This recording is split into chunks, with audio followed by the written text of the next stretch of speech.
Good morning, everybody. Welcome to Committee of the Whole for the District of Squamish for February 22nd, 2022. I'm Councillor Armand Herford, and I'll be chairing this meeting today. And welcome to the traditional territory of the Squamish Nation. Can I have adoption of the agenda, please? Councillor French, second by Councillor Stoner. Any opposed? Motion carries. We're on to our first item, which is a staff report, strategic and organizational plan update to Council. And I believe Ms. Glenday is going to be leading this. So over to you, Ms. Glenday. Thank you, Chair. I'll just share my screen.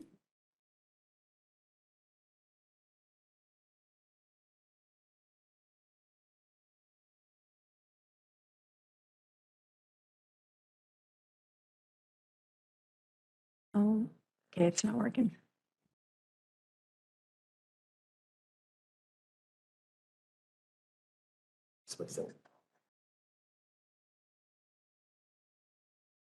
There we go. Here we go. Fabulous. Exactly. 2 years in, still need them. Good morning, Council, members of the community that are joining us today. We're excited to provide another update on our strategic plan and our organizational plan for February 22nd, 2022. We're in the home stretch of achieving the goals of the strategic plan as we near the end of this council's term.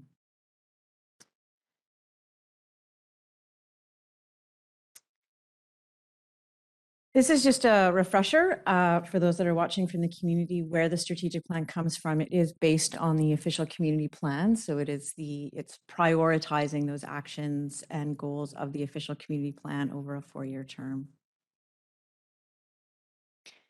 Similar to last time we presented, given the scope of the strategic plan as well as the organizational plan, staff will not be presenting on every single goal in each of the priority areas in detail.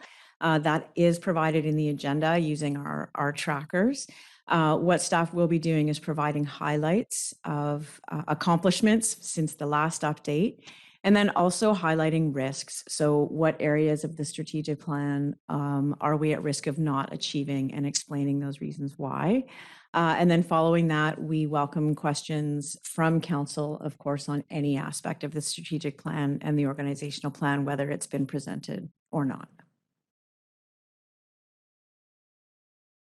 Again, this is our plan on a page. And we will start with the planet and our environment. And as we've done last with our updates, is the staff lead for each of the priority areas will be presenting. I'll be driving, so hopefully we can coordinate this well. So first up in terms of the planet and our environment is Ian Pickett. Thank you very much, Ms. Glenday. So I am Ian Pickett. I'm the Manager of Sustainability and Climate Change. And as Ms. Glenday notes, for the presentation, I will highlight progress and challenges for just a couple of the tactics and goals, but we welcome discussion on all of them.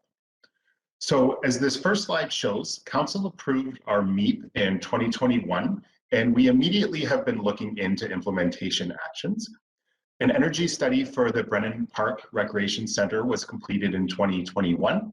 This study highlighted substantial energy emissions reduction opportunities related to a suite or bundle of retrofits, including a heat exchange system between the rink and the pool and air source heat pumps. So we are currently applying for implementation funding for those improvements. A municipal fleet assessment is underway, and we are in conversations with BC Hydro about positioning ourselves as an early candidate for municipal EV infrastructure funding.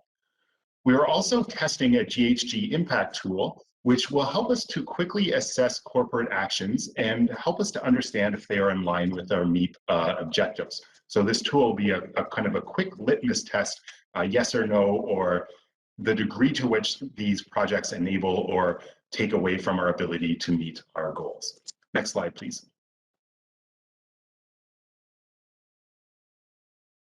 For active transportation, our team regularly reviews development proposals on an ongoing basis to ensure that transit and active transportation are appropriately considered.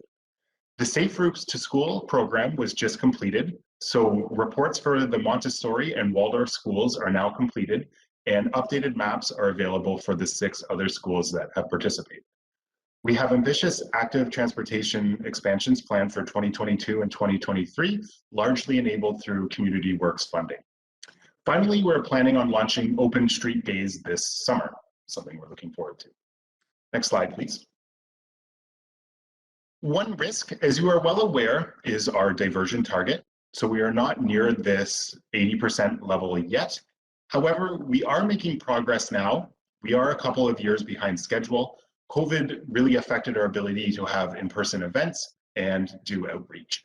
We are updating our zero waste strategy this year, so this is something we will be looking at in much more detail. Thank you very much. Thank you, Mr. Picketts. Next, we have housing affordability and diversity, and Mr. Buxton will be stepping up to walk us through this priority area. Sorry, thank you, Mayor and Council. Gary Buxton, one of the general managers here at the district. So in terms of our housing highlights since we were last looking at the strategic plan, the Buckley Affordable Rental Housing Project, or Spirit Creek as it's now known, is getting close to completion in the summer with August planned occupancies. Sea to Sky Community Services will be operating that building under a lease from the district. The Housing Society Long Planned is now active. It's registered, and we've had 2 board meetings and another subsequent one this Thursday. So business is active, mostly around the board and staff recruitment. At this point, we're trying to get staff on board with our organization so it can get up and running. And the partnering agreement that deals with the community amenity contribution units that we will receive is ready to be signed. I can update council at a later date on that detail. In terms of future potential highlights with respect to the 125 affordable purpose-built rental units, it may be possible that a project starts in 2022. We're exploring opportunities, but that's not going to get completed in 2022. And housing society construction potential is certainly going to be after the 2022, 2023 timeframe. So we are still active on additional construction, but I don't think we're going to be done by 2022. Next slide. And so that reflects in the risks. So in terms of ensuring that we reach that 125 unit target, unfortunately, we can't. Even if we started now, we're not going to be complete by the end of 22. There's simply just insufficient time to get a building built in the remaining months we have. And the final one, which isn't news, I think last time we reported, is that an affordable housing ownership option isn't going to be done by the end of this year. We just don't have an inventory of units to sell. We would have to purchase or acquire those in some form to be able to get that program up and running. So that's, I think, the highlights on the housing front. Thank you, Mr. Buxton. Next up is Ms. Kate Mulligan, our Economic Development Officer. Good morning, Chair and Council. I'm Catherine Mulligan, Economic Development Officer for the district. Together with sustainability, on November 26, 2021, Economic Development launched the district's Circular Economy Roadmap to more than 50 participants who gathered to hear firsthand from experts on global and regional circular economy trends and strategies, and to workshop future actions and engagement opportunities related to roadmap implementation. And this work will continue into 2022 and 2023 with the execution or implementation of the roadmap and action plan. In 2021, we also completed federal CanExport funded projects, including a soon to be launched website geared at attracting investment to Squamish, as well as supporting the scale up of existing businesses, an ambassador toolkit to equip and mobilize leaders in our community to support attraction efforts, a tactical lead generation plan, and supply chain analysis was completed to determine which firms to target for attraction and supporting strategies. And Economic Development also completed the strategy for a digital and in-person familiarization tour program. And with the help of new CanExport funding for 2022, we'll be implementing both the lead gen plan and developing the FAM tour components. The team also completed an agri-foods impact study, which considers social, environmental, and economic impacts, which will be shared with Council soon in April. Next slide, please. In 2021, Economic Development completed qualitative research entitled Space Needs Analysis for Business and developed an employment space viability model and generating the report Employment Space Viability Analysis. This work is meant to inform the district's understanding of local employment space related challenges and opportunities and is being used in the development of guiding principles for employment space development, a project which is intended to guide the district's policy and decision making in relation to employment space. The department is also working closely with planning to enhance the existing employment space model, which is intended to be delivered in the summer of 2022. Currently, planning is implementing phase 3 zoning updates stemming from the broader zoning update project, which began in 2020. Stage 3 of the zoning bylaw is intended to address a broader range of issues under the categories of increased zoning bylaw flexibility, improve functionality, and address gaps. Next slide, please. On February 9th, the census population was released and reported that Squamish's census agglomeration had grown by 21.8% over a 5-year period to reach 24,000 residents.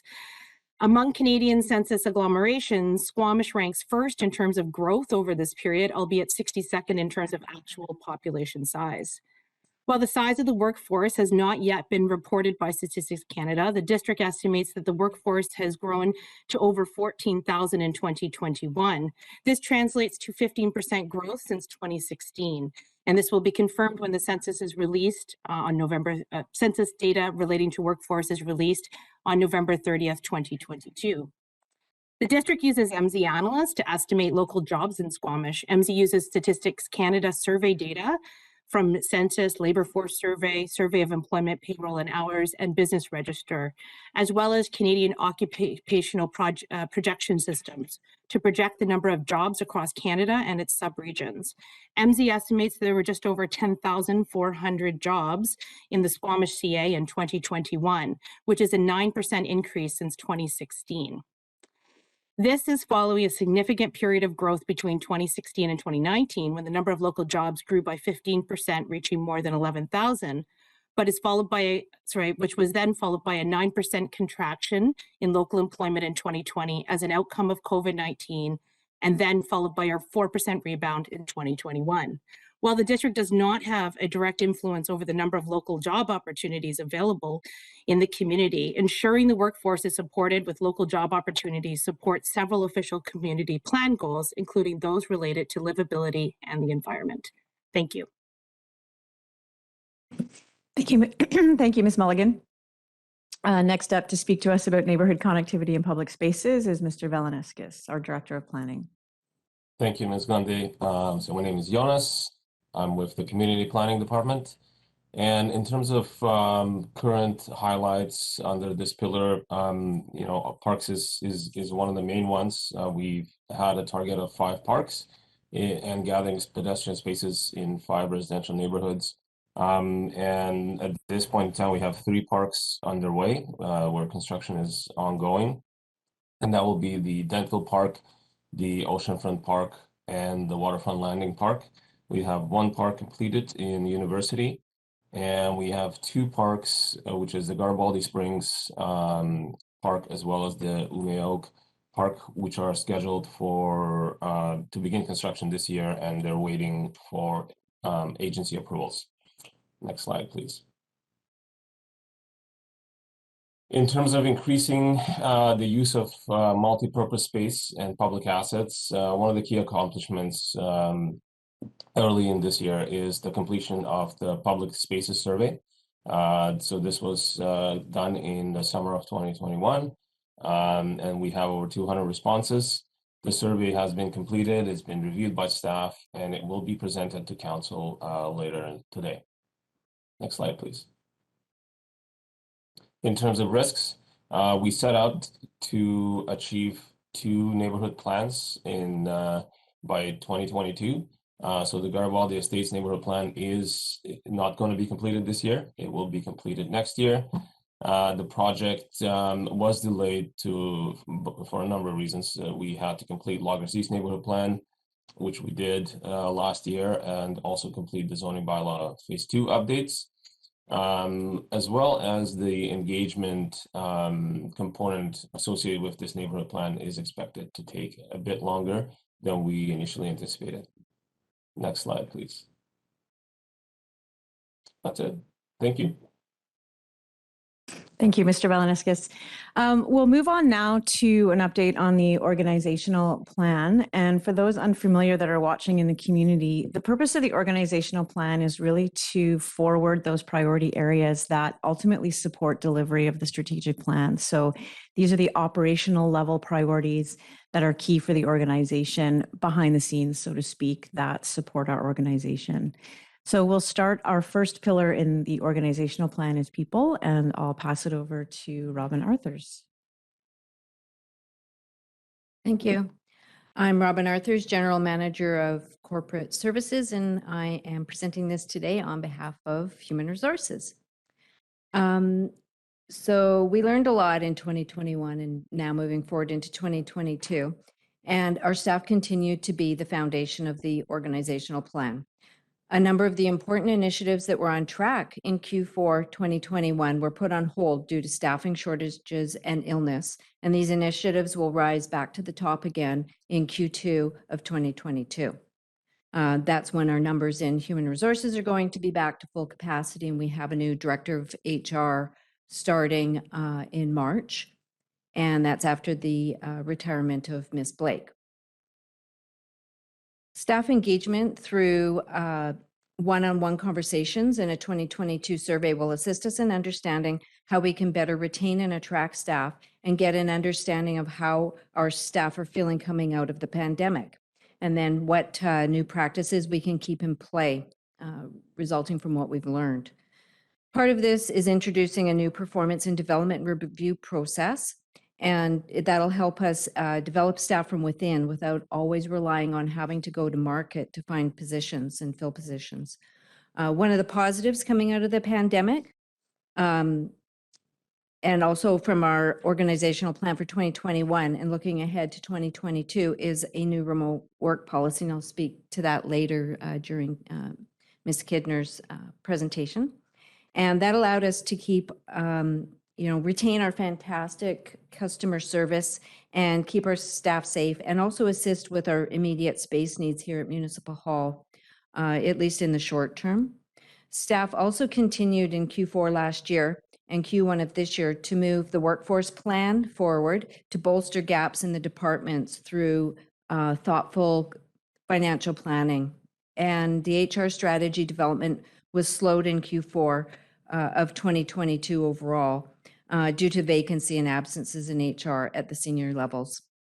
This will be picked up again right at the beginning of Q2 and this year, and continued work on the strategies for recruitment, retention, and a succession plan for our organization will take top priority.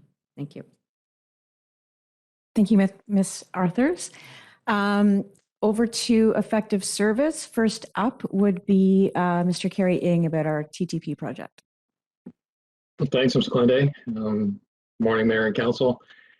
Kerry Ng, Technology Transformation Program Manager for the District of Squamish. At the end of last year, the TTP had a major milestone as we launched our recreation management system. It was a staggered deployment with the assistance of communication and in partnership with Recreation. We launched the service in early November, and in so doing, we were asking the public and recreation clients to create their new accounts. We got into December, and over 3,000 accounts were created, and this was timely because on December the 8th was when we had our winter program registration. The virtual doors opened at 8 o'clock, and by 8:01, we had over 40 online transactions, and by the end of the day, we were over 1,100 transactions. So by all accounts, with a brand new system facilitating all the processes, it was a major success, and the team did absolutely fantastic. The new tool, it's a web-based online system, and it's reducing time, but increasing overall experience for staff and the public for things such as schedule changes, program registration, program changes caused by things that we can't predict, as well as the new waitlist service. The system is still a bit young. We're going on a little bit over 100 days right now, so the team is doing additional training, increasing overall capability and confidence with the tools.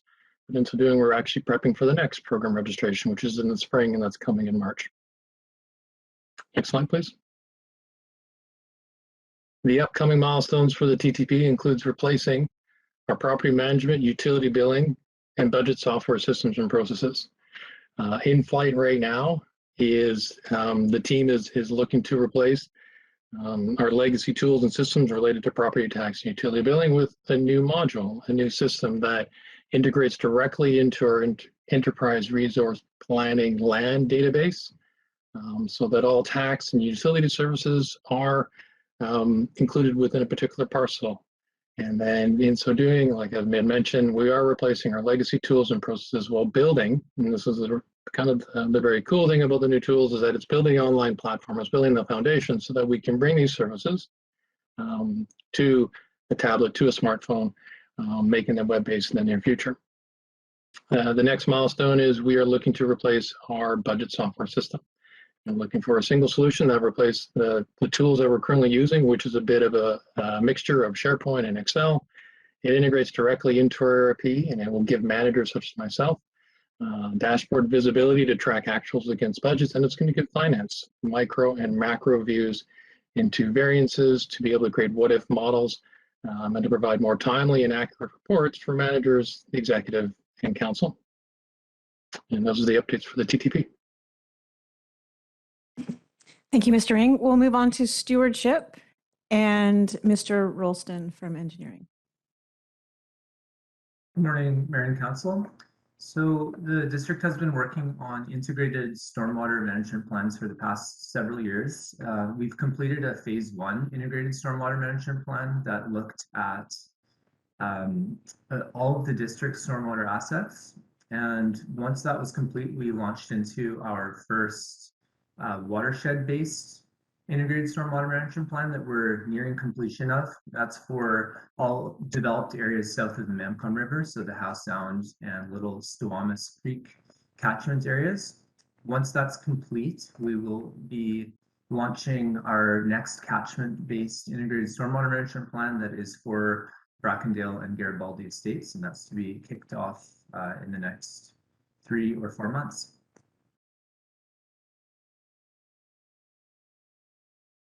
Thank you, Mr. Rolston. And in terms of our open data project, Mr. Dan Griffin, our GIS manager, can speak to this.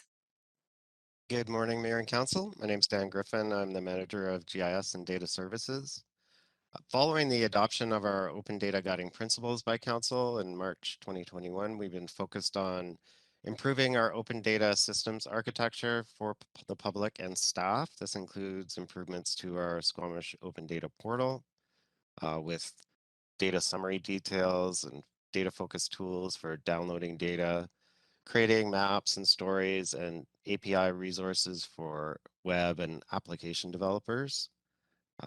Behind the scenes, we're currently rebuilding our IT GIS enterprise environment, and this will include redesigned web mapping applications for both staff and the public, and that will improve our functionality, stability, and security of those applications. We're also developing a new data hub for staff in conjunction with our open data policy, and this will provide access to documented and authoritative data, along with guidelines and procedures for making more data open and available to the public and to staff for analysis to support decision-making and encouraging innovation. And this will all roll out over the next few months. And those are my updates. Thank you. Thank you, Mr. Griffin. And last, in terms of building bridges, Ms. Keely Kidner. Good morning. I'm Keely Kidner, Research and Projects Coordinator. So as Council is most likely aware, there are 96 calls to action from the Truth and Reconciliation Commission. And I want to speak a little bit today about Action 57, which is working to bring awareness to municipal staff. So the IDEA Committee, which is an internal committee committed to bringing a lens of diversity, equity, and inclusion to the organization, has developed an approach that involves these 4 different hubs, so research, resources, training, and engagement. And we're looking at Action 57 through these different approaches. So in terms of research, looking at what training opportunities there are, resources, we've developed a space for staff online to access resources, as well as a physical library that is traveling to different facilities in the district. In terms of engagement, the IDEA Committee is creating space for discussion. So an example was last summer, we held a reading group for staff where we all read Bob Joseph's 21 Things You May Not Know About the Indian Act. And then in terms of training, this is the key accomplishment that I'd like to mention, is that we're embedding a regular offering of truth and reconciliation training, as well as cultural knowledge workshops into the organization, and offering this to staff on a regular basis. So we're prioritizing new staff, but also rolling out workshops to different departments as well. And one of the principles underlying this is developing ongoing relationships with Indigenous facilitators as we move forward with this work. Thanks.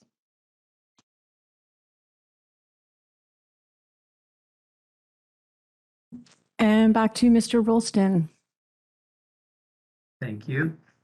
So this project, the Jimmy Judd Slough Rewatering Project, construction has actually just begun within the past couple of weeks. And so this project is going to rewater Jimmy Judd Slough. So it was a former channel of the Squamish River until the Squamish River Dike was constructed, which cut off flows to the creek or to the slough.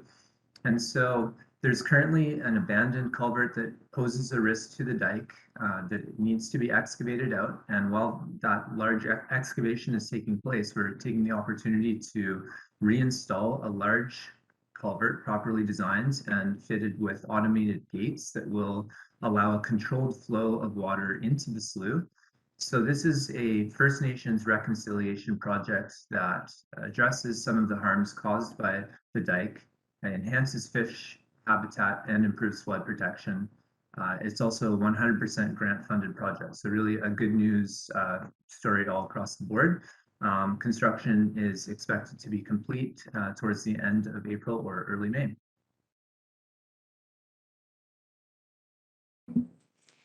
Thank you, everyone.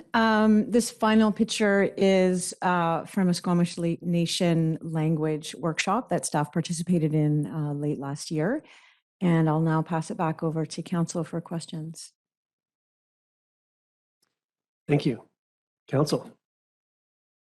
Councillor Anderson. Excuse me. I'd like to start with a brief question on the organizational plan, and I'll just address it to Ms. Glenday if she may be able to redirect it. And it's on the very last item under collaborative partnerships. There's a reference to, and it's item G, engagement strategy for seniors recreation programming, Seniors Center Society. I believe that instead of Senior Center Society, that should be a reference to West Winds or the Seniors Housing Society. We have had correspondence from the Senior Center Society regarding the engagement, the survey initiative, and they certainly did not acknowledge themselves to be a partner in that survey. I just wondered whether there's a typo or whether it is another organization that should be pointed out or represented there. Thank you very much for the clarification or the question. I would pass it over to Mr. Dan Paisley to clarify. Through the chair, I believe that would be a typo.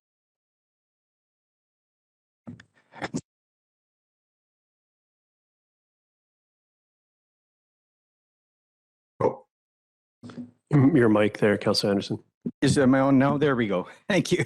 I have another question then for Mr. Pickett's, or a couple of them. We've just, as has been highlighted by both Ms. Mulligan and Mr. Pickett's, we have the 2021 census results are starting to come out. And the question then is One of the interesting and, of course, important data sets for Squamish, for our purposes, for both economic development and for our active transportation and other programming, is where do people work and how far do they drive to work? This information was distilled from the last 2016 census, and I wondered whether it will be an upcoming project to do further work on that census data, the new data, to especially focus on that particular topic. Where do people work and how far do they drive to work? If I may direct that to Mr. Pickett. Through the chair. Thank you very much. The short answer is yes, absolutely. We are going to be using that data. As Ms. Mulligan alluded to in her presentation, the more complex data from the 2021 census is not yet available to us. So that's going to be available later in 2021. Things like walking mode share, cycling mode share, and transit mode share are things that we're absolutely going to be looking into. Thank you. I have a couple of follow-up questions for Mr. Pickett, if I may, Chair. And this again overlaps with the economic development presentation, but is there or will there be a follow-up report on the circular economy initiative? The reason why I ask is I was part with Councillor Pettingill and Mayor Elliott, perhaps among others of council, who took part in a half-day seminar. And I was just wondering whether there would be a report, whether there is a report that includes the input and dialogue from that seminar, because the latest one didn't, so far as I saw, didn't include that input. I wonder if there is a follow-up report or further distilled data from that was made available following that workshop. Through the chair, Ms. Mulligan, please feel free to jump in if you have better information than me, but I'm not sure whether or not there's going to be a report, but I am very aware that the input from that has had a big effect on how the circular economy work is ongoing. I would expect that there will be an interim report, but I'm not sure. Thank you. If I may. Thank you, through the chair. Yes, there is a summary report that has been published on the district's website, and I'm happy to share that the report is available through our projects area on economic development. And as we design and launch the new website, you will also be able to find that report. And it details a summary of the conversation that took place during that session, as well as making some recommendations around future actions that came out of the workshop. Thank you very much. Mr. Pickett, your presentation also refers to the initiative of blue carbon. If you like, I'll just summarize that is increase number of businesses participating in the local carbon marketplace as reference to blue carbon. In 2014, a local nonprofit produced a report identifying sites for potential blue carbon projects, and I'm going to make the general comment that I believe that is not a robust report, in that there's a lot of local knowledge and outside expertise that could be applied to such a report, and I don't see that has been done to date. In fact, some of the recommendations of sites conflict with other district initiatives like rewatering of particular channels. So my question to you is, if we are going to engage in a blue carbon strategy, do we need to do further baseline work in identifying potential sites? And I'm especially referring to blue carbon riparian zones. Is there further work to be done beyond that 2014 local nonprofit report to set us up for identifying projects? Through the chair, we definitely agree with Councillor Anderson. One thing that we are finding is, although there is a huge amount of environmental benefits associated with conserving a lot of the estuary lands, there might not necessarily be any carbon credit potential. More of the benefits are environmental in nature than enhanced greenhouse gas storage. So this is because to get a carbon credit, you have to compare it to a baseline scenario. And also show that the area is under threat of development. So we're not confident that a lot of those areas would that we are saving them from a threat, and therefore there is a enhanced GHG sequestration beyond the baseline scenario. So in short, your points are well taken. Thank you. And we absolutely agree that there has to be more research, and this has to be carefully looked into. It's a very exciting field, but it is a rather new field. So we don't want to embark on it too hastily and without good information. Thank you. Thank you, Mr. Ricketts. That's a very helpful orientation in clarifying the goals of it. I do have a final question, Chair, for our Ms. Mulligan. And the report refers to the Model 2.0, as I believe you mentioned that this may be presented to Council next summer or may be available next summer. Would this also apply to the guiding principles that your report refers to? Will this come back to Council for review around that time, or what is the phasing of those two particular initiatives? And I may just point out why I'm asking is that what have we learned since Model 1.0 in the fine tuning? And there may be some important information. We have dealt with a lot of land projects that have had implications for employment lands inventory. And I'm sure that we've learned a lot. So how will both of these items come back to Council? What would be the phasing of them? And would that include the guiding principles? Thank you through the chair, and thank you for the question. Yes, we are concurrently working on both Model 2.0 as well as the guiding principles for employment space development. We are working through using a MyTax grant with University of Waterloo in developing those principles. This project entails a review of existing regulatory and policy framework, as well as a best case study in terms of employment space development. And then there will be a number of recommendations that come out of that regarding principles, which will be presented to Council towards the summer. And we are at the same time developing the model, and in considering the limitations of the first model, we are developing with a practical use in mind, from the perspective of staff being able to use the model for overall sub-area planning and the incorporation of employment space within sub-areas. And this model that we're developing, we're aiming to incorporate a spatial aspect as well as dashboarding. So that is also coming this summer, and we are actively working on this project with planning as well as our land economists that we've been working with. Thank you. Thank you, Ms. Mulligan, and thank you, Chair. Thank you. Next on the speakers list, I have Councillor Race. And Councillor, were there any other hands that I may have missed? Mayor Elliott and then Councillor Stoner to follow.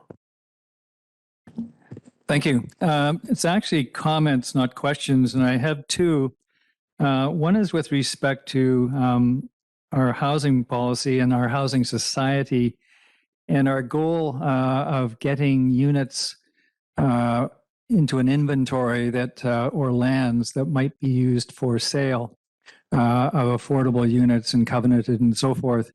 And I don't think it's exclusive, but I think a significant portion of those going forward will be coming from or through the development process. And I just want to be sure that staff is considering that. My understanding is that there's sort of a review or consideration of our amenity policy going on now that will come back to us. And to work this into it, whether we look at some developments for provision of land, for example, undeveloped land, or finished units in others, and how this might work in, how we might value it, and to be sure that we have this as one of the goals of our amenity policy. So I'll leave it there. I see Mr. Velanishkas. I don't know if he wants to comment. I'll stop there for a moment. For you, Chair, I can just confirm that that's certainly going to be part of the analysis for the upcoming community amenity contribution policy review, in terms of what the impact and what the feasibility is of us taking units or land versus securing units privately owned to be operated as part of the our affordable housing strategy. Thank you. Thank you very much for that. My second point was with respect to parks, and we highlighted in the report 5 parks, but when I looked at that, only one of them, I think, was originated with this council. The others, while we certainly moved parks along and developed and added to them and put more finishing to them, I think they all started with previous council decisions. And I say this because from my own personal perspective, we have time left in this term to try to fix that or to add to it. And I think we have to be alert to that. And I'm not going to go further on that point. The acquisition of lands for parks is usually not an open matter at the start. But just to highlight that I'll say for myself, I don't think we've quite met some of the goals here. And we should look for acquisition of lands and opportunities for that, for parks. Thank you. Thank you. Mary Elliott. With regards to the 125 units that we wanted to build of affordable rental housing, I guess my question is, will any of the CAC units be finished in our council term that have come through development? So through the mayor, I think simply, no, I don't think any of them will reach occupancy. I think there's one project that's further along, but I don't think that's going to be finished this year. We've been working with BC Housing for a number of years and identified a piece of land potentially for a number of years. And I guess, how did housing go from being a provincial sort of urgent thing to them sitting on an offer of land for 2 years? And do you know where that's at? I guess I can answer the first question. I will try and get an answer for council on that. And no, I haven't heard anything recently. I made a note that it's a follow-up today with BC Housing on that front. Thank you. My next questions are for Ms. Mulligan. And I suppose I'm curious about, all of this great work that's happening in economic development. How does it lead to specific measurements? So how are we measuring jobs per capita? How are we measuring how much commercial space? Have we seen a net increase in employment space during our term? So those goals that are in the strategic plan, how will we know by the end of our term whether we've achieved them? Thank you for the question, and through the chair. Yes, this is something that economic development is actively working on as part of its many projects, including the employment space principles, as well as the model that we are working on. So one of the goals with the model is to be able to better articulate exactly how much employment space we have and how many jobs are supported and the wages that are supported within those employment forms. And so the idea with the model is that we'll be able to then understand where we can increase employment density and wages supported. So we will have that information on completion of the model 2.0. We have some of that information with model 1.0, and that is something that we will be bringing forward to council. And with respect to some of the other measures, economic development uses the indicators dashboard. There's an OCP indicators dashboard, but we also have an economic development indicators dashboard, which reports on several metrics related to firm growth and employment growth within the district, and how they relate to some of our strategies, including our emerging sector strategy. Thank you. Thank you for that. One of the projects that council was interested in related to the TTP project was updating the software that's used to create our agendas and make them more user-friendly. And I wonder where that is in the priority list. Thanks for the question, through the chair. We'll be looking at council software potentially at the end of this year. The focus that we have right now, as the TTP is wanting to close at the end of this year, is to remove as best we can the existing software that the existing ERP software that has been in place now for several years. And that was also, and that's the Maze solution. And that's been the focus for the program, is in terms of replacing that via implementing the property taxes, implementing utility billing, and then also implementing other services that current software is responsible for, including, say, dog licenses and ticketing. To answer the question in terms of council software, we would want to take a look at its implementation possibility for the end of this year, and then work towards either initiating that or potentially doing it the following year. Does that project need to be part of the technology transformation project, or could it be done simply through legislative services? It's not really connected to any of our major systems as far as I know, but I could be wrong. It's through the chair, and I'd ask Robin to provide a bit more context to this as well, is that it may not need to be part of the TTP. It could be driven by legislative services and assistant with IT. The activities could include improving and finding upgrades with the existing systems. It could also involve looking at other solutions that would be outside the scope of the TTP, with the business taking, driving the activity in terms of determining the requirements and working with IT in terms of determining the timeline and budget for the implementation.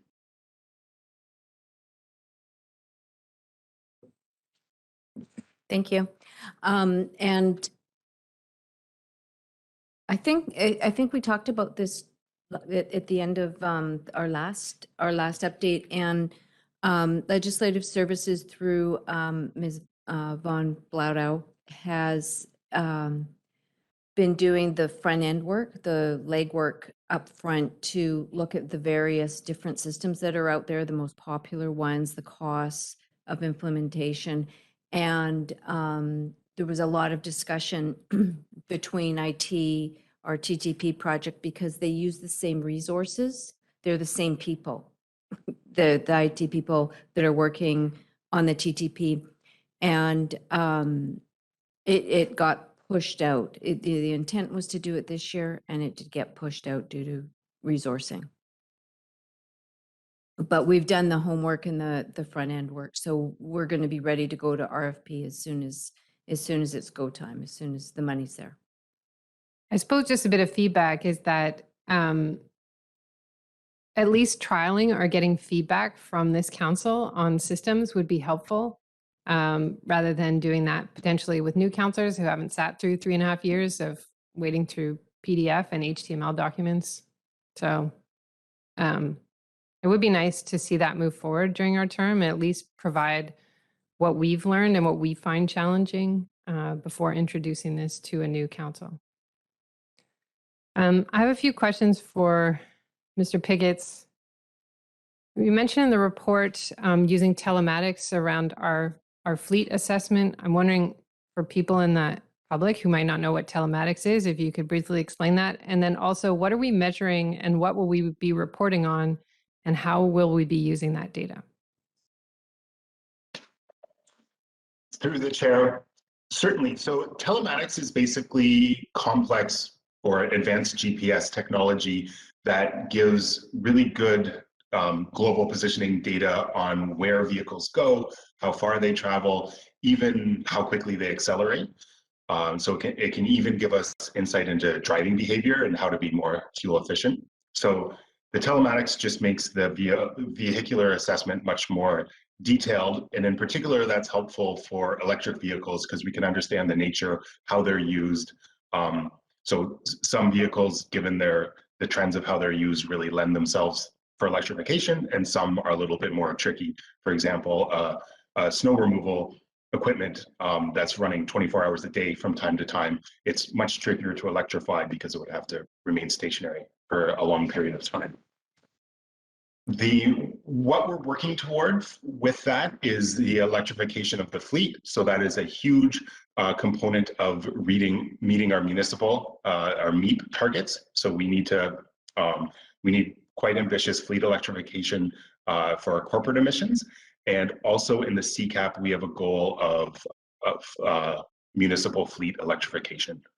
I believe it is 10% in the CCAP, but the additional information we have in the MEP shows us that we need to go substantially beyond that to do that. Thank you. Chair, I have a couple more, if that's all right. There is a note in here about our concierge program, which was for heat pumps, but there's a note in there about expansion to include retrofits, and I wasn't aware of that. I wonder if you could just expand on where that's going. Sure, through the chair. So we had the opportunity for the heat pump concierge program, and that's moving ahead. So hopefully as early April, there'll be a human that people can call and that can help them through the process of installing a heat pump and help them access funding and help them access incentives that the district is popping up. And our plan is to take that scaffolding and add more to it. So what we're doing right now is we're focused on contractor readiness, because we don't want to set the table if there's not the ability to do the work. So right now we're doing some contractor readiness assessments, and our plan is to add another. It might be installation, it might be fenestration, it might be air sealing to that concierge service. And hopefully over time that can get larger and larger. Thank you. Finally, we identified in the strategic plan a local carbon marketplace, and it was delayed. We've obviously put our emphasis on other areas that have a bigger return, but I continue to wonder whether this does have return for us, or whether we should be taking the resources and time we're devoting to this and putting them elsewhere. And it just seems to be a project that's limping along, and I wonder if it's because we don't really see its urgency, because it's not going to return a great amount of GHG reduction for our community climate action plan. Through the chair, we definitely agree that this project is delayed. I think it's less of a matter of it limping along and more of a matter of it having just started quite late. To be honest, it was late in 2021 when it really got off the ground. So I do think we can expect to see substantial progress on that by spring of 2022. But we do agree that it is definitely less of a priority than the actions outlined in the CCAP and also the MEP. But we do feel strongly that with quite a reasonable amount of resources and money, we can improve the interface in the system and have it a more valid and a more accountable way to do it. So we do agree with you, it deserves less resources, but we think we're getting to a good place where it will be substantially improved. Thank you. Thanks for that. I guess my one question back to the team is this the best way to engage our business community in reducing GHGs, or should we be actually redirecting our efforts to something that's more effective and is working more effectively in other jurisdictions? So something that was an idea in my first term in office, which is where this started, hasn't really gained momentum. And so that's why I'm just sort of questioning whether we should continue to build it, or really just look to other jurisdictions and other engagement modes that would help us work with our business community to report on and reduce GHG emissions. So that's something to leave you with. I just, this was an idea that came through the last council and it's still not fully functioning. So I just wonder. Thank you. Councillor Stoner. Thank you. Through the chair, the mayor had many similar questions, so that will reduce my question list. On the affordable housing piece, we have a goal around increasing the number of affordable housing form options. And I'm just curious if we have any metrics or if we're keeping track on how we're doing with respect to this in terms of rezoning negotiations. So I think we have been a little bit more successful in getting developers to offer up close to that 20% of 3 bedrooms as per the policy, but do we actually know how that distribution is changing over time in terms of the unit types that we're getting through CACs?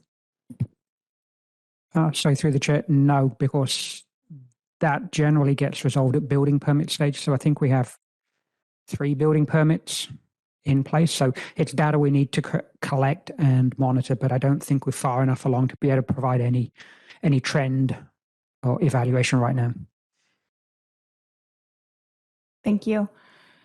And I guess this other one will just be more of a comment and more generally, and I think I've brought this up before, but I appreciate the level of detail in terms of where we're going with these tactics to address the goals in both the strategic plan as well as the operational plan. But I'm still missing the quantitative indicators on how we're progressing against these goals. So it's really hard for me to know whether these tactics are working or not.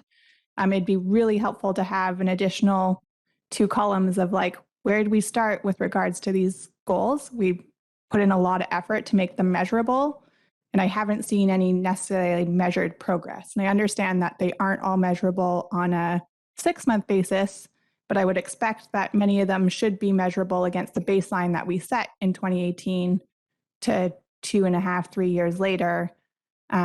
So there are ones that I know that we have metrics for. So diversion rates, for example, we've seen those numbers come to council in other presentations. I think with Ms. Mulligan's presentation, the number of local jobs per capita year over year sounds like we have good enough data to provide that information. So where we can, it doesn't necessarily need to be for all of them, but it would be really helpful to have those numbers in this spreadsheet as well. So I'll just leave that as a comment. And I'll just second the mayor's point around the carbon marketplace. I think it was a really innovative idea at the time, and I had a lot of hope for it. But I also think that where the carbon marketplace is, or carbon credits are going more generally, as I look at it globally, there is a lot of confusion. It's a bit of a murky space, and I don't necessarily think that it's worth our time and effort to clarify our own local carbon marketplace. There may be other areas where we could have bigger bang for our buck. Thanks. Councillor Pettingill. Yeah, thanks. Just a couple reminders or refreshers for me. One, when are we next going to be reviewing our community climate action plan?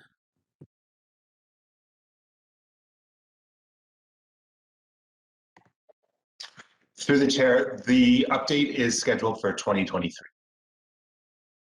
Okay, thank you. And then just timeline on the CAC update and when we'll next see a draft on that. Can someone remind me when that's coming? I can, through you, Chair. So we now have the budget approved for that project, and I believe we were waiting for the heritage scoping strategy to wrap up before we start this one. So I would expect that council will see something come to the committee of the whole in the next 2 months to discuss the project. We're going to proceed with some consulting services before we come to council.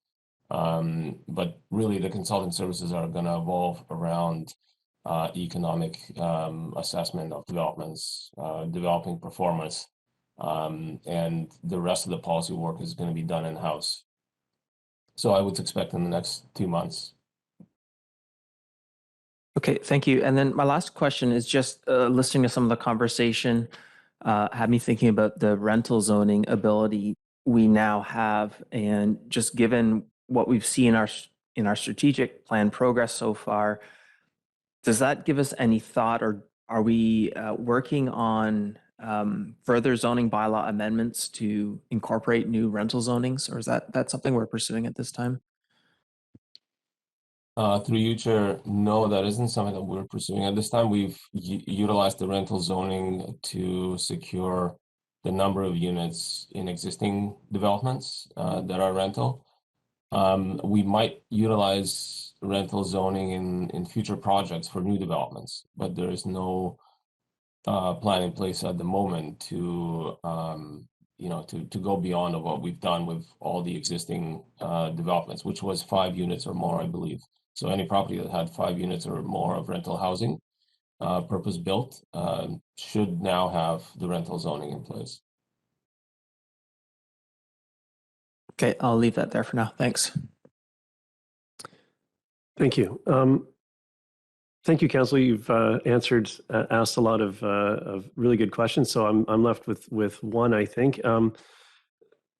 There's came up a couple times already, the affordable home ownership piece, and I understand there's not units or property currently to put into this program. I'm curious about the other pieces around the policies, covenants required, and other work that that will need to happen before a program like that could be operational. I'm just wondering where that work sits, given that we have the CAC policy coming back that sounds like it will contain, may contain some pieces around this. And we also have the Housing Society up and running. I'm just curious if that's something that staff envisions the Housing Society doing that work, but it's currently living in our under our umbrella. I'm just curious about those steps.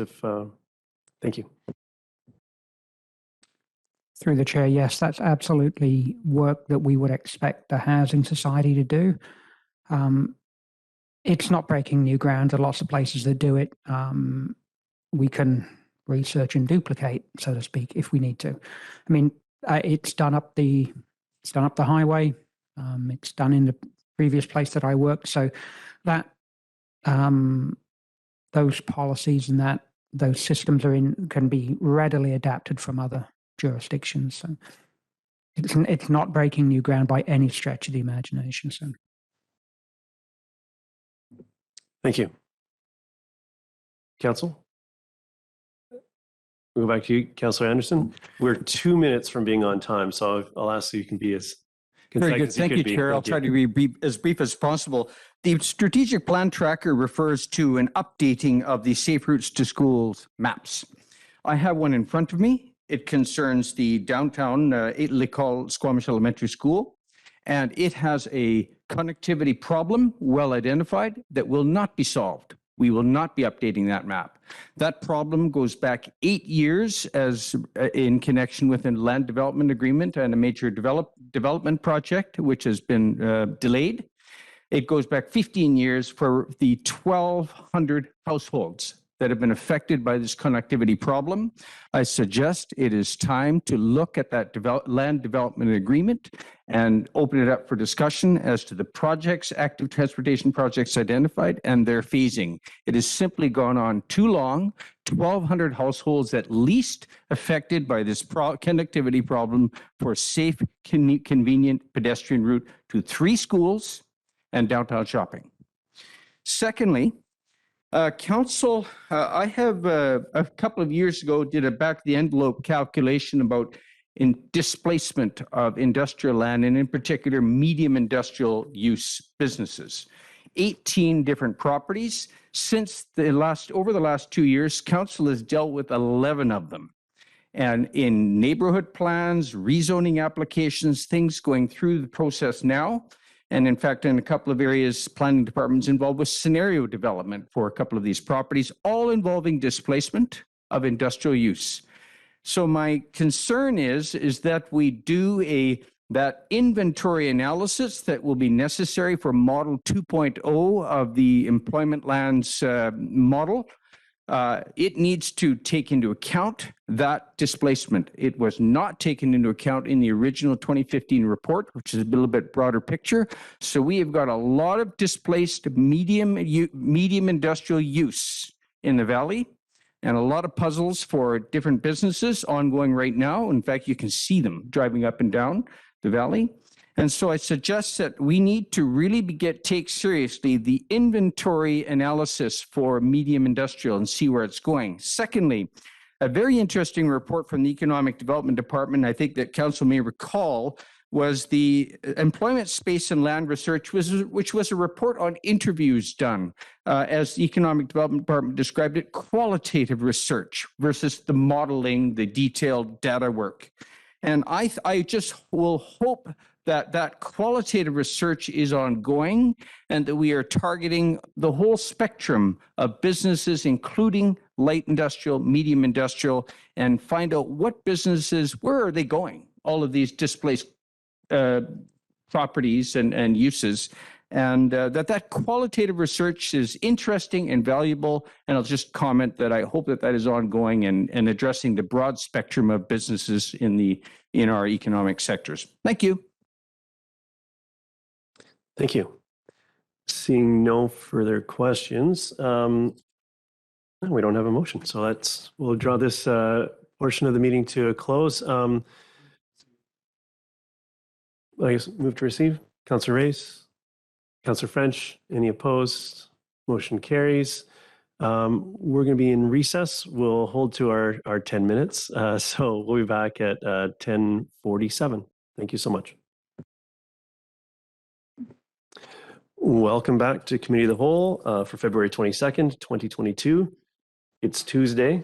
And up next is continuous improvement and pandemic resilience. And Ms. Glenday, would you like to introduce this topic? Thank you, Chair.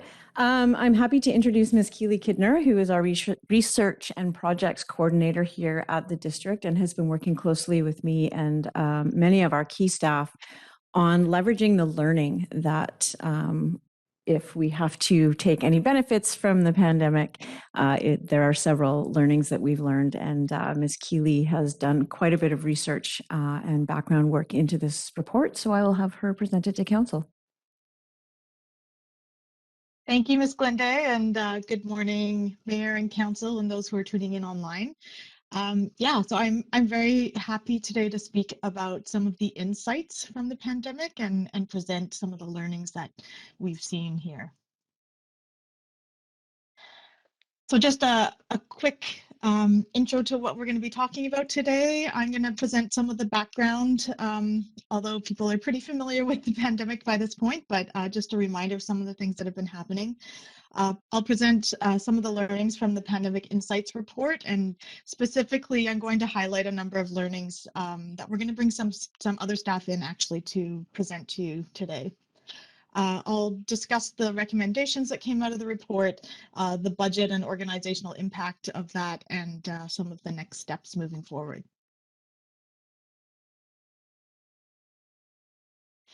So in terms of background, as Council and those tuning in are very much aware, since March 2020, we have been in a COVID-19 pandemic. This has affected all areas of the District of Squamish, like many organizations. Public health protections and protocols have required staff to adapt service delivery and operations, and this has led to both challenges, but also innovations as well.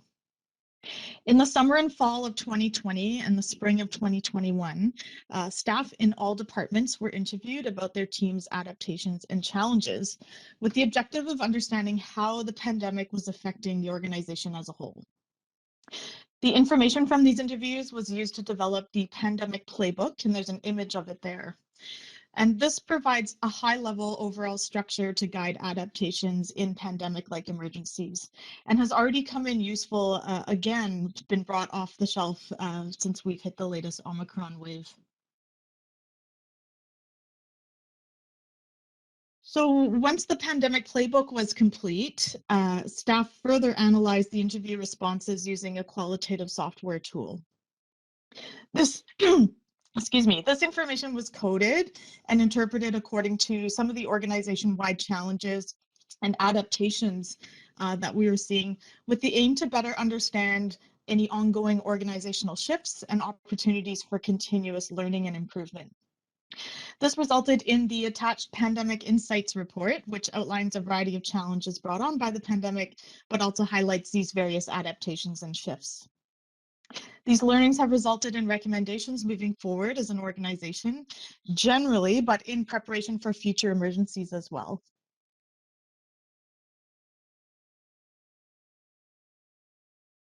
So in order to make the report accessible and integrate it into the organization, staff plan to use it in 3 different ways.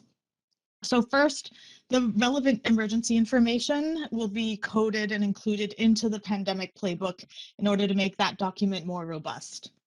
Secondly, stories of challenge and adaptation will be presented to staff in order to provide support and motivation as the pandemic continues. Finally, opportunities for continuous improvement and learning are being identified, and these will be leveraged throughout the organization. In addition, the report's recommendations will be investigated and integrated into current work plans as needed. So in that light, we'd like to highlight some of the major learnings that have come from this analysis. And we've brought in some staff to speak to these adaptations and challenges, although I want to recognize that there are many more details in the report itself. But with that, I'd like to turn it over to our emergency coordinator, Megan Latimer, if she's available to speak to the next slide. Hello, good morning. I'll just do a quick sound check to make sure you can hear me. If someone can, okay, I got a thumbs up from Keely, fantastic. Good morning, Council. So my name is Megan Latimer. I'm the Emergency Program Coordinator with District of Squamish. And I wanted to speak to you a little bit about the learnings that we had around the virtual emergency operations center that we were sort of forced into activating at the very beginning of the pandemic, as you'll remember. And since then, it's really been a sort of iterative process of adapting and evolving it because we see so many advantages of being able to do this in the future. So in those early days, you know, we really only had a few tools to facilitate the virtual collaboration, situational awareness, you know, across the organization, but in particular for the Emergency Operations Center. And I'm not going to lie, it was a little clunky at first. We struggled, you know, trying to bring together these different systems.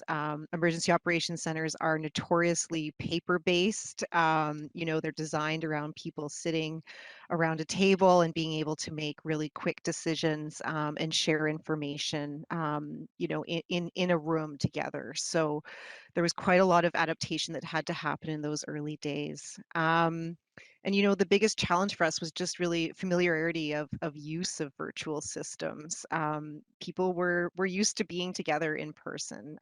We have a lot of staff trained on Emergency Operations Center processes, but they were used to being in person. So that was a big shift for us. By the time the McGee Road wildfire came around in April of 2020, we were a little more refined in our virtual EOC model. You know, we were 6 weeks into the pandemic at that point and having a virtual EOC.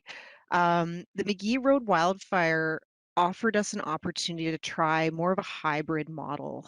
So again, it was a little clunky. There were some technical challenges, but we saw a lot of advantages to this model. So we were able to have a few key staff on site in the Emergency Operations Center to be able to make quick decisions, to facilitate information coming in. But we also had a lot of staff working off-site. And this was fantastic during a pandemic environment where we really couldn't have more people in a room together. But you know, we started seeing some of the advantages of having that hybrid model where, you know, staff that had other responsibilities like childcare or even pets and were not able to come into a physical EOC. You know, these are things that always had been an issue in the past, but with the pandemic, we really had to find a different way to be able to facilitate their participation in Emergency Operations Center, especially some of our really key staff who are technical experts on certain things. And so this allowed staff to be able to work from home, but also to be able to parachute into Emergency Operations Center meetings, briefings, and decisions as they were required. Sorry, my other phone is ringing. My apologies. And so the other advantage that we saw with this hybrid model and also in the virtual model, is the fully virtual model as well, is that we're able to bring in different external organizations and partners much quicker. So instead of having a physical EOC where people were reporting in person from other agencies, you know, like some of the provincial ministries that we work with, some of the other local governments in the corridor that might be providing assistance, Squamish Nation, we were able to include them on teleconference calls. And as we brought in other tools like Microsoft Teams, that really facilitated our collaboration with these other organizations. And so it just allows more voices at the table, having the virtual or the hybrid model. Fast forward to November, we're impacted by 3 atmospheric rivers in quick succession. And this is really where we were able to test some of those processes that we'd set up in earlier days of COVID and McGee Road wildfire, and to really test some of the things that we've been working on since then, in the year and a half since then, to refine our processes. And I'm happy to say that, you know, over the 29 days that we were activated through November and December, having all of those things thought through and you know, really tested in the early days of COVID and the wildfire allowed us to have a fairly seamless approach during the atmospheric river event, and to be able to have staff from all parts of the organization as well as external agencies participate.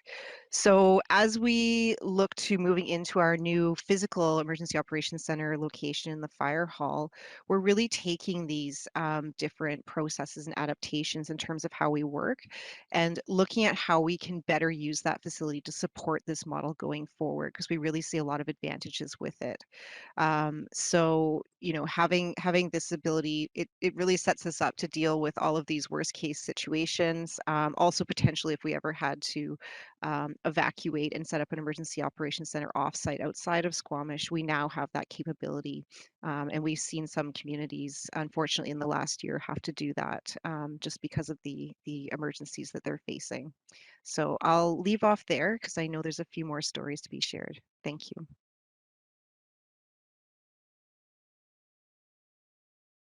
Thanks, Ms. Latimer. We'll turn now to Ms. Arthurs to speak a little bit about our remote work policy. Good morning, Council. I'm Robin Arthurs, General Manager, Corporate Services, and the learning I'm going to speak to today is the development of our remote work policy. When the pandemic was first declared and we went into lockdown, the majority of non-frontline staff at Municipal Hall and the administrative staff at other facilities grabbed their equipment and began working from home. Besides the more obvious goal of health and safety of our workforce, the district's primary concern with remote work has been to ensure that there's no disruption in customer service expectations and adherence to our customer service policy. The experience resulted in the development and approval of a remote work policy, which allows staff to work from home or on a hybrid schedule. And this has helped continue to keep our safe, healthy office and make sure that they were being shared by multiple staff and open areas where a number of staff were occupying the same space in tight quarters.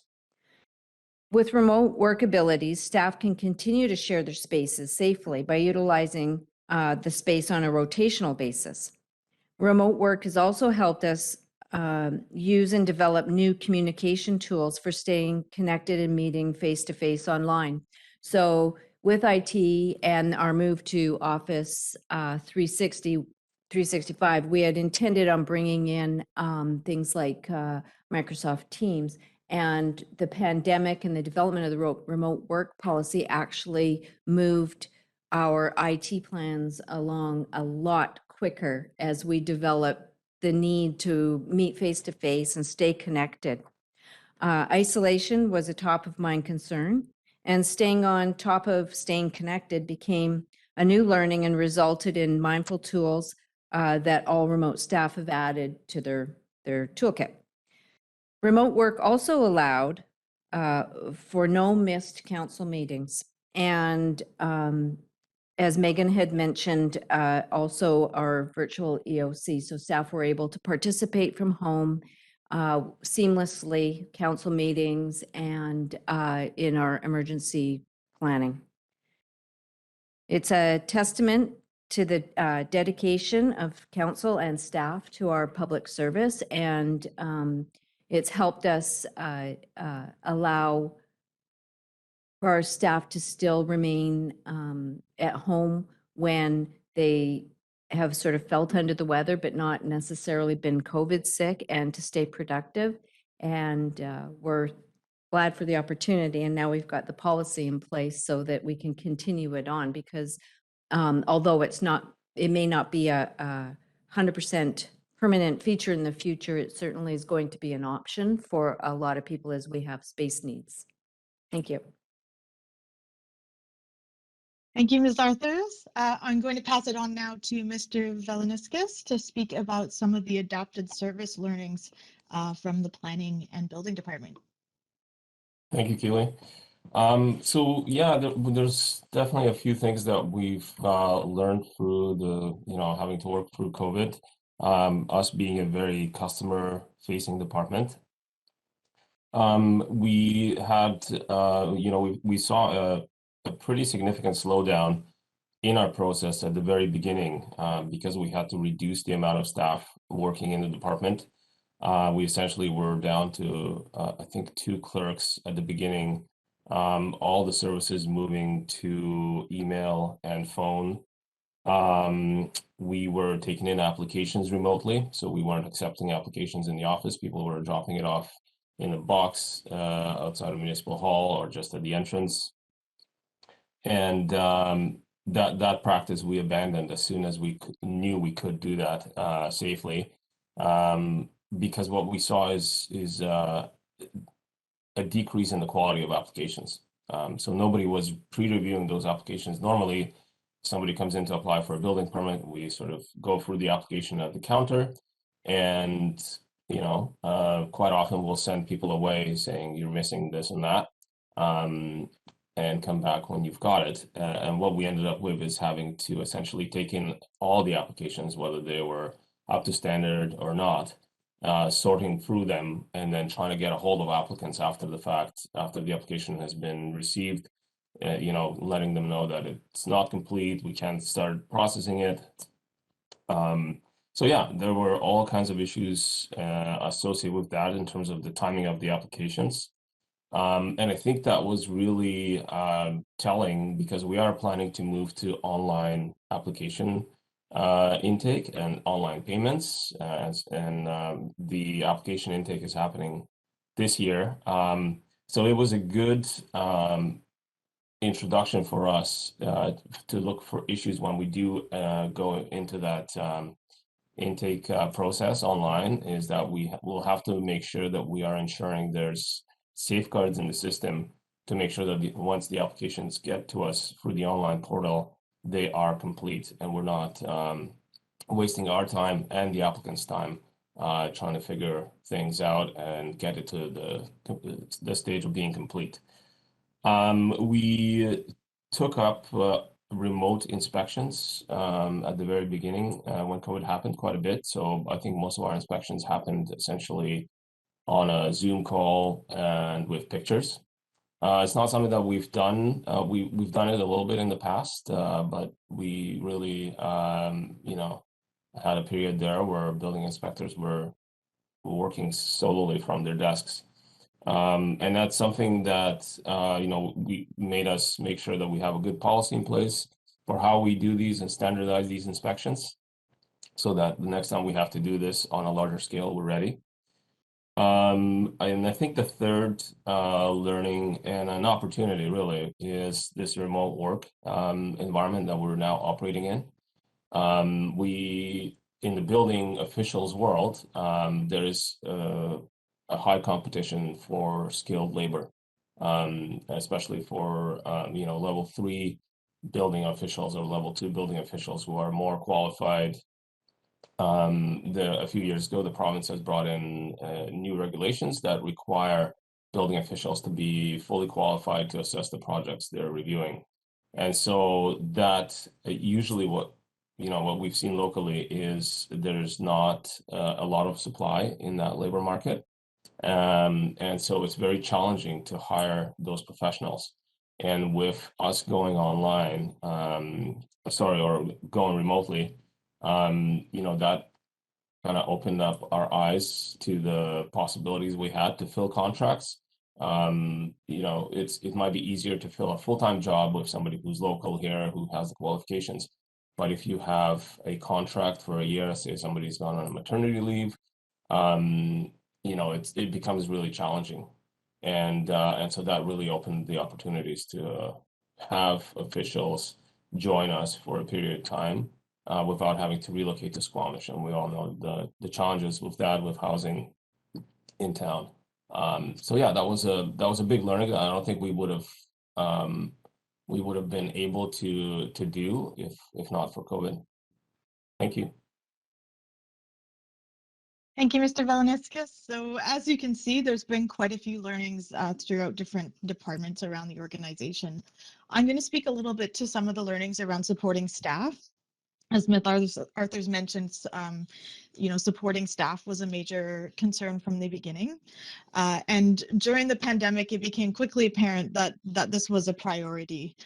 Don't worry about having to read all the writing there. I'll speak to it a little bit later. So due to the challenges associated with some of the restrictions and the protections, maintaining health and safety, many of the typical avenues for staff engagement were unavailable. So staff also found that regular interaction was missed, not only for its role in relationship building, but also its role in project development and brainstorming. For example, stopping by someone's office to chat often leads to unexpected creative solutions to problems which may not always be planned. And this was something that was missing in some of the spaces where people were operating, where many staff were working remotely. But staff did find creative ways of maintaining engagement and communication.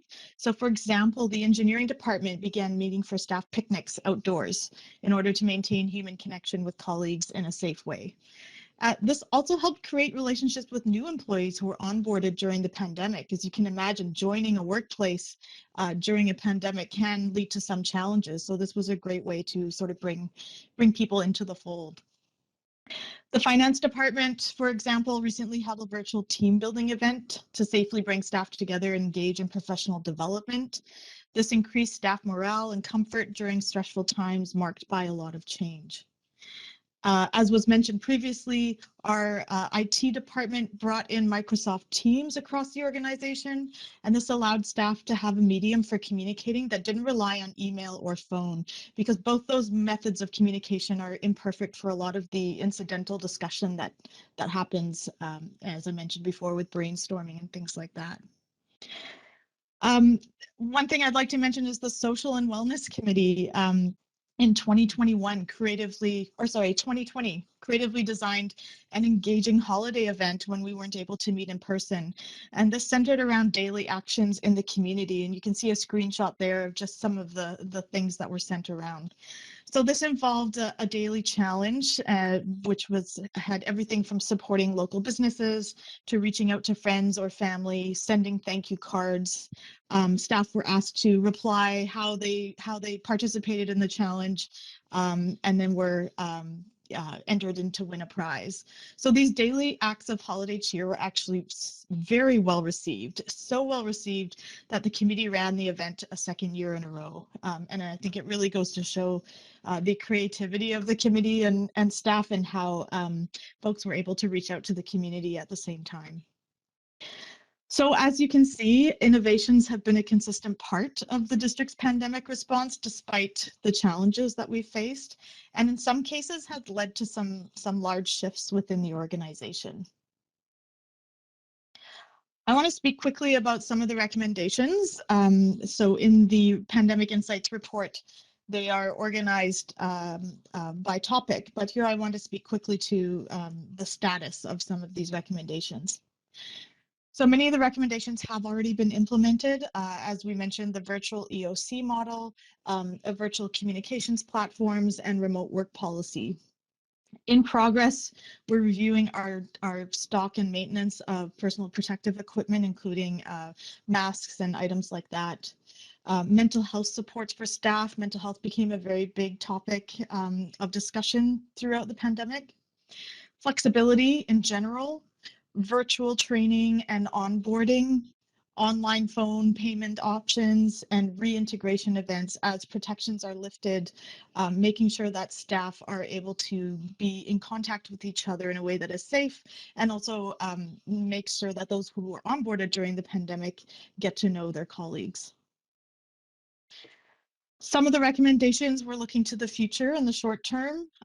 So assessing and improving the redeployment program for future emergencies. Perhaps investigating in a public information service during emergencies. Making sure all staff have access to IT equipment, including access to Microsoft Teams for communications. investigating a hybrid model for council meetings like the one we're participating in now, developing a manager toolkit to support managers through emergencies, general staff pandemic support, and reviewing of new programs and initiatives that were developed during the pandemic to see if any of them align with some of the work we're already doing and should be supported in those shifts. And finally, general flexibility and adaptability as principles across the organization. So if there's one thing that came out of the pandemic, loud and clear, it was that flexibility is the name of the game. And I'd just like to mention too that this has wider implications as we begin to face, as Ms. Latimer mentioned, some of these multiple emergencies that come about with climate change as well. So championing flexibility and adaptability is going to be a big one. In terms of budget and organizational impact, the impacts will vary based on the recommendations, of course, but there are some mitigating factors. So many of the recommendations are already being implemented. These recommendations do aim to increase efficiency as opposed to decreasing efficiency. And they support strategic priorities and existing directions that are already occurring across the organization. So looking at our strategic plan and aligning with that as well. Some of these will, of course, need a more robust timeline to look at implementation and possibility with integrating into work plans. So that will be coming in the future, and this will inform future financial plans as well. In terms of next steps, staff are in the process of updating the pandemic playbook with some of the learnings from this report. We're also looking at what kind of stories of challenge and adaptation we can tell to our staff to motivate and support as we continue through the pandemic. And you've heard some of them today, and I hope they've been insightful for you as well. The report, staff will be looking at the report to bring some of the information in to inform our continuous improvement and learning process across the organization. And of course, as I mentioned, looking to incorporate recommendations into department and organizational work plans and future budget planning as much as possible. So with that, I'll leave it and open it up for questions. And I'm hoping that the three staff members who were able to speak are able to stay on in case there's more questions about their experiences. Thanks. Thank you, Ms. Kidner. I have Mayor Elliott, and then I'll take followed by Councillor French and Andrew. This is a great report, Ms. Kidner, and I appreciate hearing some of the stories from different departments about how the pandemic has changed our thinking or our way of doing things at the district. One of the things I wanted to confirm is that does the pandemic playbook include the council liaison position in emergencies? And if you could speak a bit more to that. Yes, it does. So I can speak a bit more. One of the things, the learnings that came out was that there was a slight sort of disconnect between staff and mayor and council. So for example, making sure everyone was set up with equipment to call in remotely, those sorts of things. So we've actually developed a liaison position that would come into effect, I believe, once an emergency like this is called. And that person would be responsible to sort of be the communication link between mayor, council, and the AOC or other things that are happening within the organization on a staffing level. Yeah, and perhaps Ms. Latimer could speak more to that. I'll just add on very quickly that really it was looking at some of those, in particular, like the health and safety practices. We were seeing that although we were rolling that out across the rest of the organization for staff, sometimes council was getting missed in that just because of our communications flows that have been set up. So that council liaison position is really valuable for being able to make sure that all parts of the district know what are the different ways to stay safe in a pandemic, for example, and also have access to some of the equipment and resources, as Keely mentioned, to be able to properly continue to work in a virtual remote environment. I think too, I know this report was very focused on staff, but the sections on communications and IT and mental health, I think could read staff and council. So the impact on council of not being able to meet face to face or have those conversations with staff like we usually do when we were here in person was also hard on council. And so experienced a lot of the same issues around isolation and missing out on those communication tools that were being actively promoted in staff, but not actively promoted between staff and council or just within council. So, certainly council took whatever opportunities we had to meet outside or meet in person just to stay in touch. But I just don't want to see that part missed. So we experienced the same things that staff did in our role. So I think all those recommendations apply both at the staff and council level. One question I had for Ms. Latimer is I understand that our virtual EOC and the dual emergency of the pandemic and the McGee Road wildfire put us on the map in a lot of ways in the province. And I wonder if you could speak to that a little bit, because I think people underestimate the innovation and talent within our organization, and that we are supporting the resiliency of our community, not by accident, but with real innovation and purpose. So I just don't want to miss the opportunity for you to talk a little bit about what the province learned from our experience dealing with those dual emergencies. I'd be happy to speak a little bit more to that. Thank you, Mayor Elliott, for bringing that up. So as you said, we were the first community in BC and really in Western Canada, as far as I'm aware, to experience a major emergency, a wildfire, in the midst of already responding to another major emergency, the pandemic. And I think what we had to do on the district side was adapt very quickly and make some decisions about how we were going to assist people. We had about 150 people evacuated out of the Upper Squamish Valley area. And normally we would provide in-person assistance to evacuees. We'd be helping them get settled in hotels or maybe staying with family and friends. And in those early days of the pandemic, we weren't able to follow those normal processes. We didn't know what was safe and what wasn't safe. We had to assume, that COVID was a very dangerous disease. And, we have a lot more knowledge these days about it, but it was really a struggle in those first initial even hours of responding to the McGee Road wildfire, of figuring out what to do. And we really were, building the airplane as we flew it to some degree, but also pulling on a lot of experiences from our staff in terms of how we could adapt our approaches. So we were able to really quickly start virtually registering people who were evacuated, putting them directly into hotel rooms so that they would be isolated from other households and not at risk of catching COVID.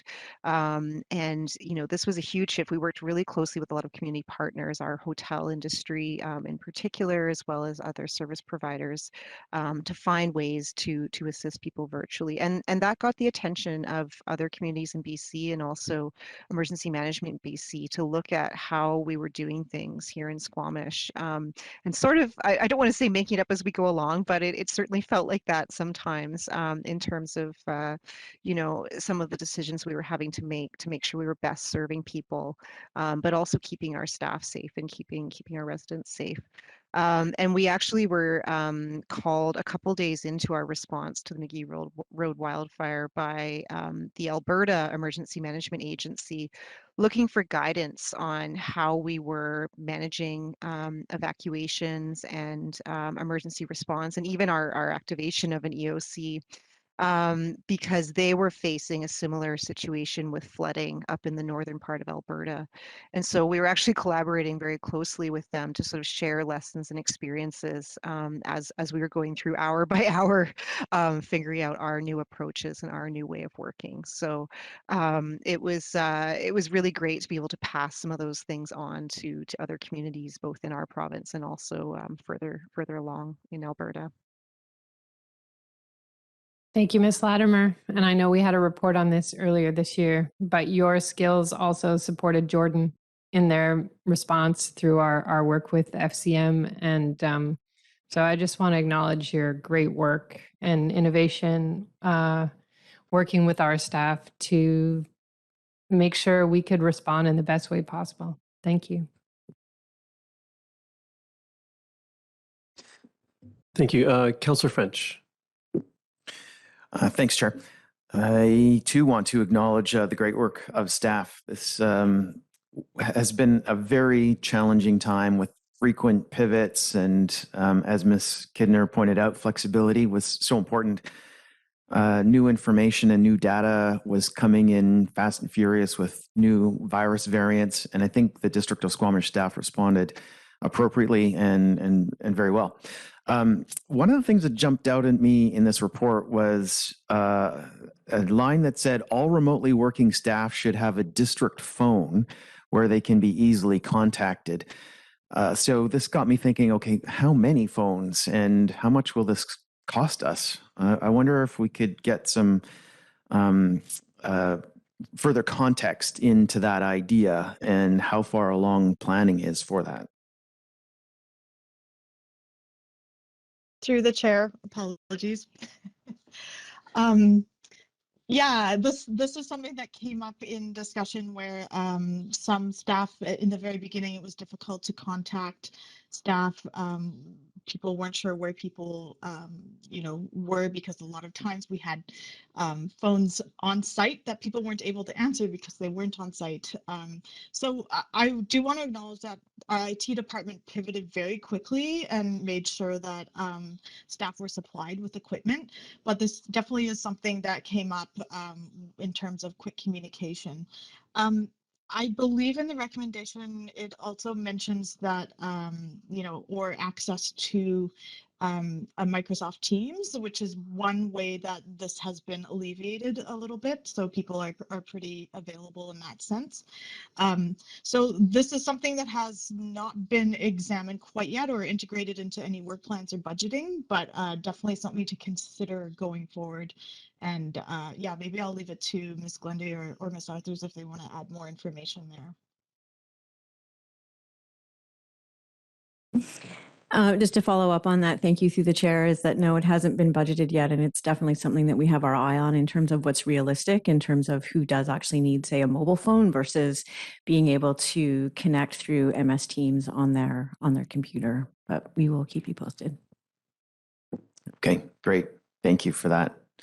And I think I just had one more comment than question.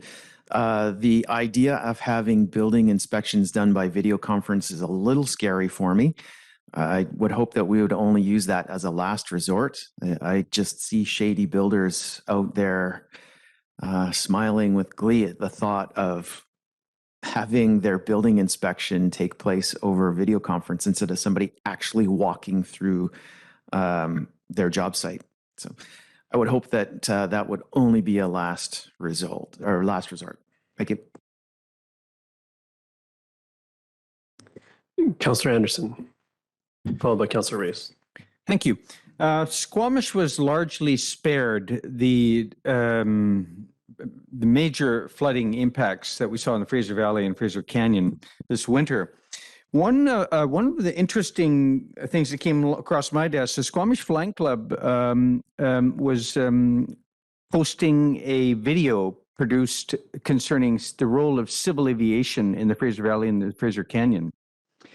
And what was interesting to me, and I'm referring to Megan Latimer's reference to new hybrid communications models, and that was certainly evident in that video. And it was largely, the backstory was the role of a particular business involved in aviation software development that took a lead role in essentially putting together that hybrid communications model for that civil aviation role in the flooding. My question to Ms. Latimer is, do you have, maybe it's just amusing, but do you have opportunity to learn from other regions in specifically how to construct and how to consider this hybrid communications model in emergency management? Is it something that you discuss with other regions in a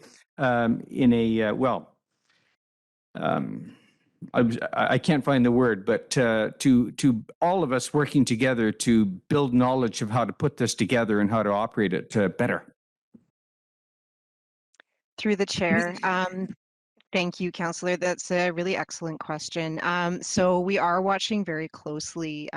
There's a number of different after action reports that are expected out of the atmospheric river events from a number of communities. I imagine there will be several coming from the Fraser Valley, as well as from places like Merritt and Princeton that were extremely impacted by the events in November. So we are watching those really closely for a number of different learnings, from everything, as you say, to improve communications, improve partnerships potentially with industry, as well as things like rapid damage assessment for floods specifically, because most of that is focused on earthquake damage assessment in BC and previously. So there's a lot of learnings that I think we'll be able to extract from late last year, as well as from some of the other events from last year as well, with wildfires and heat.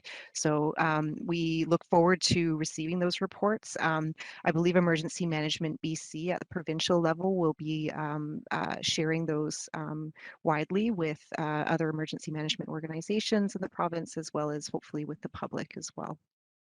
Thank you. Thank you. Chair, I had a question for Mr. Vilaniskis. Ms. Vilaniskis, you referred to impacts for processing of development permits, building permits, applications, and resulting from our COVID experience. But you've also referred to provincial policy standards, accreditation for building officials, level 2, level 3. And my question is there a role for us as politicians in advocacy here? When we sit around our council discussion room here and think about resolutions to bring to Lower Mainland Local Government Association or UBCM, perhaps we might speak to your department about, because surely this is an issue province-wide. If provincial policies or lack thereof or budget opportunities from the province could alleviate this, not just for Squamish, but for other communities around the province, maybe there is a role, and again, I'm just musing, maybe it's not a question, but is there something we can do in advocacy vis-a-vis the province on addressing bottlenecks around level 2, level 3 building officials? They have their own organizations. So do you planners have your own provincial organizations? Maybe there's a dialogue going on there that we could tap into. Is there some political advocacy that we could, are there opportunities for that for us to help out this category of bottleneck that no doubt applies to other communities beyond Squamish? Thank you, Councilor Anderson. That's a great question. I would have to think about it a bit more to, I think, answer it clearly. But this was a long time coming. The requirement for certification, we knew about it. Everybody knew about it, and the province has put in place some interim measures. So a building official that is in training, at the moment, can get qualified as being able to assess projects one level above. So essentially, if I'm a level 2 building official, and I'm studying to be a level 3 official, getting ready for my exams, I could be qualified as in training level 3 official, and that is very helpful in making sure that our workforce is able to adapt to the new regulations. Is there any, I think, better opportunities or more opportunities for education is something that would be useful, speaking from our staff perspective. But yeah, other than that, I'm not sure if I think the province has taken a number of steps to make sure that the local building officials have had the notice and have the opportunities to deal with this in the interim. I'm just not sure what else they could be doing. I think there is, I think before the regulations came in place, especially in smaller communities, there's really slim pickings in terms of qualified labor. And also the time that's required to get your education up to speed, the complexity of the tests, all contribute to this issue. Thank you. Perhaps we can think this about through this again and be in touch again when it's time that we discuss our advocacy strategies vis-a-vis the province, maybe education spending, that type of thing. Thank you. Thank you. Councillor Race. Thank you. And thank you for the report. This was actually very interesting for me. And I had a couple of comments and then some questions. And the first comment that which was mentioned in the report was the reassignment of staff as opposed to laying them off, which I thought was one of the real successes of our strategy during this pandemic. And I know from my time in the private sector dealing with employees and staffing and so forth that good people are hard to find. And when you do find them, you certainly want to keep them at almost any cost. And so I thought this was a great strategy. And it's something that maybe could be reapplied. Hopefully we don't have another pandemic like this in the future, but there may be instances in isolated cases and isolated departments and so forth where we can reapply this strategy as opposed to having to lay people off for short periods of time when something unexpected comes along like this. And I recognize there's cost to that. And in this case, the costs were significantly compensated by the province and may not be in the future. But it's just something to me that I thought it was something that really worked out well for everybody involved. The other question and comment is regarding remote work. And this, just sort of following, North American media and maybe world media seems to be one of the more interesting things coming out of this pandemic is how much remote work might happen and the effect on all kinds of lives, on the housing market, on office space markets, and all kinds of things like that. But in our case, two things. One is based on my own experience. It took a while to get the technology in place to be effective. I mean, the computer I had didn't work. I had to get one from the district, the one I'm looking at now. I thought I had enough bandwidth, but I had to, even though I'm 4 feet from a high Wi-Fi, I had to be hardwired in. So there's technology that's involved in this, and others have talked about this, and your report mentions it. But I think, if we're going to have remote work in the future or situations where council might be expected to individually or together act remotely, that we ought to think about some kind of policy around that. In other words, some minimum standards. Where there's still today, we find people who don't have sufficient bandwidth, and so it sort of interrupts the transmission and the meeting and so forth. And do we have a minimum standard for computers, for example? And I'm using one that's loaned to me by the district because the one that I own was just completely inadequate and didn't work. And so do we get into that for council members and staff? Do we dictate that they have to have so much bandwidth?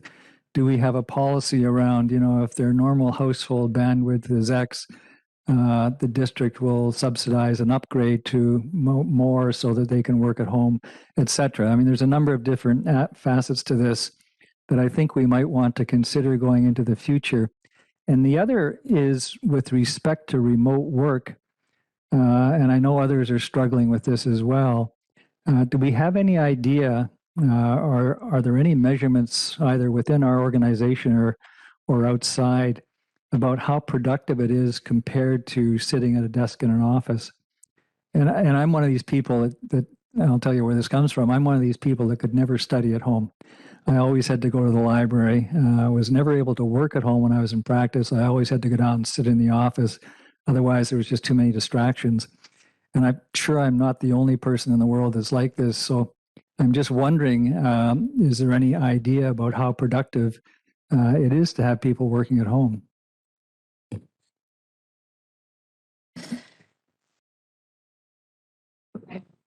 Okay.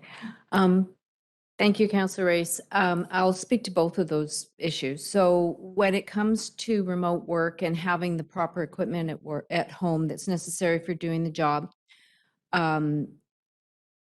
IT staff work with the staff at home to make sure that the hardware, like your laptop and cameras and things like that, are in place. And for the most part, it's the same equipment that you would have here at Municipal Hall or in the Public Works yard if you're administration there, or the rec center. And the same for council. What we did notice is that a number of councillors needed upgrades in the equipment that they had, because the equipment that they had weren't intended at the time for remote use for electronic meetings. So a number of councillors received upgrades. And what fell into play early on in the pandemic was supply chain issues with laptops, phones, even remote or the cameras that we needed. When it comes to bandwidth, there's a whole variety of bandwidth issues that go into people's houses. It depends if you live in a townhouse. It depends what kind of contract you have with your provider. And there's different areas of Squamish that have better connected ability than others. Everybody, though, has the ability to hardwire in, and because Wi-Fi varies a lot on the time of day. It depends when the kids are coming home in your area, if you're in a townhouse. And the most reliable connectivity is when you hardwire in. And so IT has handed out a number of long cables to people to reach from where their router is to where their home office is. So and it makes a big improvement when you hardwire. I hardwire in at home too. And when it comes to, what was the second question? It was around, productivity. So we tossed this around a lot in the beginning, and we came full circle. So it's up to managers and supervisors to know what their staff are doing and how productive. And isolation is can be a symptom of non-productivity. And if you have a really good working relationship as a manager or supervisor with your staff and staff with each other, and they're staying connected, what the productivity level should be. And, you check in with your staff and say, what's on the agenda for today? What are you doing? How's it going? And you keep that relationship going, and you will know that their output is the same as when they're in the office. And a lot of our staff too have, come back to the office on a hybrid basis where, we have to print stuff out or have hard copies that are required to be filed, because we still are a government and have a filing records management obligation. So productivity has actually not been an issue. And in some instances, we've been monitoring and documenting, and we've actually found that some people are actually better at home. Not everybody, of course, there's some people who are better in the office. I like to be in the office, but we actually have staff who are just workhorses when they're at home, because there are no interruptions. And, they do their obligatory daily check-in and then off they go to the races. So productivity, we talked about productivity software. We talked about SharePoint itself has some tracking capability, and we haven't seen that we've needed it. Thank you for that. Thank you, Councillor Stoner. Thank you to the chair. Thanks so much to Ms. Kidner and to all staff who have prepared this report. It was very insightful, and I think it is super important to take the time to reflect on what we've learned, not just to document the innovations, but to provide the space for staff, council, and our community to really reflect on just how much got done in the last few years and how much was asked of us. I think that's an important piece for the mental and emotional well-being to really start to process what we've all lived through, to be honest. There were a number of really interesting insights that jumped out at me, but I just want to pick up on a few. Going back to Councillor Race's question around the remote work policy, appreciate some more details on that. And I'm just curious if, I suspect that it's probably on a position by position basis, but are we expecting to put kind of specific baseline standards for how often staff need to be in the office versus remotely in the hybrid models, or is that really just up to managers and supervisors?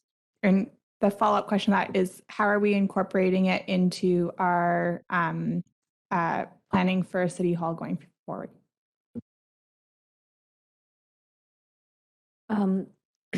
So the remote work policy, how it works is staff put in, fill out a questionnaire, and then it goes to their manager to take a look and look at the viability based on the position. So for example, the receptionists. We can't have remote work for our frontline staff and our cashiers. It just isn't one of the positions that's conducive to working at home. And then we weigh that against the space needs. So it's the ability to work at home and the viability and productivity and output with the space needs. And what we've developed in a lot of the areas is a hot desking situation, because what we've had is situations where we have 3, sometimes 4 employees working in one office that's really built for one person. And during a pandemic, it's not a good idea to have everybody in there. And we haven't, brought in dividers and plexiglass and stuff like that. But it's sort of worked out really well, and we've learned a lot from it. And there's some people who like to be here part of the time as opposed to all of the time. And, it's on a case by case basis, especially here at Municipal Hall.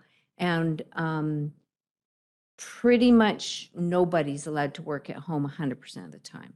And in those very rare circumstances where that might happen, it's up to the CAO to make that final ultimate decision on it. That's helpful. Thank you. And I think on that, there was a really interesting piece that I thought around the staff capacity, where there was a note that limited hours or restricted services allowed staff to complete projects that would have not otherwise been completed in busier times. And I think that that really reflects the opportunity when you have a bit of that downtime, whether it's at home. But interesting to think about if we kind of change our service delivery model a little bit to ensure that staff are able to do all of their work.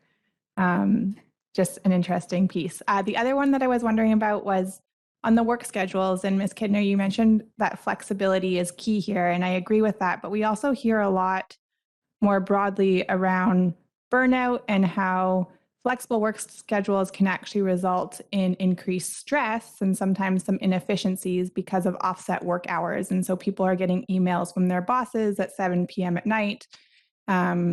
And so I'm just curious if you heard any feedback around that. We're seeing some countries, especially in Europe, Portugal and France, actually bring in legislation around you can't send emails to your employees after 5 p.m. And so that's the totally other end of the spectrum of flexibility. And I'm just curious if you heard any feedback on the negatives of flexibility and how we're managing that.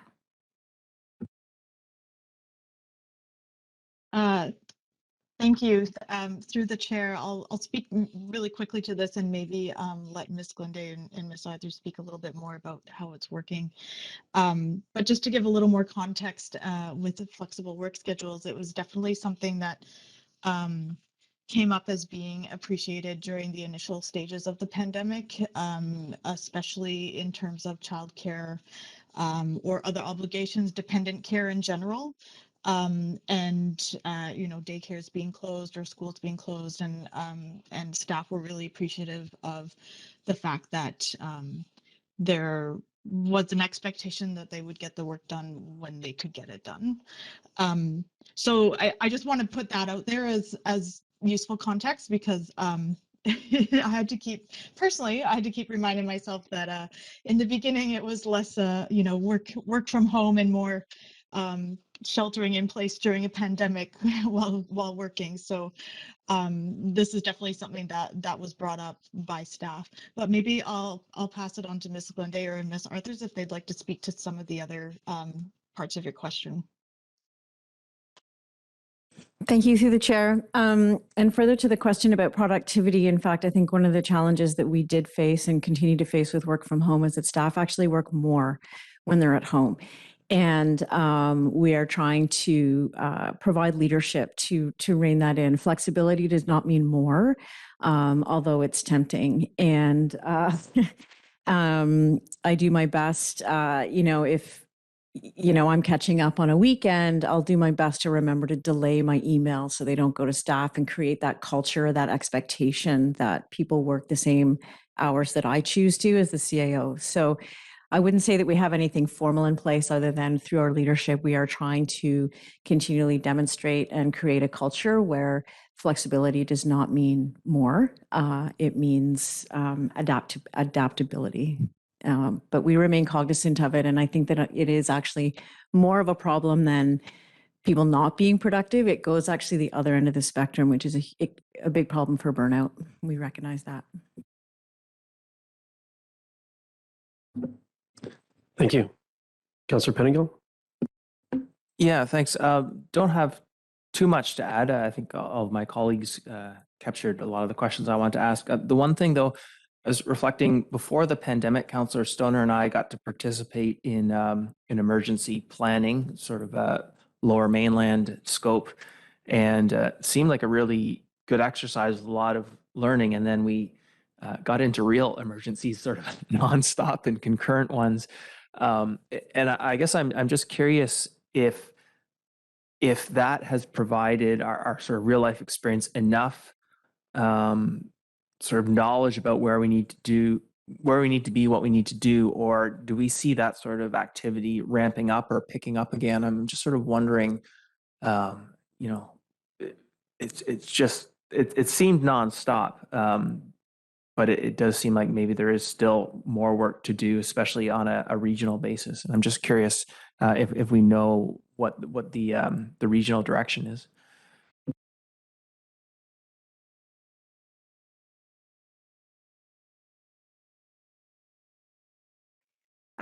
I can speak to that. My apologies, I can't turn my camera on at the moment because my internet bandwidth isn't high enough. Speaking of adaptability and virtual environments.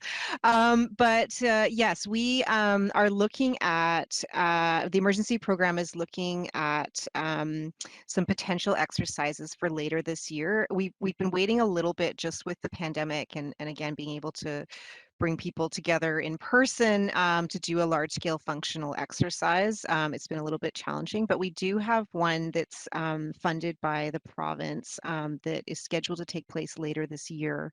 It'll be a flood response exercise.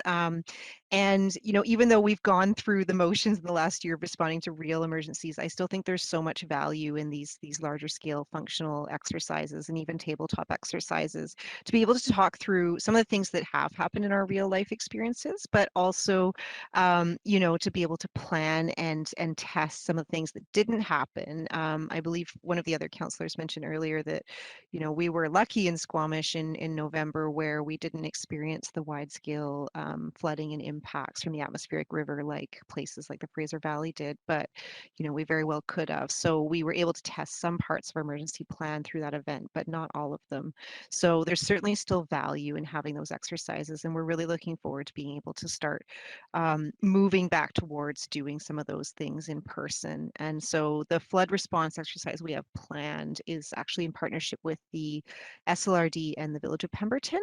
So it will be a regional approach to that exercise, and it's in the design phase at the moment. So I'm sure you'll hear more about that as we move into the implementation stage later this year. Thank you. I'll keep it brief as we're slightly over time, but I'll get a couple questions in here. The report was incredible and really highlighted the great work done throughout the throughout the pandemic. And I experienced that, of course, being able to be part of a functioning council. And I know that takes a lot of work from staff to get us all the information that we need and provide the venues physically or virtually to do that. So I commend staff for the execution of that. And and the work culture piece I thought was really interesting. I ran across a couple of the engineering picnics and they were great, and everyone looked just so happy to be there too, which was really good to see.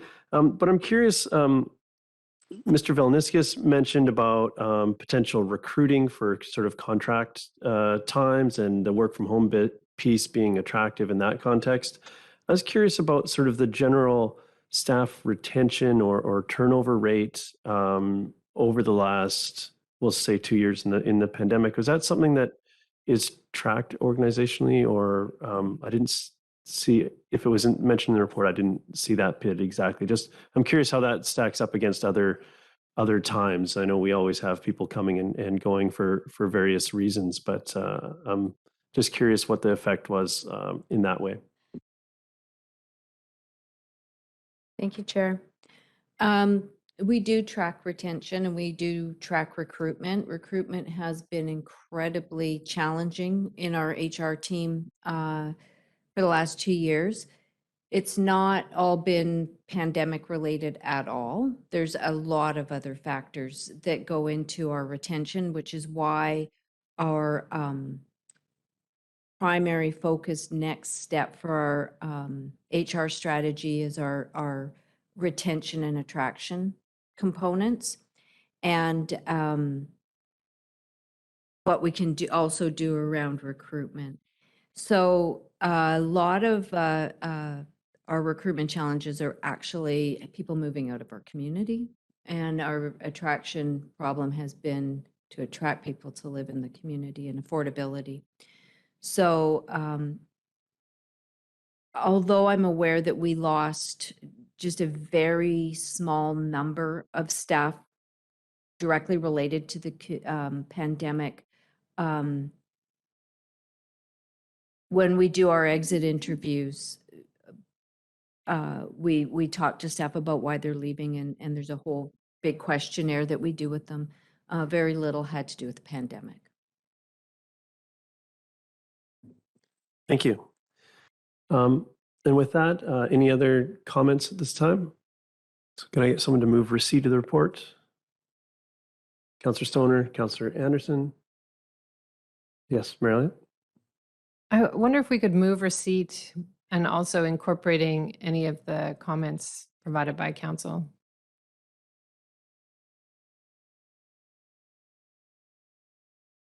Is that a friendly amendment? Friendly amendment? Okay, and with that, I'll ask the question. Any opposed? Motion carries. Thank you, everybody. We're going to be on recess now for lunch. We have a delegation joining us, so we will be starting promptly at 1. So if you could be a couple minutes early for that. So we're ready. Thank you so much. We'll see you then. Hello, and welcome back to Committee of the Whole for Tuesday, February 22nd, 2022. I'm Councillor Armin Herford, and I'll be chairing this meeting. We're on to our next agenda item, which is from the Climate Change Law Initiative. And I'll pass it over to, I'm going to take a swing at it. Juvarya Veltkamp. Yes, not bad at all. Thank Did I do you. okay? All right. Thank you very much. I'll turn it over to you, please. I appreciate you taking the plunge. That's brave, and yeah, bravo. Good afternoon. Thank you, Arman, and good afternoon, Mayor and Council and District of Squamish staff. I am Juvarya, rhymes with Bavaria, Veltkamp, and I'm Director of the Canada Climate Law Initiative. It's my pleasure to speak with Council this afternoon on the topic of climate governance. I'm with the Canada Climate Law Initiative, or CCLI, I'll refer to it as, which is a research hub. We are housed at the University of British Columbia, and we educate boards of directors on their fiduciary obligations and how climate change relates to their governance responsibilities related to risk management, investment strategy, etc. We've delivered 80 free presentations to boards across Canada so far. We have a target to do 250. And for today, we've adapted our materials for the municipal context. So I'd like to thank District of Squamish staff Ian Picketts and Kate Mulligan for their support with the presentation today. I have two speakers joining me today. I can't see everybody on the call. I'm hoping that they were able to join.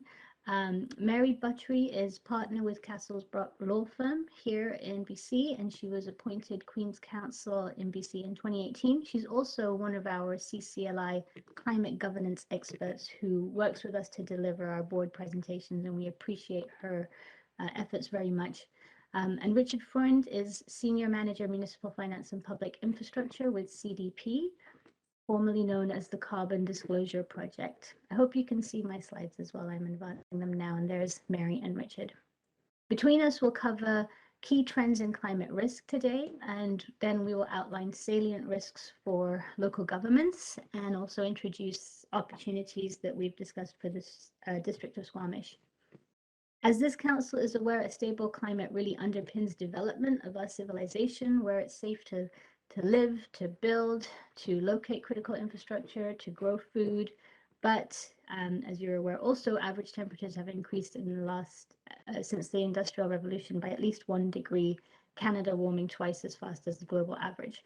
1 degree may seem inconsequential to some, probably not to this council, but for comparison, the Ice Age was only 6 degrees cooler than today on average. And that was a completely different and very hostile environment. Climate change used to be thought of as occurring in the long term as well. In fact, Canadian economist and banker Mark Carney even referred to inaction on climate change. You know, we failed to act because it was the tragedy of the horizon. We discounted the impacts of climate change because they were so far in the future, and some did not act with the urgency necessary to address climate change. But the horizon has raced up to meet us, and the early impacts of climate change are here. We contend with them today. And as you know, the risks are systemic and pervasive. So climate risk impacts every part of our economy and society. It's considered the greatest health emergency we face. And the risks, therefore, cannot be hedged away. We've seen, this is the World Economic Forum's Global Risk Perception Survey, that climate is now, environmental related impacts are in the top 3 concerns of businesses. And we know in cities that these impacts disproportionately affect the most vulnerable in our communities.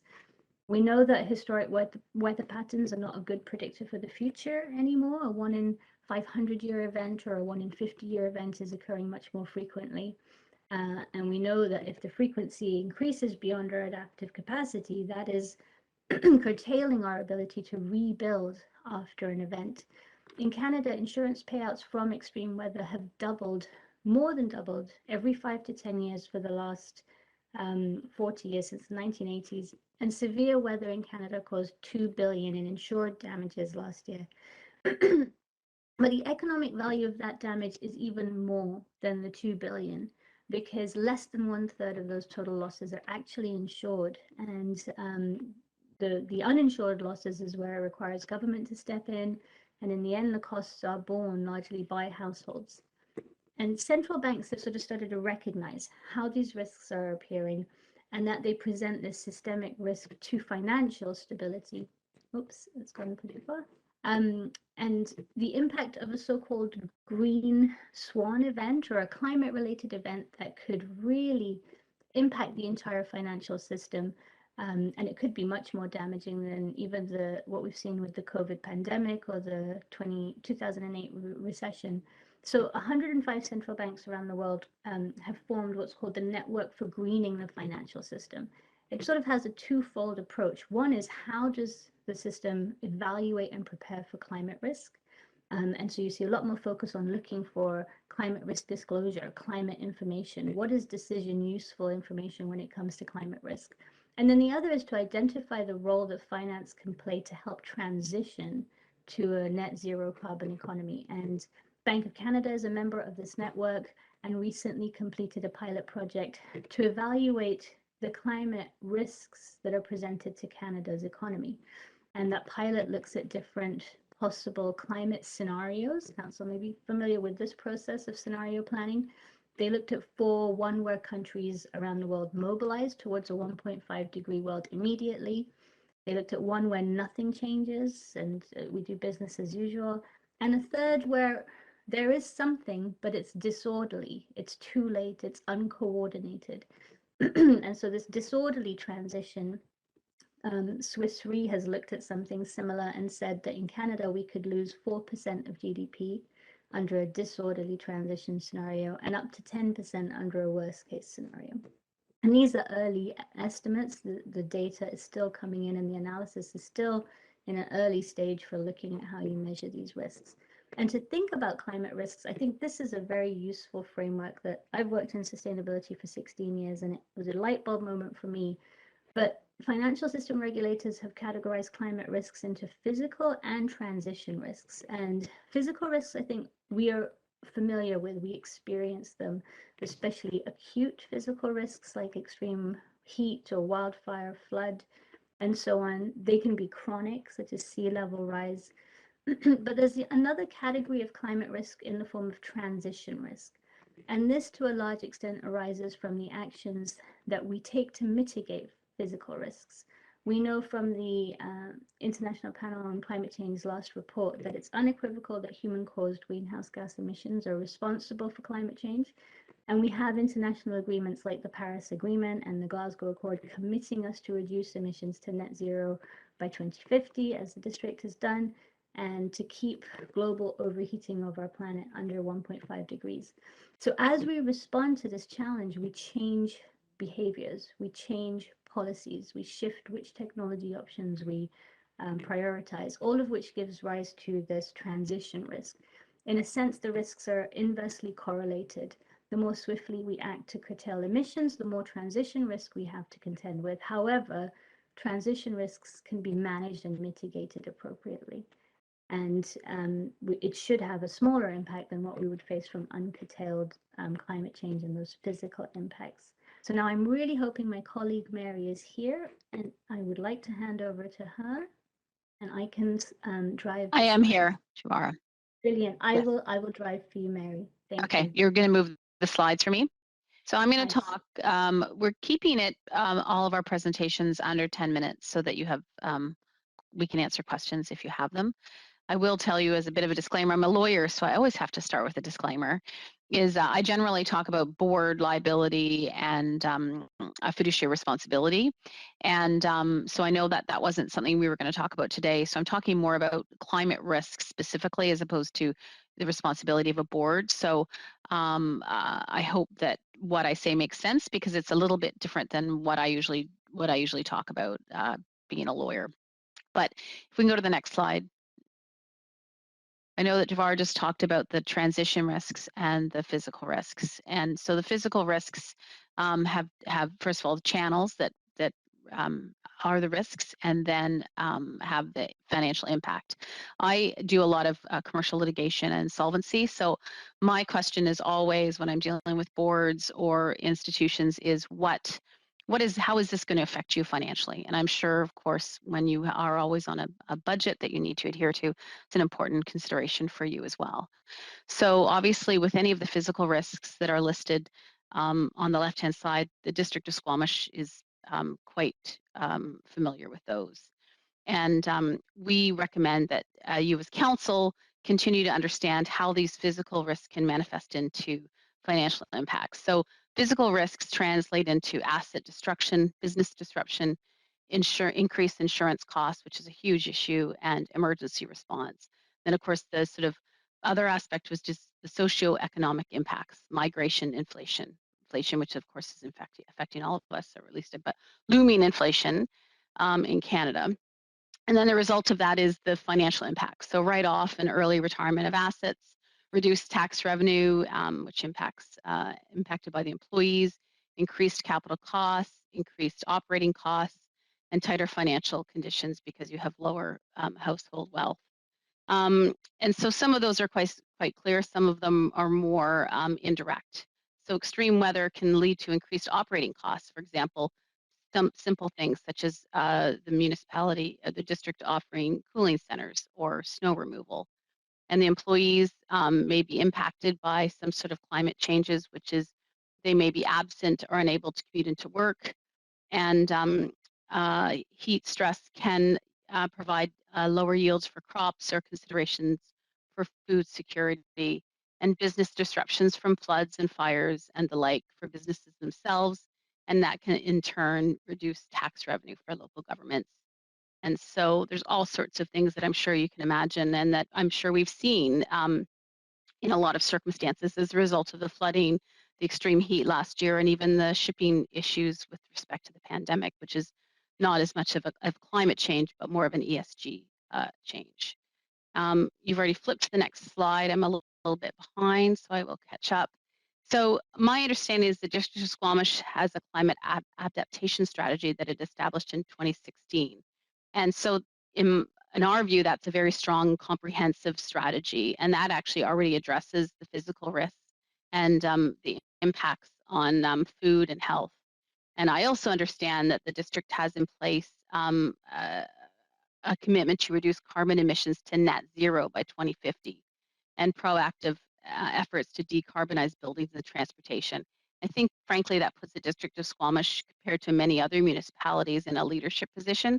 And there's a quote on this slide that says most local governments have more ambitious climate targets than their national governments.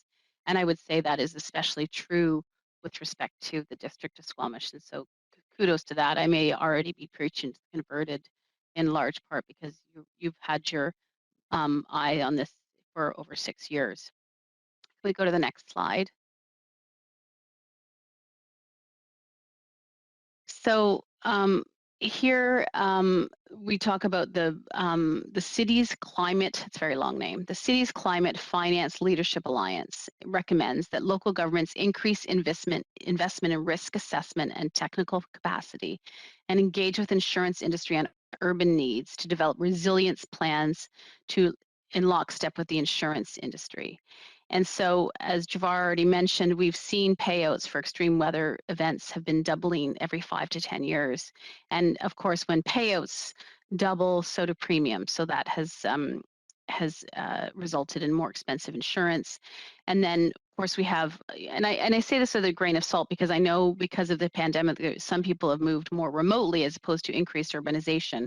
But I know there is a commitment to increase urbanization and densification of existing urban infrastructure, which puts the total area at risk with respect to climate change.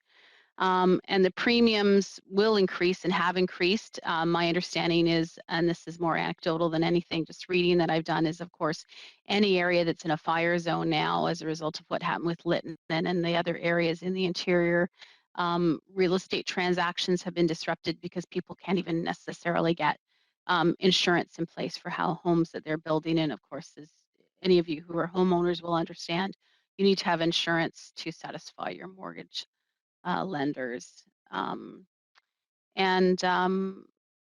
think that's all I need to say because I'm very tight on time.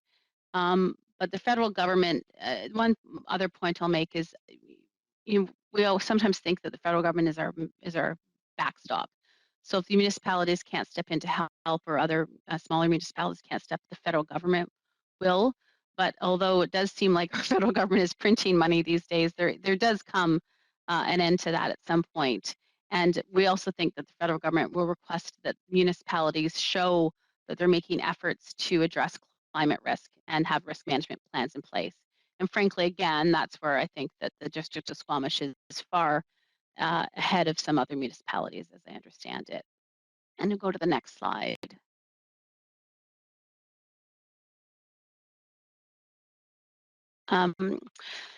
So transition risks from climate change similarly manifest through many channels, and they have different and financial and economic impacts. So the risk channels, this is remember we had the physical risks, now we have transition risks. You can all see the slides, but I think the important thing to focus on, I know I'm going very quickly because we're trying to keep to our 8 minutes each, but there's obviously increased operating costs, increased cost of capital, potentially a lower value of investments if you are in a fire or flood zone, increased demand for services, especially if people are maybe displaced because of climate change, and tighter financial conditions, more expensive to heat your home, more expensive to cool your home. Your rising inflation is causing more of your income to go to mortgages, and so that will reduce household wealth and may reduce the tax base for the municipality as well. So when some people say they don't necessarily have to pay attention to climate change, I think everyone does, because there are these stripped down effects that do affect everybody, whether you know, how strongly you believe or not in protecting the climate. There are economic impacts anytime we have a weather-related climate event. And then we state in this last slide, the most important transition risk for the district to understand is the changing behavior of lenders, investors, and government funders. I'm thinking of Infrastructure Canada, and a lot of these, and this is relating again to transition risk. How will the District of Squamish keep up when lenders and insurers look to municipalities for how they are climate proofing their operations and their portfolio? And some are only, some banks are only looking to finance projects, or at least providing more favorable rates to projects that have decreased financial emissions. So anyone who's doing development in the District of Squamish will obviously be aware of that. And I think that's probably. Oh, and then there's other point. I understand that federal grants and funding for large infrastructure projects over $10 million are actually required to look at their project through what we would call a climate lens, so that they actually pay attention to and provide proof that they are looking at the impact of their project with regard to the climate risk. So those are all things I suspect, based on your 2016 policy, I probably just spoke to things most of you already know.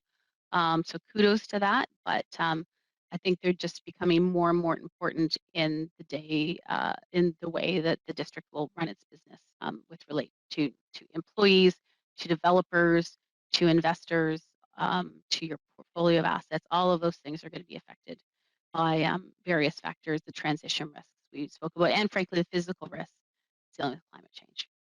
And I'll pass it over to Richard. Sorry, I went a little long. So. Thank you, Mary.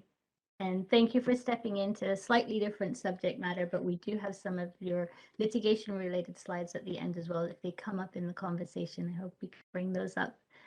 And Richard? Sure. Hello.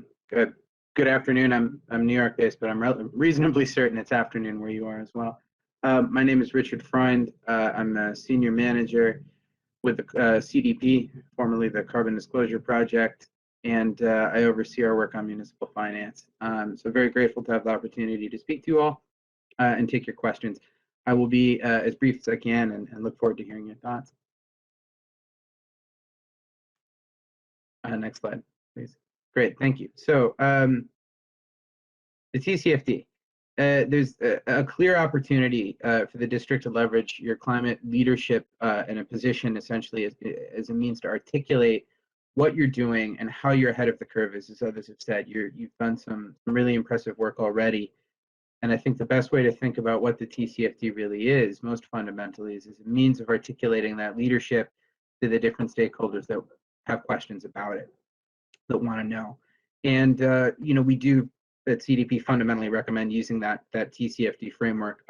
We have quite a close relationship with the TCFD Secretariat, and I'll get a bit more into those details in a bit. But to take a step back, I think it's worth noting that this was set up by the Financial Stability Board, which is a body of central banks, which was itself, really empowered in the wake of the 2008 financial crisis, as a body, essentially put into place to help understand what, how did we get to this point and how do we not get there again?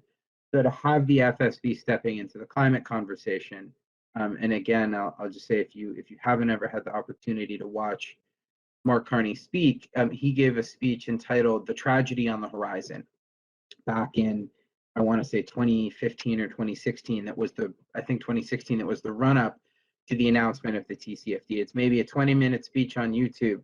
And it's really quite striking to watch a central banker, really wade into the climate from the perspective of the FSB. Now, since those recommendations were made, we've seen over 3,000 organizations sign up as supporters, including the Government of Canada, CPA Canada, most of Canadian banks and large pension funds, and cities, including the City of Vancouver. We've seen in particular in Canada, Vancouver, Montreal, Toronto, and Edmonton have issued voluntary TCFD aligned reports. The TCFD offers a framework for organizations to incorporate, again, these climate related risks and opportunities, thinking about both transition and physical risks, into a management and strategic planning process that's really built on an architecture of scenario analysis. So I'll make a couple points about that in a moment. This is a principles-based approach. This is not a checklist. It's not a scorecard. It doesn't say, reduce your emissions X amount by Y year. This is essentially a suite of guidelines that are want to help you understand how to think and how to guide the storytelling that you're doing around your environmental and climate journey in a systematized way that's in line with best practices as the central banks of the Financial Security Board see it. There's 4 pillars. As you can see, there's meant as a sort of nested concentric circles that are meant to get more specific and nuanced as they shrink: governance, strategy, risk management, and metrics and targets. And it's essentially by applying this framework to municipal operations that can really help you enhance your data collection and really build that internal capacity for managing climate risks. Let's go on to the next slide. Thank you. So important point to make about it, it's a framework. And we basically have, there's sort of 3 things out there that often get confused. There's frameworks, standards, and then there's actual disclosure mechanisms. So frameworks tell you what you should be doing. Standards tell you how specifically to do the what. And then a disclosure platform is the where that you go to do the thing that you've been instructed how and what. So important to note in that typology I've just laid out for you, the TCFD is a framework. Just to put myself into this architecture, CDP is we're the last. We're a platform. We're the where you go to do what's informed by frameworks and standards that are relevant to the space. So cities that are adopting TCFD are aligning with these trends in the private sector, where regulators around the world, we're starting to see these, increasing sway towards the mandated disclosure of climate-related risks, often asking for TCFD disclosure. I think the TCFD really is the unifying pillar, along with, I would say, the UN Sustainable Development Goals. These are the sort of twin pillars that the space is coalescing around.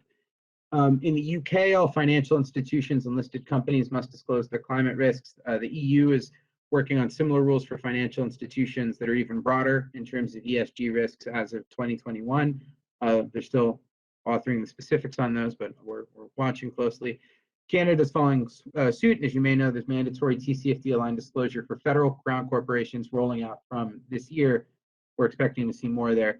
The Canadian Securities Administrator has proposed a national instrument that will require listed companies to disclose their climate risks. And so with all of this, you can see a sort of drumbeat moving forward. Of course, in my own country, in the US, we're waited with bated breath to see what the Securities and Exchange Commission announces and their equivalent organization on the municipal side, the Municipal Securities Rulemaking Board.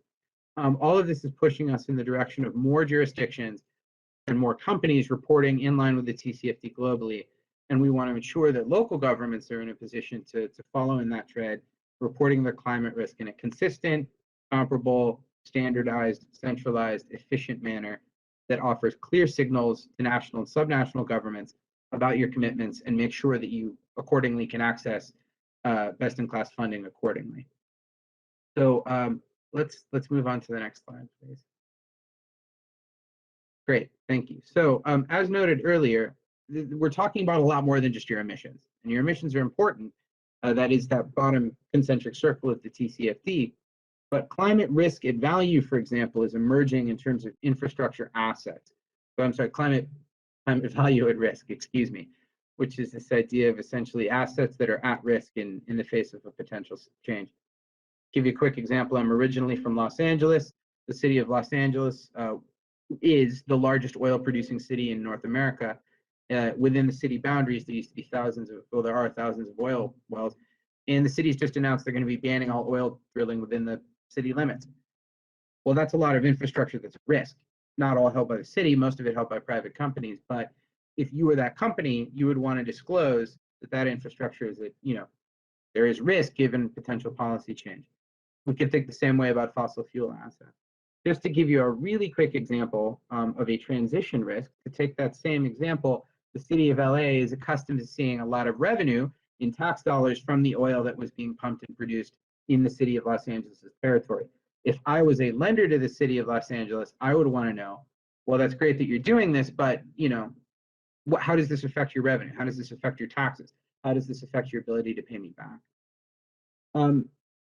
In thinking about these risks, this is forward-looking metrics that really measure the value of real estate. Thinking about, for example, things at risk from flood or fire, as we think about physical risks, or a dollar figure for what potential damage might cost. Most organizations start by creating a heat map, identifying areas at higher or lower risk before you want to get into quantifying real value at risk in the way I was just describing. There's a range of potential climate risks, metrics, and targets, and they all have limitations, but it is important to start somewhere. With all of this, I'll just say briefly before we get on to the last slide and questions, that it's really important to I want to again make this point, it's not just emissions, but these other questions about how does the economic changes that are resulting from everything affiliated with climate change affecting my performance in the future, my ability to collect revenue, my ability to pay my debtors, my ability to fund the various projects I have, as we think about, and I'm afraid I don't know if Squamish has public pension funds under your disposal, but if you do, what are your obligations down the future, and do things like population and demographic changes affect your ability to meet those obligations, 10, 30, 50 years from now. Last slide. Thank you. Great. So, sorry. Yes, thank you. This is I hope I can be helpful as the acronym whisperer on the call. So I, of course, work for CDP, which now stands for nothing, used to stand for the Carbon Disclosure Project. CDP has a sister organization, the Climate Disclosure Standards Board, or the CDSB. And I should say did, actually, because they're no longer our sister organization. As of February 1st of this year, our sister organization, the CDSB, which previously was the host of the TCFD website and controlled a lot of the TCFD knowledge that was on the website, on the internet rather, has merged with the Value Reporting Foundation to form the ISSB, or the International Sustainability Standards Board. The ISSB will be coming out with IFRS sustainability disclosure standards. And this is really important in that for the first time, all of the really critical organizations are going to be under one roof, and it's really important that it's the IFRS Foundation overseeing this. And I'll say why in just a moment. I just want to note for the acronym aficionados out there, the Value Reporting Foundation, or VRF, is itself a conglomeration last year, or a merger between the Sustainability Accounting Standards Board, or SASB, and the IIRC, or the International Integrated Reporting Council. What's exciting about all of this is that all of these folks are really coming together like superheroes in a league to come up with the unified IFRS sustainability disclosure standards, which should be forthcoming in 18 months, we hope. That's going to be really critical as far as actually having a standard to really point everyone globally at. And the reason that's critical and why it's so important that it's IFRS that's doing it is that they are the same folks that are responsible for the IFRS accounting standards as recommended by IASB, or the International Accounting Standards Board, which set the rules for, I want to make sure when I'm looking at a balance sheet that this company is measuring their accounts receivable in the way this other company is in a different country. Are we able to essentially perform our corporate finance in terms of documents and accounting in ways that make sense? I want to be comparing like to like internationally. So this is a very exciting development. We're sad to have carved off a number of our colleagues and seen them go to a new organization. But of course, this is, critical role in the space. So this also is expected to potentially have ripple effects down the road to things like the public sector accounting standards, which are currently a bit indirectly related to this. But we're keeping an eye on this, and we'll see how this changes. All of this is, of course, also subject to developments as various national governments begin to actually decide what they would want to instruct their stakeholders to see. So thank you for your patience with this very last slide. Let me speak about CDP for a moment. I gave you earlier a taxonomy of what, how, and where. So the TCFD is an example of a framework. The ISSB, the International Sustainability Standards Board, standards. So they're going to tell you how to do the what of things like the TCFD and other critical things in the space, like the greenhouse gas accounting principle, for instance. We're the how, so we're the where. So where you can actually go to then do your disclosure that's aligned with the what and the how of these standards and frameworks that exist out there. So please do announce all CDP climate disclosure aligns with the TCFD. If you do CDP disclosure through any of our questionnaires, you are de facto also doing TCFD disclosure. So that's new for the city space from 2022 onwards.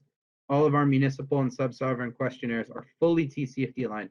In past years, they were mostly full, but we have closed the last couple of gaps. So anybody disclosing with us is de facto accomplishing TCFD disclosure.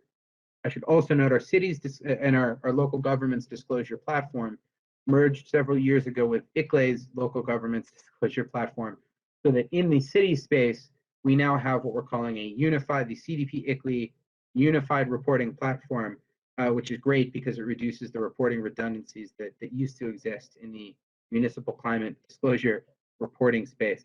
What we love, I mentioned earlier, a couple critical words: centralized, standardized, uniform, comparable. What's important about this is that we can look at different actors answering the same questions in the same form and compare point to point.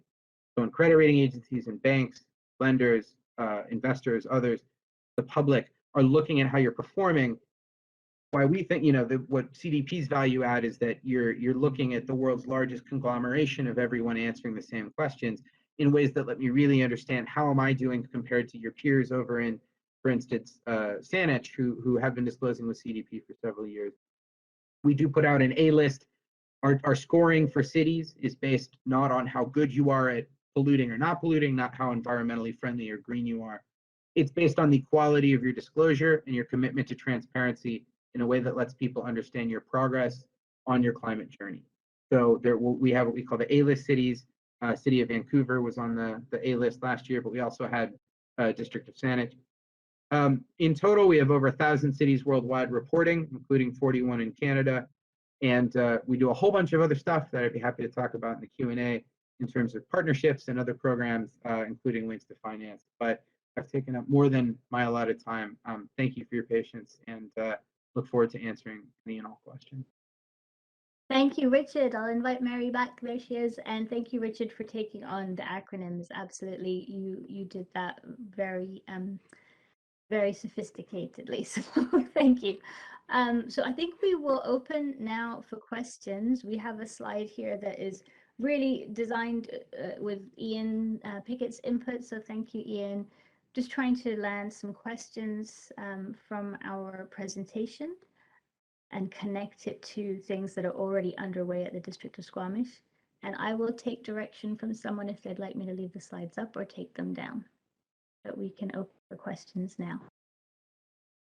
I think maybe we'll just give a couple seconds so everyone can read this slide, the final slide, and then we'll take it down just so we can see everybody, and perhaps answer a question you may need to put it back, put a slide up. So, but we'll cross that bridge when we get there. Council, who would like to kick off the question period?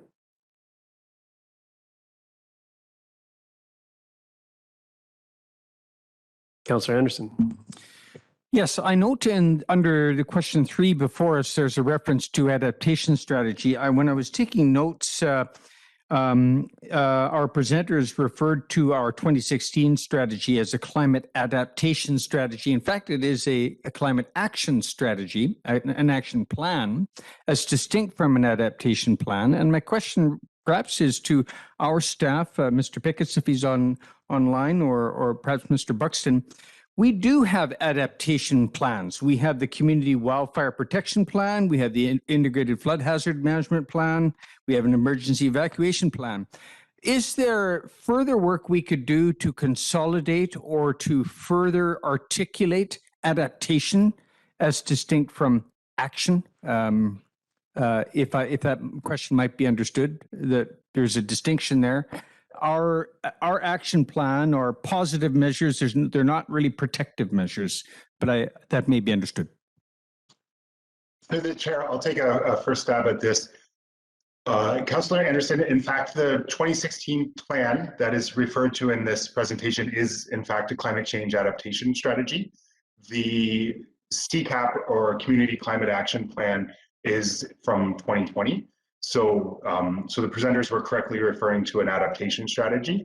And in my opinion, that strategy does quite a good job of combining the different impacts and the different risks and prioritizing them. So I personally believe that is a quite a good source document from which to make to proactively undergo adaptation. So that document kind of gives us a game plan, and there's things like the integrated flood hazard management plan, fire risk mitigation strategies, etc. to go from. Thank you. Thank you, Mr. Pickett. Yes, I now recall that is the previous council that produced that adaptation strategy. However, since then, and it happens that sometimes in our budget discussions during the fall and winter, where we reflect on, or individual councillors do, whether we might invest more in adaptation. So to confirm, you feel that we do have a document that doesn't need to be tightened or represented for our proper appropriate focus on adaptation. If I could just confirm that. Through the chair, yes, that's my assertion. This is a good ground, kind of setting the table document from which to undergo active adaptation measures. To be fair though, I think one of the points you're making is there's certain impact categories where we have made less progress than others. So a good example is water supply. So that's one area where there hasn't been a lot of work done. So there's certainly areas that need work, but I think they're well articulated in the document. Thank you. Thank you. Moving on to Councillor Stoner, followed by Councillor Pettingill. Thank you. Through the chair, this is a question for Ms. Buttery. You piqued my interest in terms of your other slides. We are obviously slightly different than other boards in that we're elected and fall under different governance structure, but I am curious what our potential liability and fiduciary duty is as a government that is responsible for future-proofing our community. And if you've seen any evolution in that space in terms of we are elected, but we're still a board and we have responsibility. And so where does that fall? So generally, you have to have a duty of oversight of risk. And you do that in many ways. I mean, I don't know a lot about how the district operates, but obviously you have regular council meetings. You have regular advisors. You have presentations such as this. You rely on the financial reports of the staff and other staff reports, presumably from the district.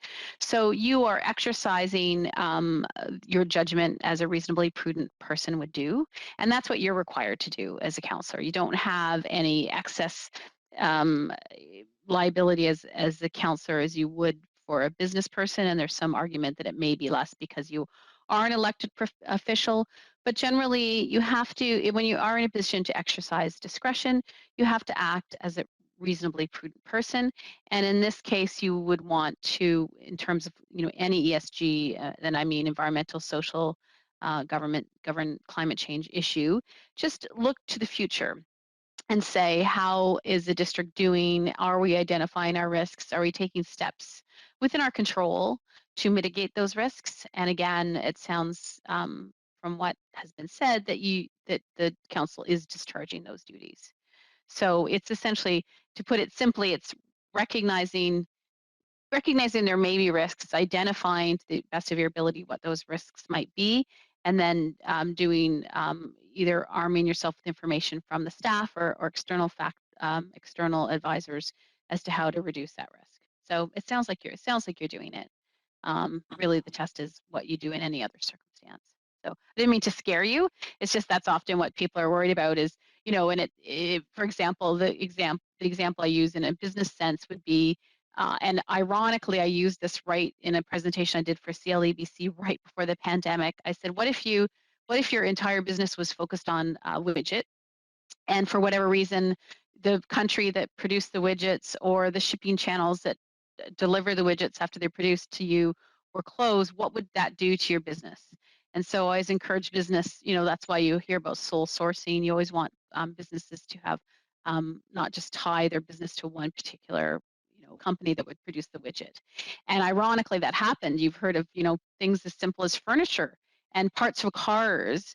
Cars can't be finalized because they can't get parts, and so that it's in that circumstance, it is obviously more of a concern for someone in a business sense as opposed to someone in a council sense, because the district is never worried about whether someone is going to be producing the widget for you that you're selling. So more you're looking at when you're representing the needs of the district of Squamish or the Squamish community as a whole, what risks do you have to identify that could impact it? And obviously, climate is a huge issue, especially in the special valley that Squamish is in. You do definitely have flood risk, you have the heat risk, and you have the fire risk. So identifying that is what you're discharging. So it is a little bit different than in a corporate sense. And if I could add a little bit, Councillor, and thank you, Mary, just adding to what Mary said, we do present largely to corporate boards and pension boards, and there is a fiduciary obligation there, and the work that CCLI does is part of work that's actually happening all around the world. There are similar hubs. There's a Commonwealth Climate Law Initiative. There's the World Economic Forum Climate Governance Initiative, where legal practitioners and the legal bodies represented by Mary and the professors who run CCLI, they're looking at fiduciary duty and clarifying that, yes, this includes oversight of climate risk, because climate risk is financially material. And I think to a lot of us on this call, that might just seem like, really, you have to clarify that? That seems quite obvious, but it is actually an important step in, and the expert panel on sustainable finance in Canada a few years ago had outlined that that is one important step that needs to happen in Canada. So through our presentations, we hope to kind of take away that question. And we have two important legal opinions where we worked with corporate governance professionals in our network to issue their a legal opinion on climate change. We share those quite widely, and one looks at corporate law and says, here's all the statutes, here's the case law, this is why climate really is, you're required to provide oversight. And one looks at the pension side of things and says that, yes, as a pension trustee, you are obligated to look at climate risk. Thank you for that. Moving on to Councillor Pettingill, followed by Mayor Elliott. Yeah, thanks. Just we heard about top cities and then another disclosure tool, and I might not be using the correct terms, but I gather both of these things in different ways are looking to assess risk or your disclosure of risk, but it's about sort of financial risk as opposed to actual measuring emissions. Is that correct? Sure, I'm happy to take a stab at that. I think and I want to just echo what Mary was saying in that, fundamentally, take this lens of the TCFD again, that acronym, right? It's the task force, forget about that part. Climate related financial disclosure. So fundamentally, we're discussing financial disclosure that is climate related. Now take emissions. The reason that emissions reporting is, there are many reasons why emissions reporting is important. However, it is a financial risk in that as we think about scenario analysis, which is, fundamentally often made more complicated than it needs to be. It's just simply really, asking questions about precisely what Mary described with widgets. What would change for our ability to offer what it is that we are responsible for, in your case, the well-being of the people in your jurisdiction, and the maintenance of the services that they rely on. In the case of emissions, what if, there's no price on carbon really now? What if the carbon was priced at, $50 per metric ton 10 years from now? If a radical government seized power in Ontario and brought about, in Ottawa rather, brought about a change and, there was a sudden price, what would that mean for you? How would that affect your ability to procure the power that you need to procure? Well, what does it mean for the public transit system? What does it mean for, the homeowners in your community and their ability to pay, property taxes? And then what does that mean for the services that you rely on those property taxes for to be able to offer? So in that sense, it, of course, it is indirect, but by understanding the emissions that you have, you are then in a position to ask questions about what risk you are potentially exposed to as a result of those emissions. If there are prices put on that pollution, now those don't exist today. They may in 3 years, they may in 5, they may in 20. I mean, we know this is the direction the world is going. We have to be pricing this pollution to be able to achieve our global climate goals, which means as policy catches up to the aspirations of the United Nations and everyone else, we do think we're going to start to see that. And that's where reporting on emissions becomes this thing that is itself, in fact, financial disclosure, is relevant to financial disclosure. So I hope that's helpful, and I hope I've answered your question. You have a follow-up, Councillor? Yeah, thanks. And so I appreciate that. And I guess it was mentioned that we seem to be in a bit of a leadership role in terms of some of our climate action. And so I guess what I'm left wondering is with the top cities or the more, it sounds like a more fulsome disclosure, what are the more tangible benefits if we're already taking strong action on climate, on adaptation? And in terms of investment, like, are these disclosures, do they require tens of thousands of dollars in in-depth, auditing, or is it sort of a short questionnaire? And, is there sort of something in this that would actually, for a relatively small investment, have a real big payoff for us? Sure. Well, let me give you, of course, I'm going to have to give you the perspective of my institution, but I'd welcome comments from the other speakers. So at the very least, CDP disclosure is something that can take as little as 3 to 5 hours from one staffer. Of course, you can put more time into it than that, and many institutions do. But for local government, CDP disclosure is free. On average, folks spend, I would say, somewhere between 10 and 15 hours a year. It's done once annually, and it's a questionnaire that's delivered to local governments that constitutes about 100 questions. Now, we're much more comprehensive than the TCFD itself. Our questionnaires, and there's various ones for different corporate sectors. We have different questionnaires, for instance, for local governments such as yourself, as opposed to provincial governments. But they're all aligned with the TCFD. I would think that the ambition that what we seek to capture in our questionnaires goes quite a bit beyond the recommendations of the TCFD. But the TCFD itself is a dozen questions. It's not particularly complicated to write up a few sentences, slap your logo on it, and call that a TCFD report. I mean, that can be as little or as thorough as you want.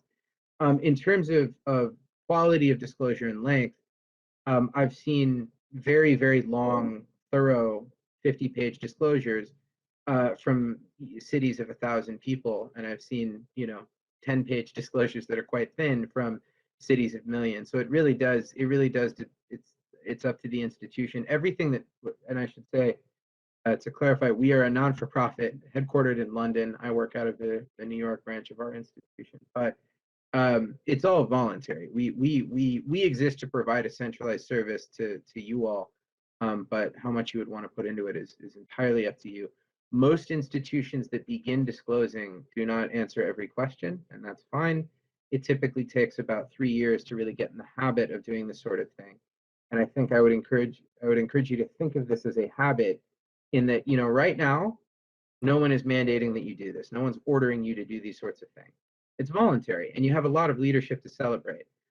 We believe centralizing this sort of disclosure so that, your lenders, the public, and others are really able to sort of understand your work in the context of a larger global movement is quite valuable. I'll also just note that we serve as the subnational reporting mechanism to the United Nations. So there's a lot of complicated concern when we're trying to understand who's accomplishing what climate actions. We don't want double counting from this company and that city, and then this district, and then the province are all taking claim for certain emissions reductions for other positive environmental outcomes. One of the services that we provide to the UN is to help essentially help do the math and avoid that sort of double counting. And so there's general communal benefits to that sort of centralized disclosure. But the TCFD reporting itself is a part of what is accomplished through the CDP platform. It truly can be as simple as writing a few paragraphs. It doesn't have to be something that's a very complex, expensive, time-intensive process, and it's one that I think in general, the capital markets and policy circles and the nonprofits and academic institutions we work with, everyone is understanding that this is a iterative process, that we get better year over year. But that the point is, the sooner that we're beginning to take these steps, you're out in front of that curve of that I spoke a bit about, of expected mandatory disclosure down the road. Councilor Pettingill, you have a follow-up, or? Yeah, and so to be clear, then the main reason to do this is to help us make sure we're thinking of all the things we should be thinking of in terms of everything that might happen. Have we crossed all the T's and dotted all the I's, and we're sort of covered? And it's a tool to help us with that, essentially. Yeah, I would say so, and I'd welcome comments from the other speakers. But I'll just say, and I'm a touch more familiar with the context for municipal finance in the United States than I am in Canada. My understanding is that a lot of your lending would be accomplished through the municipal finance authority at the provincial level. However, the point of this is, and this is something I'm sure I know the MFA is thinking very deeply about. The purpose of this is not for you to anticipate every outcome, show that you've done every possible model, that you've checked every box. No one expects that. The purpose is to show that you're asking the questions. What most serious capital markets participants that that's my typical audience, the folks that I'm working with, they want to know that you're thinking about it. They want to know you're asking these questions, that you're starting to think about it. Because fundamentally, if you are at least asking these questions and you're trying, they can see, oh, these folks are taking these issues seriously. They're at least trying to walk the walk. And if something goes terribly wrong and you had to default on your debt or some other commitment that you had to be backtracked, you're at least able to point at these disclosures and say, look, we took this seriously. This is how we're thinking about it. And we want to show the world that we are taking these steps. If you ignore the risks and you don't, and this is more relevant in the context of U.S. municipal finance, but for a U.S. borrower, if you ignore these risks and then something goes terribly wrong and you're forced to default to your lenders, they can sue you for failure to disclose. Now, this is of course, you have the MFA and it's a different environment, but the point I think that's germane is really that it's not about showing that, it's not about asking every possible question. It's about showing that you're trying to think about, what does a change in climate mean for the charges and fees that we collect from tickets? If we expect fewer people in cars, does that mean we have fewer parking tickets, and does that have any meaningful impact on our budget? What do expected demographic changes mean for property taxes, income taxes, sales taxes, in jurisdictions that have a value added tax for those? It's just showing that you're sort of asking these questions that really says, yes, we are thinking about this interplay between our ability to operate as a financial actor in the economy as a result of the changes that are brought about by climate change. If I could ask Mary, I saw you were nodding, and if you ask Mary to share her comments on that, if there's enough time, please, as well, Armand. No, I was just saying, I was just nodding in agreement. He was preaching to the converted for me. So, I completely agree. I think that in my experience with anything like that, if it's going to be something that you start to participate in, it does take some time to develop a protocol for doing that, and you don't have to answer all the questions. So just do a few, maybe just start lightly into it. And then when maybe you have to, or some lenders or investors want you to have participated in that, you're already down the road of doing that. That's why I was nodding. And I think that's where we get to transitional risks, where more and more people are going. Obviously, there's more emphasis on climate change, and so more and more people are going to want to know what anyone's doing, not necessarily just the District of Squamish, but what anyone is doing. And so, the more you sort of ease into participating in those processes, the easier it will be to do it when maybe some of these things become mandatory or practically mandatory because you want to attract a certain investor or need a certain amount of insurance or something. So that's why I was nodding. Thank you. And I'd just like to add one corollary is thinking of it not just as, what is the district doing with its disclosures, but what does the district require of its partners, vendors, suppliers? And a lot of organizations largely driven by publicly listed organizations are starting to do disclosure, and so this information is available to be assessed by the district. But private organizations approach us as well. They're competing with listed companies. They want to align their disclosures along the same lines, and so there's an opportunity to ask vendors, banking partners, lenders, what are you doing, and would like to see your TCFD report. Thank you for that. I'll just say very briefly that we work with about 80% of the constituents of the Toronto Stock Exchange on their disclosure. We work with hundreds of companies in Canada that are being asked to disclose to similar things, either by their investors or in many, many cases by their customers and suppliers as well. Thank you. Mayor Elliott. Thank you for the presentation. Richard, I heard you mention the public sector accounting principles and that somehow all of these standards are sort of coming together and eventually we might have one overreaching. But I guess through you and maybe through our CFO, are they already working on this, changing how we report our risk and climate exposure? Or are we truly going to have to wait these sort of 18 months that you talked about, Richard, for these standards to really coalesce and then see what happens to public sector accounting principles? That's a great question. I'm going to have to ask the other speakers to comment specifically on PASB, but as that's not an area of expertise for me. But no, absolutely do not wait the 18 months. I only meant to imply the specific recommendations that are forthcoming from the ISSB.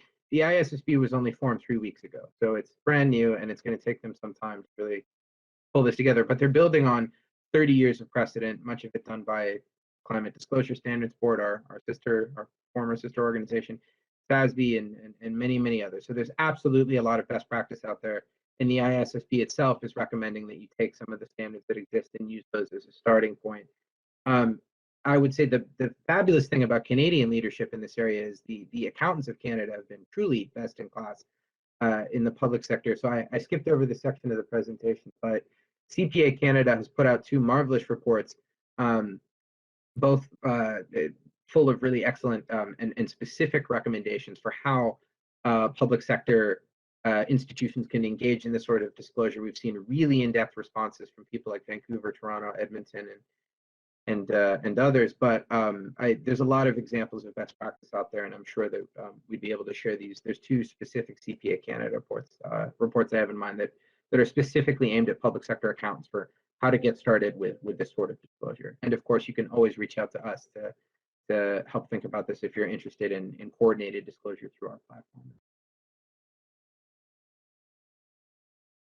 Comments on PASB though from the other speakers? I will say we had another speaker who is one of our accountants at CCL. She's with KPMG, but she's a climate governance expert with us also. She wasn't able to join the call because of a conflict. I can check with her, and in the interest of time, I can email something maybe via Ian to follow up on that question. I suppose my other question for staff is, are we seeing any communication now through MIABC about insurance and about climate risk? I mean, we've seen whole communities wiped off the map or entirely evacuated and their infrastructure badly damaged. So, what are we starting to see from MIABC about any insurance risks or where we might be going? And I guess that's for our staff.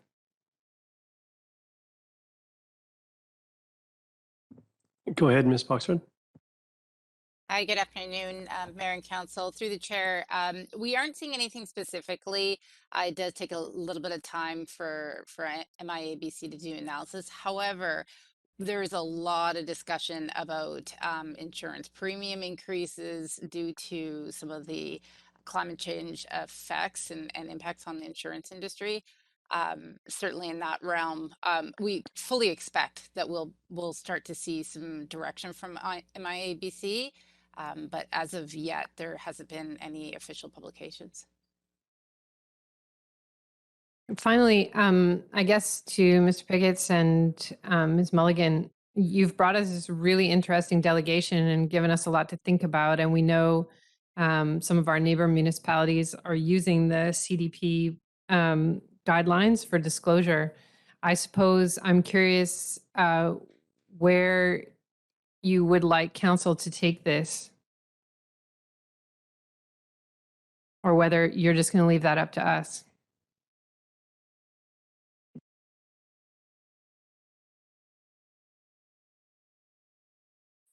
Is Ms. Mulligan on the call? She was the one who, if not, through the chair, I'll have a go. I think what the cautionary message that I really take from this is that at this point in time, we're doing fairly well. Like, we're a little bit ahead of the train, but the train is rapidly leaving the station. So it's something we really need to keep a careful eye on. I think there's some preliminary measures, things like putting an internal price on some of the things that we do, incorporating climate better into our budget considerations are some early wins, and then looking into some of those more detailed accounting mechanisms are things that we can be doing over the next few months. Thank you. Thank you. Council, any further questions for our guests? Councillor Anderson. Ms. Veltkamp, you referred in your introductory comments to, and when you were discussing a disorderly financial system transition and the consequences of that, you referred to a changing cost structure for many industries. Mr. Freund, you referred in relation to the TCFD, quote, climate risk metrics go beyond GHG emissions. And I'd like to refer to transaction costs for businesses and also local governments. In our corridor, for example, we have had various energy projects, hydro, transmission lines, natural gas, which have been controversial. And this goes back a few decades. And in each case, there have been serious transaction costs for the project proponent, but also for local government. And I just wondered, in going through your graphs, I did not see a note of transaction costs as a risk factor to be taken into account. And these, for us, involve RCMP, extended permit, and et cetera, approval processes that can be costly also for local government. But where does that fit in? Those extra, and predictably for energy company projects, large-scale projects, where does that fit in, those extra transaction costs that we might even be predictable, but certainly should be taken into account? Thank you for the question. I can go first. Richard, do you want to go second? But I will just pull up the slide. Hopefully you can see here. Do I still have everybody? And I think that's an excellent question. And I think that's what we are talking about when it comes to the transition risks. The idea that there will be different cost structures, and there aren't exact models for how, with the physical risk, there are climate models. When it comes to transition risks, modeling how policy will take shape, that is a lot more complicated to do at a global scale. There's something called the Inevitable Policy Response, which is a consortium that looks at policy around the world to try and say, where is policy going and what might these costs look like? The Bank of Canada pilot that I referred to earlier looked at fossil fuel intense industries to try and see how would these transition risks impact oil and gas, utilities, and some other industries as well. When it comes to the provincial level, or let's look at District of Squamish, anticipating what those costs are, creating some kind of model for it becomes very difficult, but this is exactly the kinds of transition risks that we're talking about that you mentioned. Thank you. And yeah, it's a great question. I'll just I'll say I think you're asking the right questions, and it's quite relevant. I wanted to lean more on my. I tend to take a big picture approach to local government finance, and typically the three categories that are most relevant, and this is not just Canada but worldwide, are intergovernmental transfers. So in your case, support from the province and or the Canadian government. Charges and fees. So I mentioned parking tickets, that sort of thing. but business fees, if you give out fees for businesses to, serve alcohol or that sort of thing.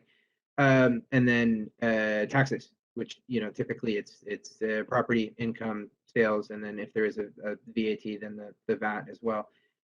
However, that's, I was thinking about a revenue perspective. As you think about the cost to provide service, I think transaction costs are, absolutely a part of that framework. And I think I mentioned a little bit some of the tricky accounting sort of problems that we get into around, who's responsible for what costs and which emissions.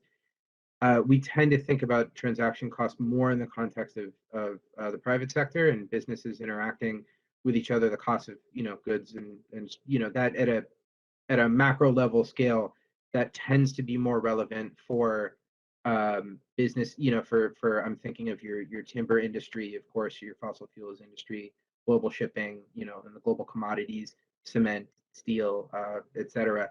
The way in which it hits you is of course you are also buying and selling goods, and that's relevant for you all. But I think the place where my brain and my background just tends to push me to ask is what are the ramifications for your tax base that these are going to have. But it's absolutely a part of this larger question of, again, and it's I'm sorry that it's so broad, but the larger question of, as the world changes and as we see more exogenous shocks, climate change, and there's interesting links between the COVID-19 pandemic and deforestation we could get into another time. But as a rise in exogenous shocks occur, as the climate changes, how does that affect your ability to offer the services that you need to offer?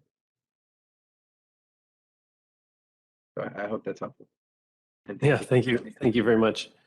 Councillor Pettingill, do you see your hand? Yep, we'll try to wrap up this conversation, so if we could be brief. Thank you. Yeah, just digesting what I've heard and really appreciate the presentation. And this is maybe a bit of an open-ended question, or for a later answer, possibly for Mr. Pickett and Ms. Boxrud. Just thinking about some of the presentations we had earlier today about our Emergency Operations Center and all the work that had to be done there, and all the work we did on the pandemic and so on. I think we're fortunate that our community seems very much supportive, I think, of our climate leadership.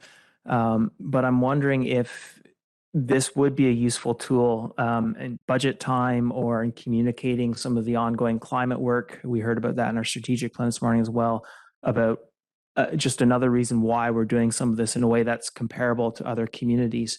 And so I don't know if staff is already thinking about this, or if there's a point in time where we'll be assessing, this is one more sort of almost communications tool to our community, as opposed to other more immediate, maybe we don't need it for lenders at this point, but I'm wondering if staff sees some possible value in that, if that's something that we would look at over the next year, possibly.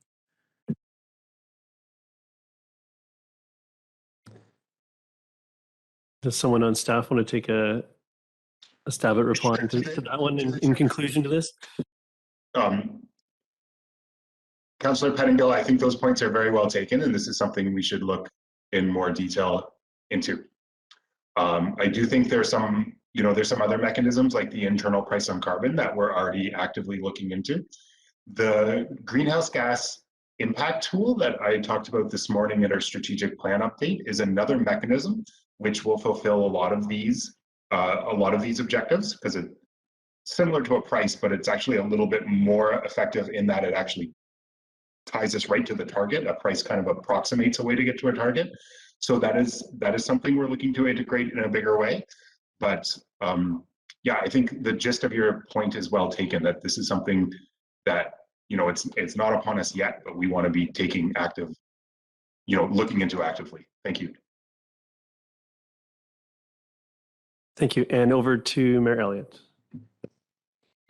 So I'd like to put a motion on the floor, and that we bring back a discussion on climate risk assessment and climate risk reporting to a future committee of the whole that is also supported by the work Dr. Pickett is doing already on pricing carbon and the impact tool that he's working on, so that we can have a robust discussion on climate reporting, which I don't think we've had. Seconded by Councillor Stoner. Did the minute taker get that, the essence of that motion? Okay. Anyone want to speak to this? Or I think we did a little bit, but okay. Councillor Stoner, go ahead. Yeah, just briefly, I'm happy to support the motion. I think that this is something that we've toyed with a little bit as budgets have come forward. I know in my mind, I've thought a little bit about carbon accounting as well as just climate-related financial disclosure more broadly. And so I think a discussion on this topic will be will be well worth it so that we can figure out what is the best avenue for us to do that here at the District of Squamish based on best practices, what we're seeing around the world. Thanks. Seeing no further comments, I'll call the question. Any opposed? Motion carries. Thank you so much for joining us today, everybody. We really enjoyed the presentation. Thank you so much. Council, we're a little behind, but we're going to take 5 minutes instead of the 15 that we had scheduled to give our next group a chance to get set up. And then we're in recess. Thank you.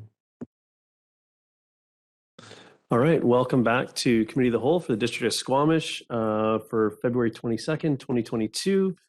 We're on to public space survey results and covered structures planning for 2022. And who's presenting? I will turn over to you guys. Great. My name is Cameron Cope, and this is Liana Favaro from OurSquamish Placemaking Society. We're just going to cover over the survey findings and then have time for questions, after which staff will present the covered structures portion. So I'll give it to you, Liana. Okay, thank you everyone for your time today. We'll be presenting the preliminary results from our public spaces survey. This survey was created in collaboration with district staff to gather community feedback on how existing public spaces are used and how they can better meet the needs of our community. OurSquamish is a community nonprofit started in the spring of 2019, dedicated to enhancing Squamish's public spaces.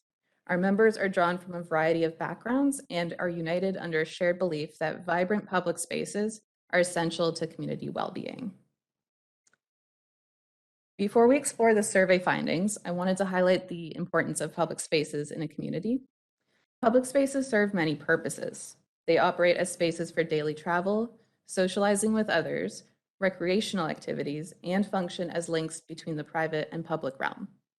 More than that, public spaces, when abundant and function well, can enhance the following: sustainability, by preserving or adding to green space, and by addressing measures to increase sustainable modes of transportation. A sense of belonging, by creating spaces that are meaningful and allow people to gather and socialize together. City identity, for example, Squamish is well known for its exceptional outdoor recreation spaces and mountain views. They also provide spaces for social and cultural activities outside of private homes, which can strengthen community. They benefit the local economy. Public spaces often benefit local businesses through increased circulation of people in the surrounding public realm. They provide access. By enabling different uses of public space, it allows for more people to travel by walking or rolling safely, such as increased pedestrian space or for bike lanes. Lastly, they can enhance community well-being. High-quality public spaces can add vibrancy and liveliness to one's day and foster crucial physical and mental health benefits. The goal of this survey is to gather feedback from the community to better understand how existing public spaces in Squamish are used and whether they are meeting community's needs. Specifically, how the community uses public spaces, what draws people to certain public spaces, whether there is a need for improvements to be made, and how our organization may foster the ongoing development and enhancement of public spaces in Squamish. We believe that gathering this data is not only important for informing our work, but that the community can be actively involved in shaping the public spaces around them. So the following data I will be presenting highlights preliminary survey results taken from responses recorded from this past July through the end of September. We received 204 responses during that time. The survey was promoted online through our own communication outlets and through the district's online communication outlets as well. We posted posters and QR codes throughout the community. We promoted the survey in person at different public spaces throughout the town, for example, in Junction Park during the Saturday Farmers Market. It was also important for us to ensure that both youth and seniors were well aware of and had the opportunity to fill out the survey. We conducted in-person outreach to those groups specifically and gathered oral responses that we then manually added to the survey. The following slides will give an overview of the top responses we received and demonstrate the trends in the data analyzed. Our survey prompted participants to select a public space on a map of Squamish. They were then asked 6 follow-up questions. Here are the top responses. Participants were asked how the public space that was chosen was used. The top responses were: first, for recreation or sport; second, for active transportation, such as walking or cycling; third, for dog walking; 4, for kids play; and 5th, socializing and access to nature were tied. We also asked respondents what they liked about their chosen public space and learned that views and sceneries were the most common response, followed by the proximity of their home to the selected public space, the recreation opportunities provided by the public space, access to nature, and the quiet and peacefulness experienced in the selected public space. The following 2 survey questions prompted participants to choose their answer from a list of options. Ease of access was the most common answer when asked what participants thought was the best feature for their selected public space. The most common improvement for public spaces cited was more places to sit. Lastly, participants had the option to write an open response if they had any additional comments to make on their selected public space. These responses were analyzed and sorted into general categories based on the topic discussed. The top 7 responses were: pedestrian improvements, more seating needed, cycling improvements, public washrooms and fountains needed, more green space or parks wanted, accessibility improvements, and more places to gather and socialize. Overall, what we can gather from this preliminary survey data is that participants appreciate Squamish's easy access to nature and recreation, which goes along with the beautiful views and scenery. However, there are gaps in the built public realm that may be addressed to achieve more use of urban public spaces. OurSquamish's work for the coming year will be based on survey findings. Successful placemaking is directed from the community itself, which is why we are very excited to have this input so that our work directly reflects what our fellow community members deem important. The following 3 categories will guide our future projects to address survey findings: mobility and transportation, parks and trees, and public furniture. I will give a few examples of potential and upcoming projects to address these themes. Seating along multimodal corridors was a suggestion made in the open response comments portion of the survey. This response, along with many others, cited a lack of seating in public spaces, which can be addressed by adding seating along multimodal routes. Seating along active transportation networks supports existing and new users and can address some accessibility concerns as well.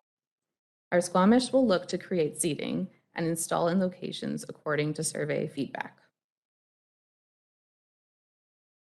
Additional bike racks will be installed at various locations in town based on survey feedback. Adding more bike racks offers better options for secure bike lockup, which can make cycling around easier and more appealing, and may also encourage more people to choose cycling to their destinations over driving. Increasing pedestrian safety is key to building a more robust pedestrian network and helps support sustainable mobility choices. Projects such as painted curb extensions can reduce the width of intersections, increasing pedestrian safety by reducing crossing times and pedestrian visibility to oncoming traffic. Through in-person engagement with local seniors, we learned that this is a key factor in supporting their ability to walk outside of their residence for daily activity or errands. OurSquamish will work with the district to explore intersections where painted curb extensions could be supported for added safety and adding public art to local streets. Survey participants identified that there was a lack of activities in public parks suitable for all age groups, particularly activities that multi-generational families could enjoy, such as ping pong or chess, for example. It was also identified that there is a lack of park equipment that is appropriate for very young children, particularly those under the age of 4. In order for us to ensure that Squamish's public parks can meet the different needs of diverse users, a variety of activities and equipment should be given consideration. OurSquamish will seek to collaborate with district staff to identify possible improvements to district parks. A lack of shade in all public spaces, particularly busier pedestrian streets and parks, was a key concern from participants.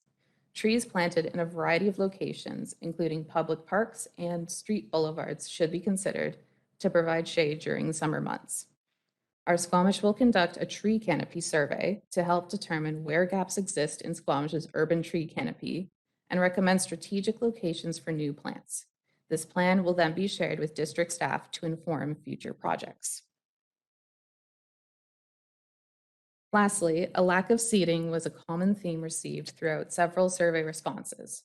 A variety of seating options in public spaces provides greater accessibility in the public realm and offers more opportunities for everyone to use public spaces and support more socialization and use in different locations. OurSquamish will continue to create a variety of different seating types in various locations identified through survey feedback. Seating such as parklets, benches, picnic tables, and more will be considered depending on location type and context. In summary, the data we've gathered through the survey will be of great use for future public space projects and infrastructure in Squamish. However, many identified issues from the survey feedback remain outside of the scope of our Squamish Placemaking Society and are within the jurisdiction of either the District of Squamish, the Squamish-Lillooet Regional District, private landowners, or other authorities.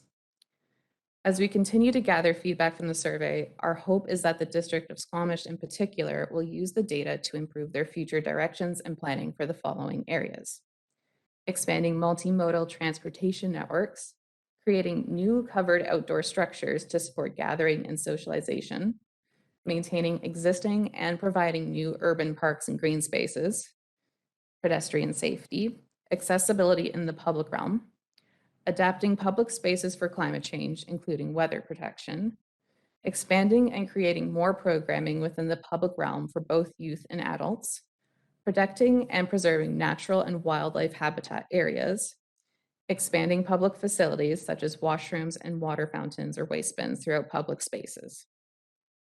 Presently, the District of Squamish is working on many initiatives and projects that address the areas mentioned. The data from this survey may assist staff to incorporate additional public feedback into existing and future projects related to public spaces. OurSquamish hopes to continue working on projects within its scope and capacity and to build its relationship with the district to advise on and assist with future public space projects. We would like to thank the staff at the District of Squamish for their time and assistance with the public spaces survey and report. And now I believe we should have about 10 to 15 minutes for questions from myself and Cameron, and then we can hear from staff on the covered public structures.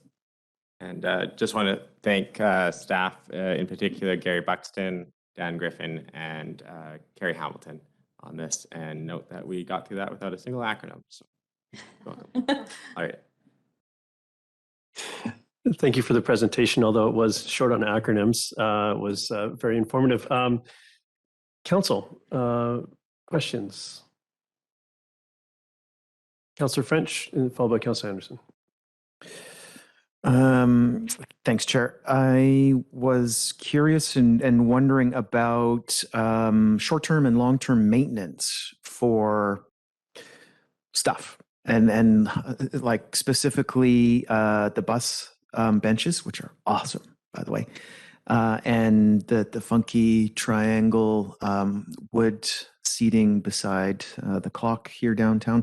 So can you talk to us a little bit about who should be responsible for that and what's that look like? Through the chair, thank you for your question. That's generally done on a case-by-case basis. So for example, the parklet, which is the triangular seating area on Winnipeg and the bus transit stop benches. Those are all OurSquamish's property, so we're responsible for maintenance, whereas other things will then be we are more facilitating something that's being built that then the District of Squamish will be responsible for in the future. Thanks, Chair.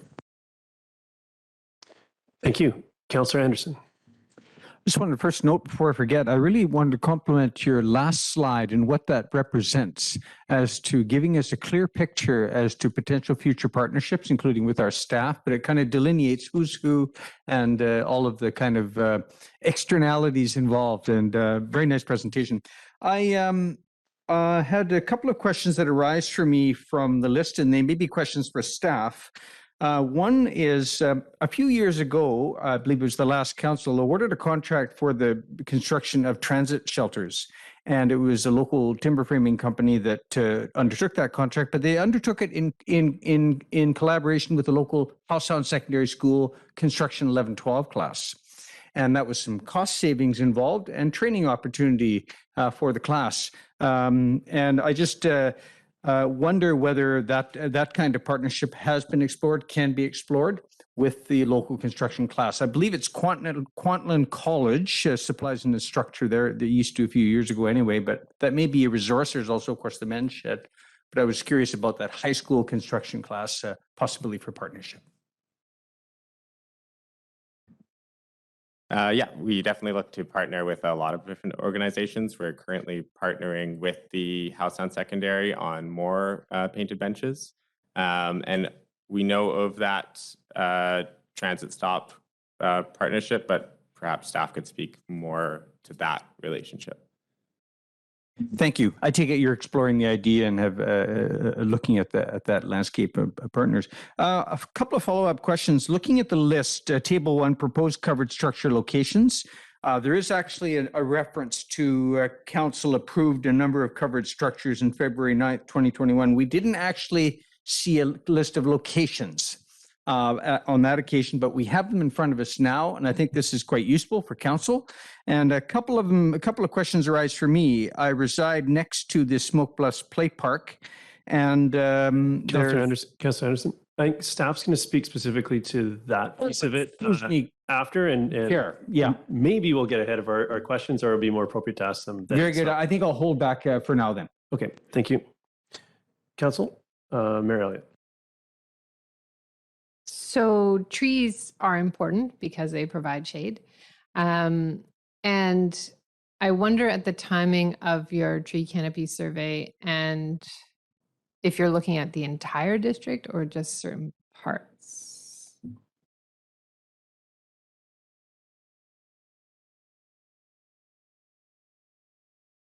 Sure. Feel this.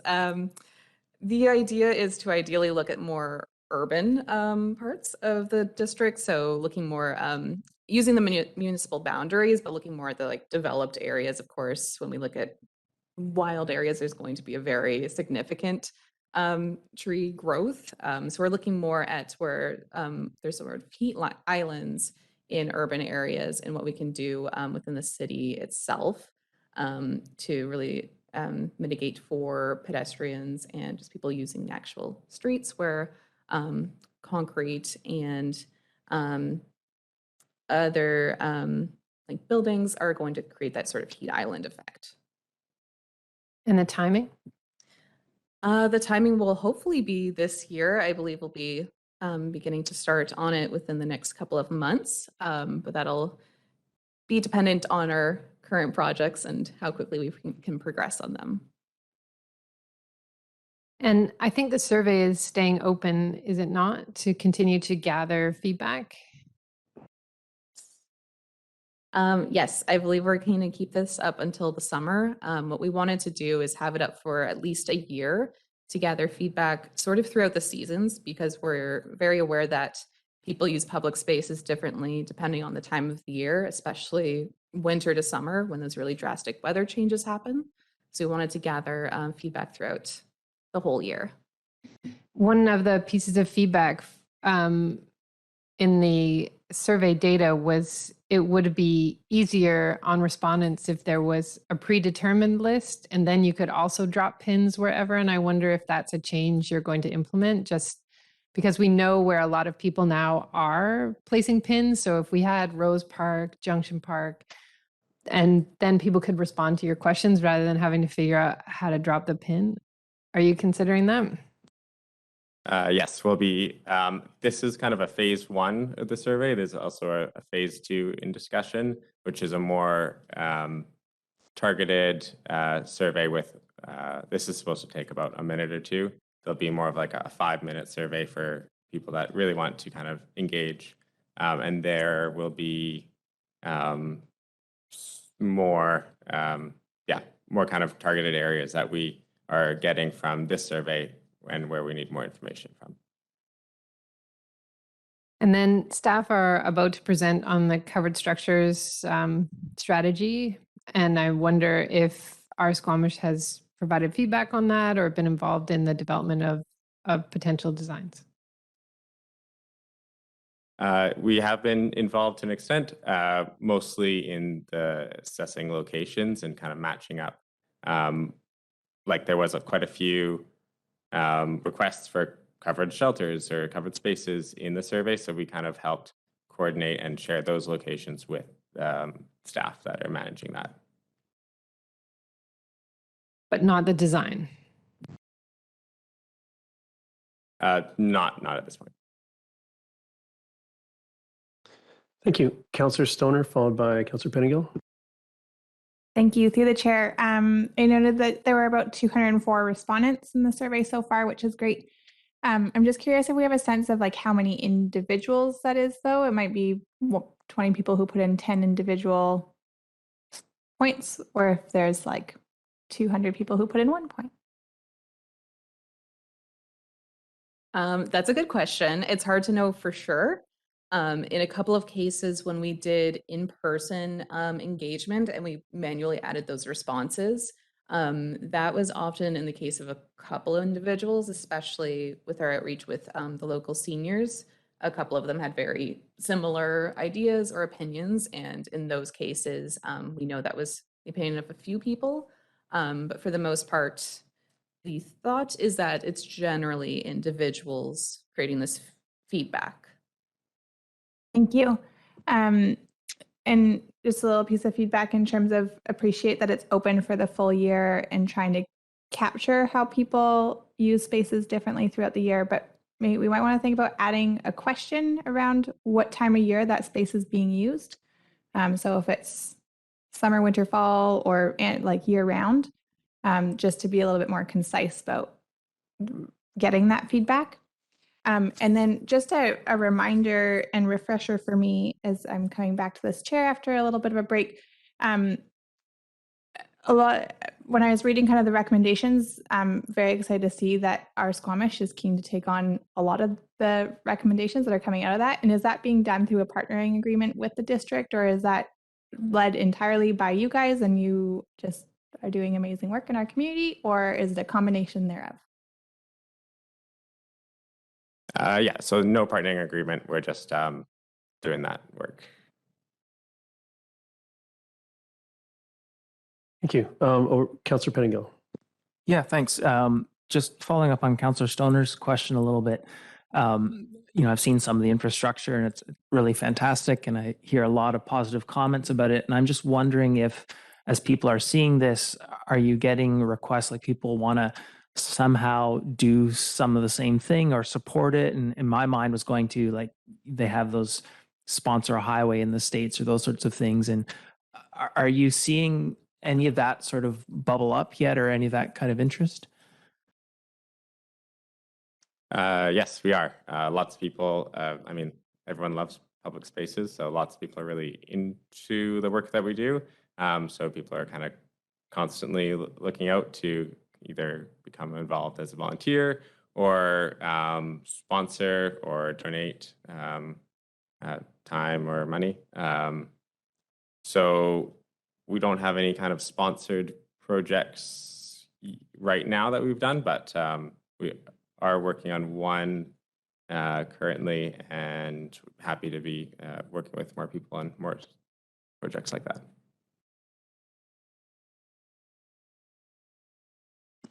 Thank you. I think seeing no further questions from council, we'll move on to the second part of this, and maybe I think some of the questions might rope you guys back in. So I wouldn't expect you to be running off for the second part, but if you could hang around, that would be great.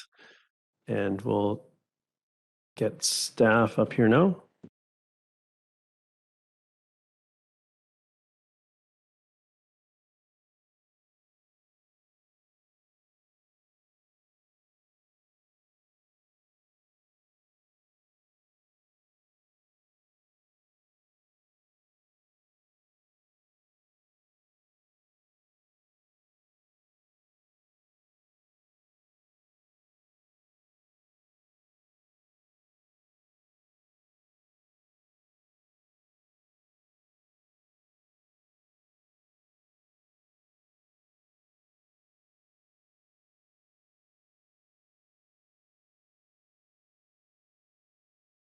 So here we go.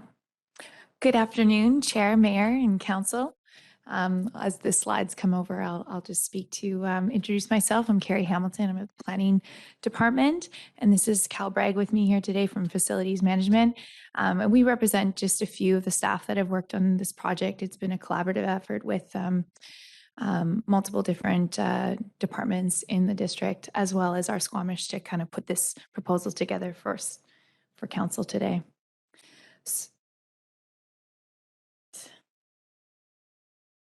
So we are presenting today a brief proposal for the 2022 covered structures budget for Council's review and endorsement.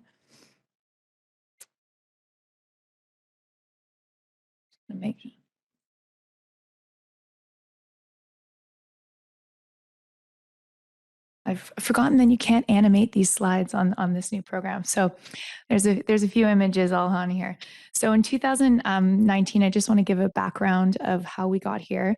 And the newly adopted District of Strategic Plan highlighted neighborhood connectivity and public spaces as one of 4 priority areas. One of the goals of this priority area is to increase year-round utilization of multi-purpose public spaces, including parks and public squares. So to achieve these priorities, the district collaborated with our Squamish Placemaking Society to help the district gather community feedback on how existing public spaces are used and how they can better meet community needs to achieve the district's strategic goals. The results of which were just presented and included a need for covered structures in our neighborhoods. In early 2021, Council approved a number of covered structures to increase the year-round and seasonal use of Squamish parks and open spaces. 3 medium-sized covered structures were installed at Stan Clark Park, Cleveland Avenue, and the new Denville Park. This 2021 work was funded through a COVID-19 provincial grant. In 2021, as well, Squamish experienced an unprecedented summer heat wave, sparking several community members to request shade coverage for playground areas. And in particular, we received a number of comments concentrated for the Eagle Wind Park, which is the image you see there on the slide. The district has also received requests from community groups for large covered structures downtown, as well as most recently a covered structure skate park area.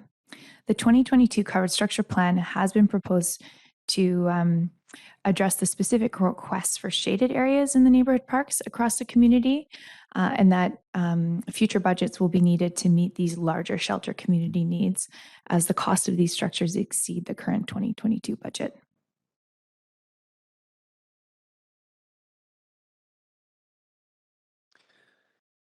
So for the 2022 covered structures, what we've proposed is building 12, probably possibly 11 small wooden covered structures located throughout Squamish. And the goal here is to activate existing public spaces and parks and also provide sheltered seating areas for all seasonal use. The examples that you can see there as an example, they're the ones that Whistler have used. They've had some very positive feedback from them. What we're proposing for Squamish is something a little bit more tailored to the Squamish locale. We've taken public survey feedback and also lessons and feedback from the 2021 structures. We've also taken feedback from Mayor and Council and staff. We looked at a combination. Instead of doing the medium size that we did last year, we're proposing to do a lot more of them, but smaller versions.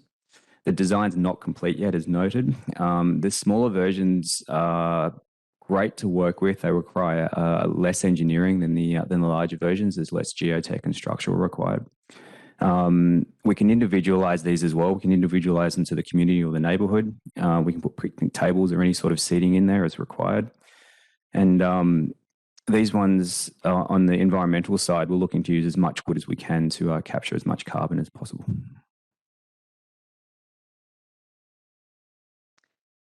So staff have proposed a list of locations for covered structures for council's consideration, and the locations were chosen based on a number of criteria. And these criteria include neighborhood diversity, so ensuring that we have at least one structure in each neighborhood, demographic diversity, so shelters located in areas to accommodate use by children and families, but also for trail users, for seniors, for youth, for climbers, mountain bikers, and tourists. Small design changes can be made to those structures to accommodate those various user needs. The other component would be community needs. So by choosing locations where council has received community feedback for covered structures or park upgrades, we did use the public space survey information as well to choose these locations. Geographic need. So this is an important one by choosing locations where there is actually more sun exposure and little shade. So seeing where that need is. And then visibility. Open areas where unwanted activity could be discouraged by views to the street or proximity to commonly used pathways. So sometimes some of our parks are really tucked away into neighborhoods, and those aren't always the best locations to be placing these structures in. So we do have a preliminary kind of list and a table, which we're definitely open to receiving feedback on from council today. And this was kind of the list that we've landed on. We have 11 different neighborhoods here, or 11 different structure areas, with Junction Park proposing 2 at the moment. At this time, we're preliminary in terms of our budget and ensuring that we can make all of these structures. So the idea is if we can accommodate 2 at Junction Park, we would be able to reduce that amount. The 2022 budget for covered structure is $150,000, and the Eagle Wind community had asked for council to explore shade sails that would cover the play structure during the hot summer weather. And staff did explore this option as part of this budget and priced the shade sails close to $45,000, which would make up about 33% of this year's budget. Staff's research also uncovered that the shade sails did not protect against rain and raised maintenance concerns for longevity in our coastal climate and safety concerns through the winter months. So given this information, staff are proposing to include an option which only takes up 3% of this budget, which would be to plant some trees very close to the play structure in Eagle Wind Park, and have those planted trees be strategic in a way so that they would provide periods of shade to the structure, which would cool it intermittently throughout the day, and which would help keep it cooler in the summer months and throughout the years as they grow taller. It should also allow for the 2022 budget to be used for more covered structures this way in other parks, as well as we are proposing to still put one in Eagle Wind Park as well. The goal of the smaller covered structures in 2022 is to reduce structure costs and maximize community value throughout our smaller neighborhood parks and public spaces. The small compact design will allow for several of these structures to be built in 2022 and be designed to allow them to move throughout the community if and where needed.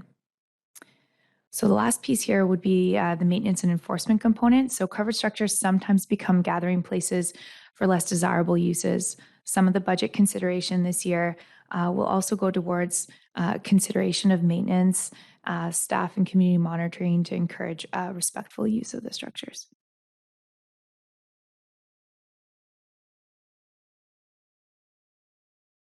Really having trouble with this mouse. So the timeline for the rollout of these structures will be now until August. And from March until May, we'll be looking at finalising the design, getting further community feedback there, finalising the locations as well.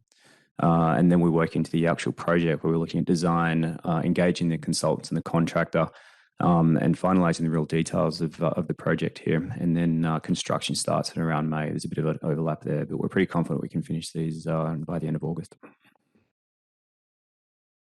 So I will note that the plan is to engage with OurSquamish at that next phase, which would be next month with this. But our engagement program here is to we want to engage relevant community groups in each of the locations, and each of the locations would either work with one of these groups up here. So the BIA, SORCA, Smoke Bluffs, Tourism Squamish, neighborhood community groups, youth council, and seniors groups as what we've identified so far.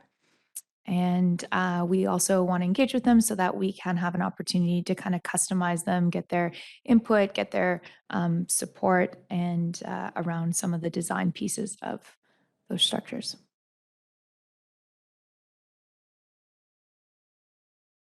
So given both of the presentations today, staff's recommendation to council are as followed.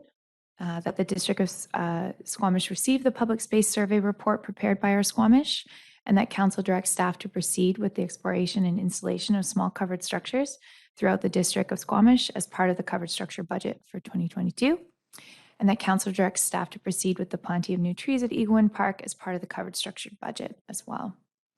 Alternatively, council could receive the public space survey report, but direct the covered structure budget with some changes. That concludes the presentation, and open to questions. Thank you very much for the presentation. Council, we'll start with Councillor French. Thanks, Chair. I'd like to know, has a cost control system been contemplated, put in place to ensure that the final cost of the wood structures is kept within reason? I'm thinking back to the 3 previous structures and some of the cost concerns we had with that project, and just want to make sure that this has been contemplated. Through the chair, it's early days at this stage, but we're going to open up costing and keep it as open as we possibly can. We'll be going to market as well, so we can get a fair and reasonable price and be very confident when we're moving forward that we are proceeding with the best price that we can achieve. Okay, thank you. And Chair, I'm curious about the Garibaldi Shopping Mall Pocket Park. There are a few places at that mall where a pocket park could exist. So where exactly are we talking about? Has that been determined?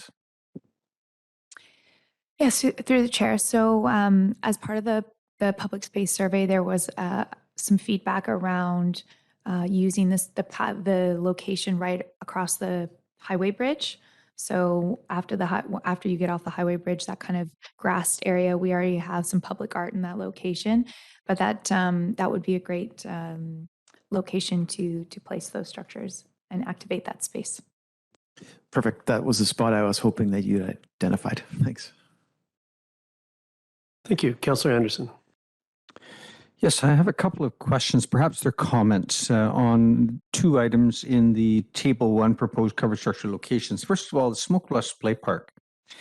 One issue that would need to be considered is which audience should be considered for the structure. Is it the climber visitors to the park or the area residents, and specifically the children? And I suggest that the latter should be the focus. The reason why is that due to topography and the land ownership in that subdivision, there is no other play area. And that was a long-awaited opportunity to develop one. When I grew up in the neighborhood, there was a large field that turned out was private land. We didn't realize that, and now has houses on it. So that's it. The second point with respect to that play park is that it sits on 2 district-owned lots. And the development and planning of the current park occurred before planning advised this council, that we should retain that second lot for park expansion rather than, for example, other disposition, so that there is a third to half of that park is undeveloped without a plan. And so another consideration, in addition to who we're going to build this thing for, I suggest the area residents and their children. But secondly, the park needs a plan, because part of it wasn't considered properly. Now, there are some shade trees there, but so that there is some other considerations in that space that would need to be addressed, should be addressed before we decide to locate or design a structured facility. If I may, the second comment is regarding the Junction Park, where a larger unit is apparently being proposed. A great idea. I would like to encourage that we place that project in the context of the Arts, Cultural, and Heritage Strategy.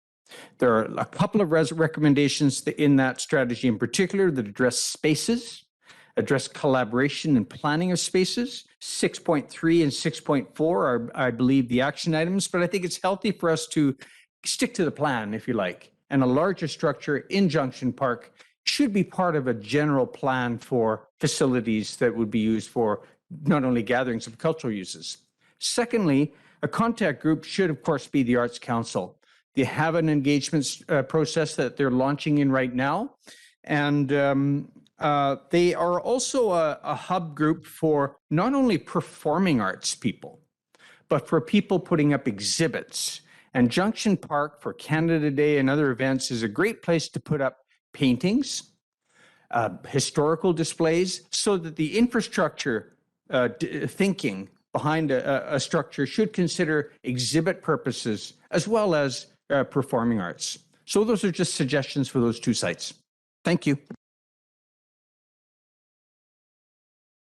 To the chair, I'd just like to clarify just one point, that the proposal for Junction Park is to have two smaller structures, so it's just not a larger structure.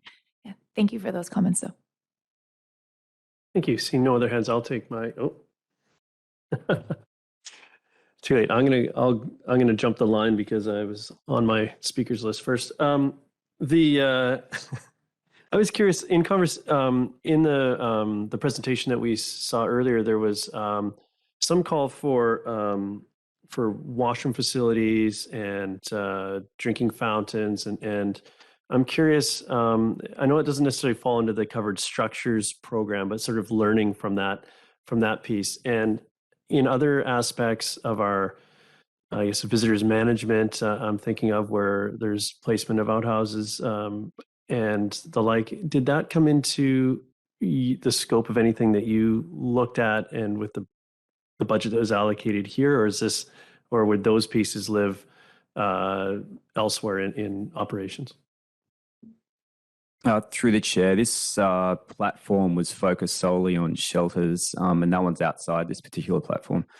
We are looking at some items for Junction Park there, because we have the public washrooms coming up there that are getting redone. So that's kind of a separate thing to this one here. We just focused on covered structures for here. Thank you. With the suggestion of the planting trees around the park, it made me think about sort of considerations for future park design, where we end up with these big grassy spaces that are open with a park structure generally in the middle that's unshaded, and then we come along after and try to adapt those. So is there, has staff given any consideration to that sort of element of future park planning, and how we would, if we were to start with a clean slate, whether that's a forested area or a piece of brownfield that's going to become a park? Are some of these learnings going to be captured enough to sort of move into that space, so we can avoid needing to do our sort of park adaptation? It's a really great question. And yes, we have. I think Dentville Park, the new park that's being built right now, is a great example of that, where we didn't just clear the whole park. We actually kept some of the mature trees in the park in order to provide that more greenery and natural aspect of the park. And so it is something, a principle that we are using in the park design, future park design. Thank you. And then the structures that we saw on the slides were looked like covered picnic tables, and I had an opportunity to use one of those at Granville Island. They had something very similar, and it made me think about some of the places we're looking at placing these are the people I would imagine would be sitting in there. What they would be doing is perhaps watching their children play, and it's very sort of it's enclosed and it's sheltered, which is great. But then that aspect of sort of looking out onto the park or enjoying the scenery, which is one of the pieces that came up in the survey, made me think about that shape. And I'm just wondering if we're looking at sort of I don't know, I've seen sort of soccer benches covered looking out onto the field of play, and it made me think of something like that may be appropriate for the ones close to playgrounds. Is that something that's been considered, or are we thinking closing on all the sides, or are we getting too detailed in the plan with this line of questioning? No, I think it's a question that we've asked ourselves as well in the design. And right now we've shown Whistler as an example, but I think we are also trying to design them so that they're fitting with Squamish, but also a little bit more open, not just for the view component, but from a safety component. So the design at this point is still under review, and we are trying to make them as open as possible by also still structurally sound. And maybe I'll let Cal speak to that one. Yeah, through the chair. Yeah, it is a little bit earlier in the detail here, but we must consider it. For example, it's a snowy place, it's a windy place. We need to make sure the views are intact and also sun as well. So we did that with the existing mid-sized structures that we've got. We really focused on those elements and making it very, very comfortable to use. For example, there may be a wall on one side with the prevailing wind, and in another particular park, it's not required. So we're definitely diving into that detail. It's coming. Thank you. And then the last one, I think from my list is, are we, what level of site prep for each one of these will be required? Is this some of those, when I think about a picnic table size structure, I think maybe you can just put it on the grass that's there, or are we thinking that there needs to be a pad constructed, whether it's concrete or gravel or some other sort of site prep for that? And I'm thinking around where I'm going, I think, is sort of how movable they are, as much as some of the design is more specific to a location. If we want to move them, how much is involved in doing that? Through the chair, these smaller ones are more movable than the medium-sized ones that we have. But when we focus on that, we need to have, there's a minimum tie down that we need to stop uplift. Also for security and theft as well. But then we also on the other side need to make sure that we keep them open to everyone in the community, where we can get wheelchair access, and the access is very easy to get in there. So typically it comes down to cost at the end of the day, what we will be putting down, whether it be pavers or crushed stone or some sort of substrate. We're not quite sure yet. The budget will probably dictate this. But what we do know is that accessibility is going to drive that one. Thank you very much. I'll go to Mary Elliott, followed by Kate Pettingill. Thanks. All right. I realize the cost of shade sails, but our community seems very adverse to using them. And I'm still trying to understand why, because they provide shade, they diffuse the rain, so they're not preventing all the rain from going through, but you're not standing in a downpour. It's running off and it's more diffuse. And then we can take them down in December and January if there's snow events. So I'm trying to understand if we're ever going to plan for these, or we're really just going to rely on trees. Through the mayor, it's a good question, and it came down to the return on investment, the effort to take them down each year, and then the longevity of having a shade sail, particularly in Squamish. With the prevailing winds that we get here, we don't think the maintenance and the timing and the cost to actually have them installed and taken down, and then the actual longevity of the shade sails themselves are really the best place for these buildings here, or these structures. It's probably better at the end of the day to spend a little bit more and have a solid covered structure there than it is to go for $45,000 for a bit more of a temporary shade sail. The shade sails really aren't designed for snow loading whatsoever. So even if we do have an event for snow, they'll handle a little bit, but they're not really designed for that whatsoever. So when we talk about putting trees up in parks that may not have enough shade now, how big are we thinking? Like, how long till they become shade trees versus growing trees? It's a good question. So we'll be planting, have spec'd 3 trees for Eagle Wind that they'll be planted at the most mature tree level that they can be planted at and transferred in. So the hope is that it'll provide some initial shade. It won't be providing shade at all hours, but that over time, and our climate here, our trees grow very fast. And if we give it enough soil volume and everything like that, it should grow to cover those the park in a few years at least, to at least help mitigate some of the shade during some of those periods. It will never shade them over at noontime, but as it grows over time, it'll shade more of the park over time, help cool it down. The North Yards location is suggested in a pretty undeveloped piece of land versus in the park that's already there. And we just lost the shade tree to the ice storm, one of them that was there. So I'm curious about why we would choose one location over the other, because certainly the playground and picnic table there get used. Just to confirm, is that the location, the No Name Road location you're referring to? Yeah, that's what's proposed, but then Edgewater Park is down near the train tracks off Edgewater Crescent. So the initial thought on that location was that I believe that we're currently doing some renovations to that area at the No Name Road. And the thought would be that to place the structure actually on the dike pathways so that it could draw people into that area, as well as offer some coverage in the exposed area off the dike as well, and some seating area off the trail. I think that would be good community feedback about who's using it. So is it for the neighborhood or is it for people passing through?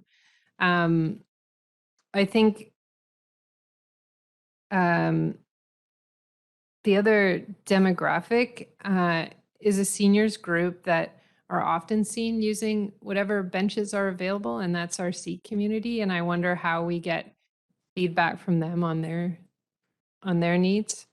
And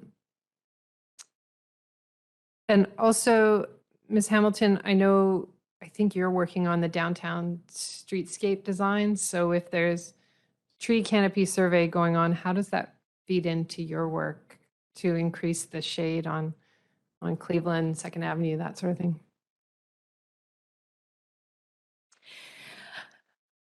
As part of the streetscape work, there'll be lots more trees proposed in the downtown. Currently, we are building trees or we're updating our streetscapes with developments. So I think we have that plan per block or per property, but it might be that the work that they do identify locations that maybe won't be developed, that we could do some additional work. And they would probably do it in line with the streetscape guidelines that we're working on. Thank you. My last comment is just, and I heard you say this, Mr. Bragg, about considering strollers, wheelchairs, walkers, different kinds of seating so that people who need assistance to sit down can do that. But also the principle of a 2-meter distance. So the whole reason this has come into our budget was recognizing that we didn't have the ability for people to be outside and 2 meters apart and out of the elements. And so I think that's the concern with the sort of Whistler shape design and the immovable seating, is that you can't actually sit 2 meters apart, which means you have to share that space only with, your family or your bubble. And so if we move into another winter where COVID is an issue, how do we make sure that people can actually sit 2 meters apart if they have to and still socialize? That was the benefit that I saw of the covered structures, is that we were sort of future-proofing the community regardless of what wave of COVID we might be in. So I think that's an important consideration. And also, depending on our budget, we do have parks with beautiful trees in them. And one of the pieces I took from the OurSquamish survey is people love having movable seating. And so you know, if we don't put 2 structures in Junction Park, it's just having more movable seating. And you see that certainly in European cities, where people could put 2 chairs together or 5 chairs together. There also isn't sort of the same sort of safety risk, and that sort of thing. And so, you know, even seeing more of that street furniture movable instead of, if we can't hit, 12 covered structures, I think is a reasonable use, because trees are a natural asset that provide cover. And we should consider that where we do have good tree canopy. Thanks. Thank you, Councillor Pettingill. Yeah, thanks. Just when I read through the report, I saw weather mentioned in the sort of narrative of the report, but in the actual responses, I only see a reference to shade, and seating in general has one higher vote than shade in general. And so given some of the conversation, I'm wondering if it's more our hypothesis that people want to sit outside in the winter and rain and so on, as long as it's covered, or if really people don't want that, they just want shade for the sun, and maybe we're better off with movable picnic tables and lots more trees in the parks. And I'm just wondering if, in the interviews or discussions, were we able to tease out anything that suggested that weather is in fact a driver and it's not just a shade concern?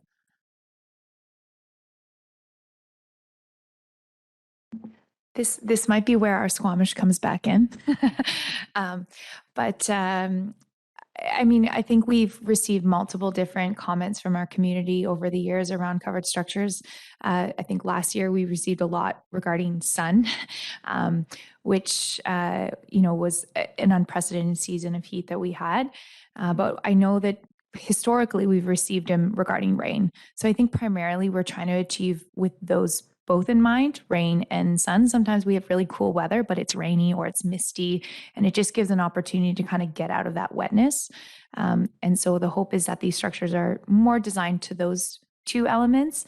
And then especially if we keep it open, it may not completely address wind. Maybe in windy areas, we do one sidewall with the predominant wind area.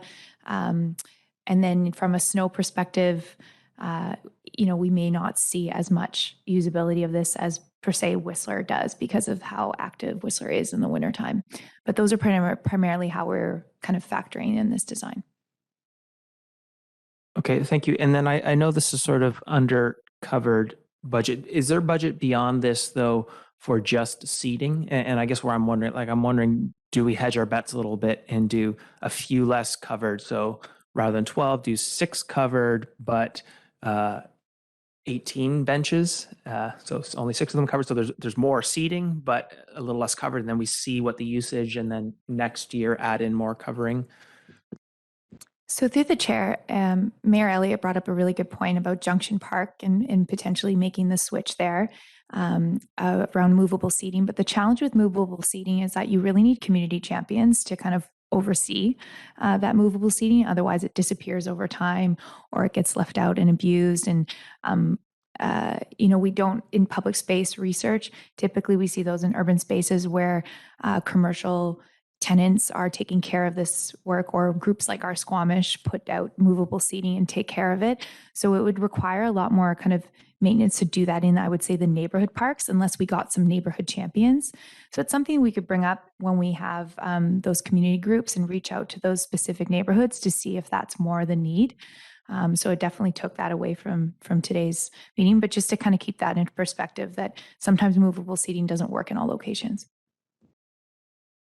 Yeah, you have one more. Yeah, just to follow up and clarify, when I'm thinking movable seating, and I appreciate the sort that I've seen OurSquamish do, but just as a kid growing up, there was movable picnic tables. So they're big and heavy. You're not going to move them that far unless you have a big truck. And I guess if you're really determined, you could move them away. But generally, you just sort of move them around the park. So you have that flexibility in terms of the shade, but they kind of stay in the park on their own, I think, or at least they used to. Thank you, Councillor Pettingill. Council, any further questions before we entertain? Oh. Go ahead. Thank you. And just following up on that, because I was sort of thinking about the same thing that Councillor Pettingill was.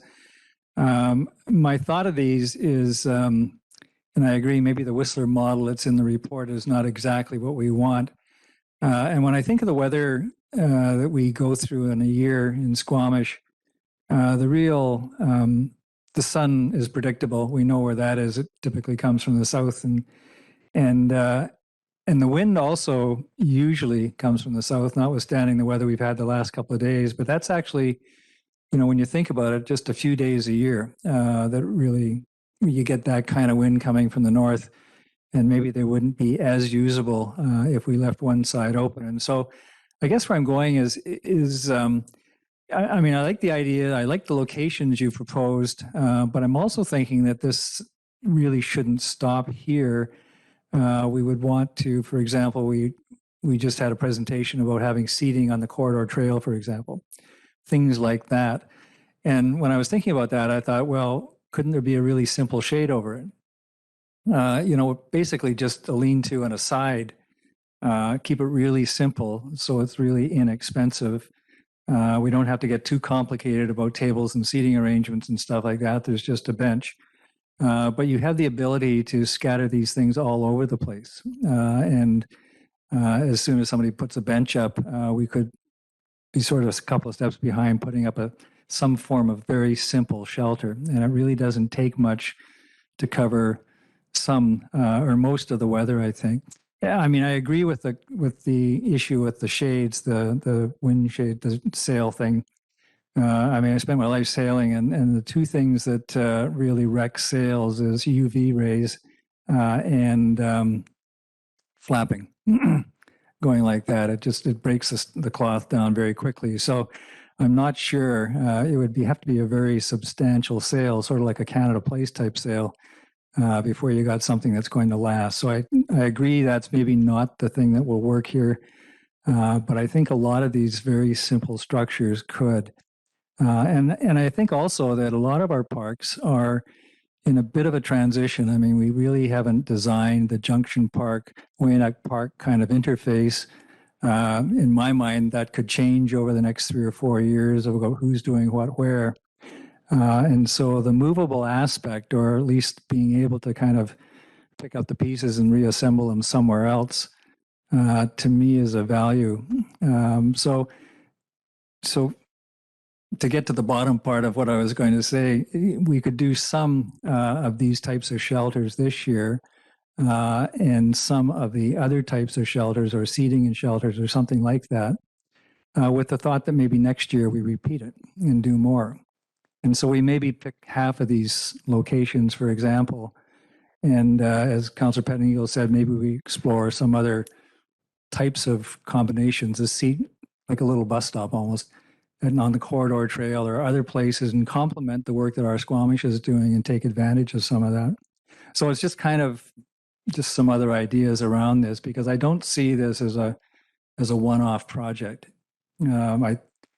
To me, it's like we did when we refurbished all the parks with playground equipment. We picked a couple a year and we just kept going for budget constraints, and eventually you get it all over the town. And I think that's kind of where this program would go, with a variety of different types of shelters in a variety of different types of places. And so picking just one type this year, maybe we experiment a little bit and try some others. Thank you. Councillor Stoner? Thank you. Through the chair, I'm just curious about the cost of the trees at the Eagle Wind Park and how that goes hand in hand with the $45,000 for the shade sales. Through the chair, so the shade sales were coming in at it's around $45,000, and the trees, we had some initial costing. We've got to dive into the actual detail cost. I think it's about $4,700. That was the comparable there. And I appreciate that we did get some direct correspondence from the folks around Eagle Wind Park in terms of the challenges with shade at that specific playground. But I think that general principle can be applied to all of our playgrounds. And so is there any consideration of expanding that, or is that a future budget consideration? Through the chair, yes, there's consideration, and it is for a future budget consideration. We're going to try it this year and see how we go, and then implement it for next year.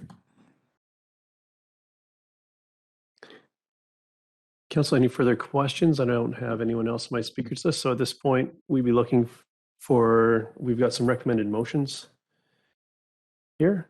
Would anyone like, maybe we'll start with the first one, just move receipt of the survey report. Moved by Councillor Ray, second by Councillor Stoner. Any discussion? That I'll call the question. Any opposed? Motion carries. Then we've got two other motions here. And I can see the wheels working here. I'll move the staff recommendation. Would you like to do both of those together, or would you want to break these two apart? What's your intent? Both of them together. Both together. Do we have a seconder? Second by Councillor Anderson. Any comments? Yeah, I'm just happy to move the staff recommendation. I think that some great work has gone into the report, and clearly a great deal of thought for the locations that are proposed by staff. Councillor Race. Thank you. And I'm supporting this, and I think the motion is broad enough that staff can use some discretion in moving things around a little bit, experimenting with different shapes and types of shelters and different combinations with the idea that this is not all going to be done in 1 year. We might go on with this in future years. So I think it is broad enough to cover a little bit of latitude in design and placement and so forth.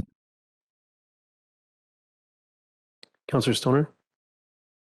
Also happy to support the motion. I agree with Councillor Race that I think it's broad enough to provide a little bit of flexibility in there for staff to think through some variability. So I was happy to hear staff saying that they were thinking about the orientation and variability in terms of how these might be built, depending on not only where they'll be placed, but how they'll be placed, I think is really important.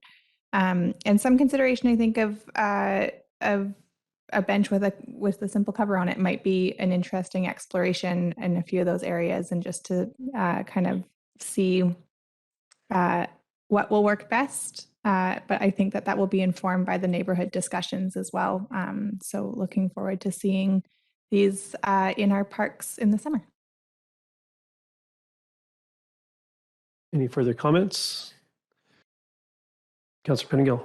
Yeah, I'm a little bit torn, actually. I think the motion itself is fairly broad, but I do think going for all 12 or all 11 covered is maybe a bit much. I'd like to see a bit more weighting towards just even some open seats that, large picnic tables that could be moved under a tree, and just go a bit further, more emphasis on the seating part and a little less on the covering part, and just sort of use the covered part as a trial in a few locations and see how it goes. And so to the degree this is flexible enough to consider that, I guess I'd be comfortable, but it's not very specific either way. So I don't know, I'll give myself a couple seconds to decide. Mayor Elliott. I wasn't going to raise my hand just to put you on the spot, but I thought I'd give you a few minutes. So what I really like about this is the level of community engagement that will follow. And I think, what staff have heard from council is that while our budget is for covered structures, there's a bit of flexibility in there. I actually think, based on the feedback that I've received since moving here and my own experience of raising young kids here, is that we need covered structures. And you don't want to be inside. And if the pandemic's taught us anything, is that we need to be outside throughout the year. And I think covered structures achieve that. That being said, I don't want to see the costs escalate on the covered structures and not allow staff the flexibility to say, well, we're putting one in Junction Park and not doing the one here, but we've put, movable chairs or some additional benches in another place. So I think, while I tend to lean towards the importance of covered structures, I do think there's some flexibility in here to test a few different designs and see what all these stakeholder groups have to say about what they want to be underneath in all types of weather. So I think that will be really important to us in informing the design. So thanks for the work on this, and thanks to OurSquamish for supporting this work. Thank you. I'll be supporting this motion. Although the motion itself is maybe more vague than I'm generally comfortable with, but for this purpose, I think we're okay. And I think with the consideration of trees under this covered structure sort of program, I'd like to see also some consideration for benches, whether they have their own structure above them or whether they're just strategically located under the tree canopy somewhere. I think that's important. I think that the location of these structures, a lot of the parks mentioned, although not all, but a lot of the parks mentioned do have playgrounds in them. And I think it's important that the community is engaged and see if the covered spaces should be situated in a way so that's for the parents or whoever's minding the children in the park to use, or perhaps to sort of activate another portion of the park with maybe a different demographic that doesn't want to be immediately adjacent to the play area. And there's some real estate there over the side that could be used for visiting or whatever other purposes that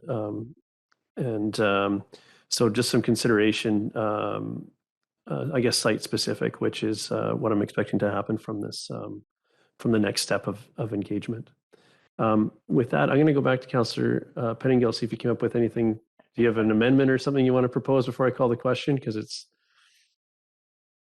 No, I think I'll let it stand as it is.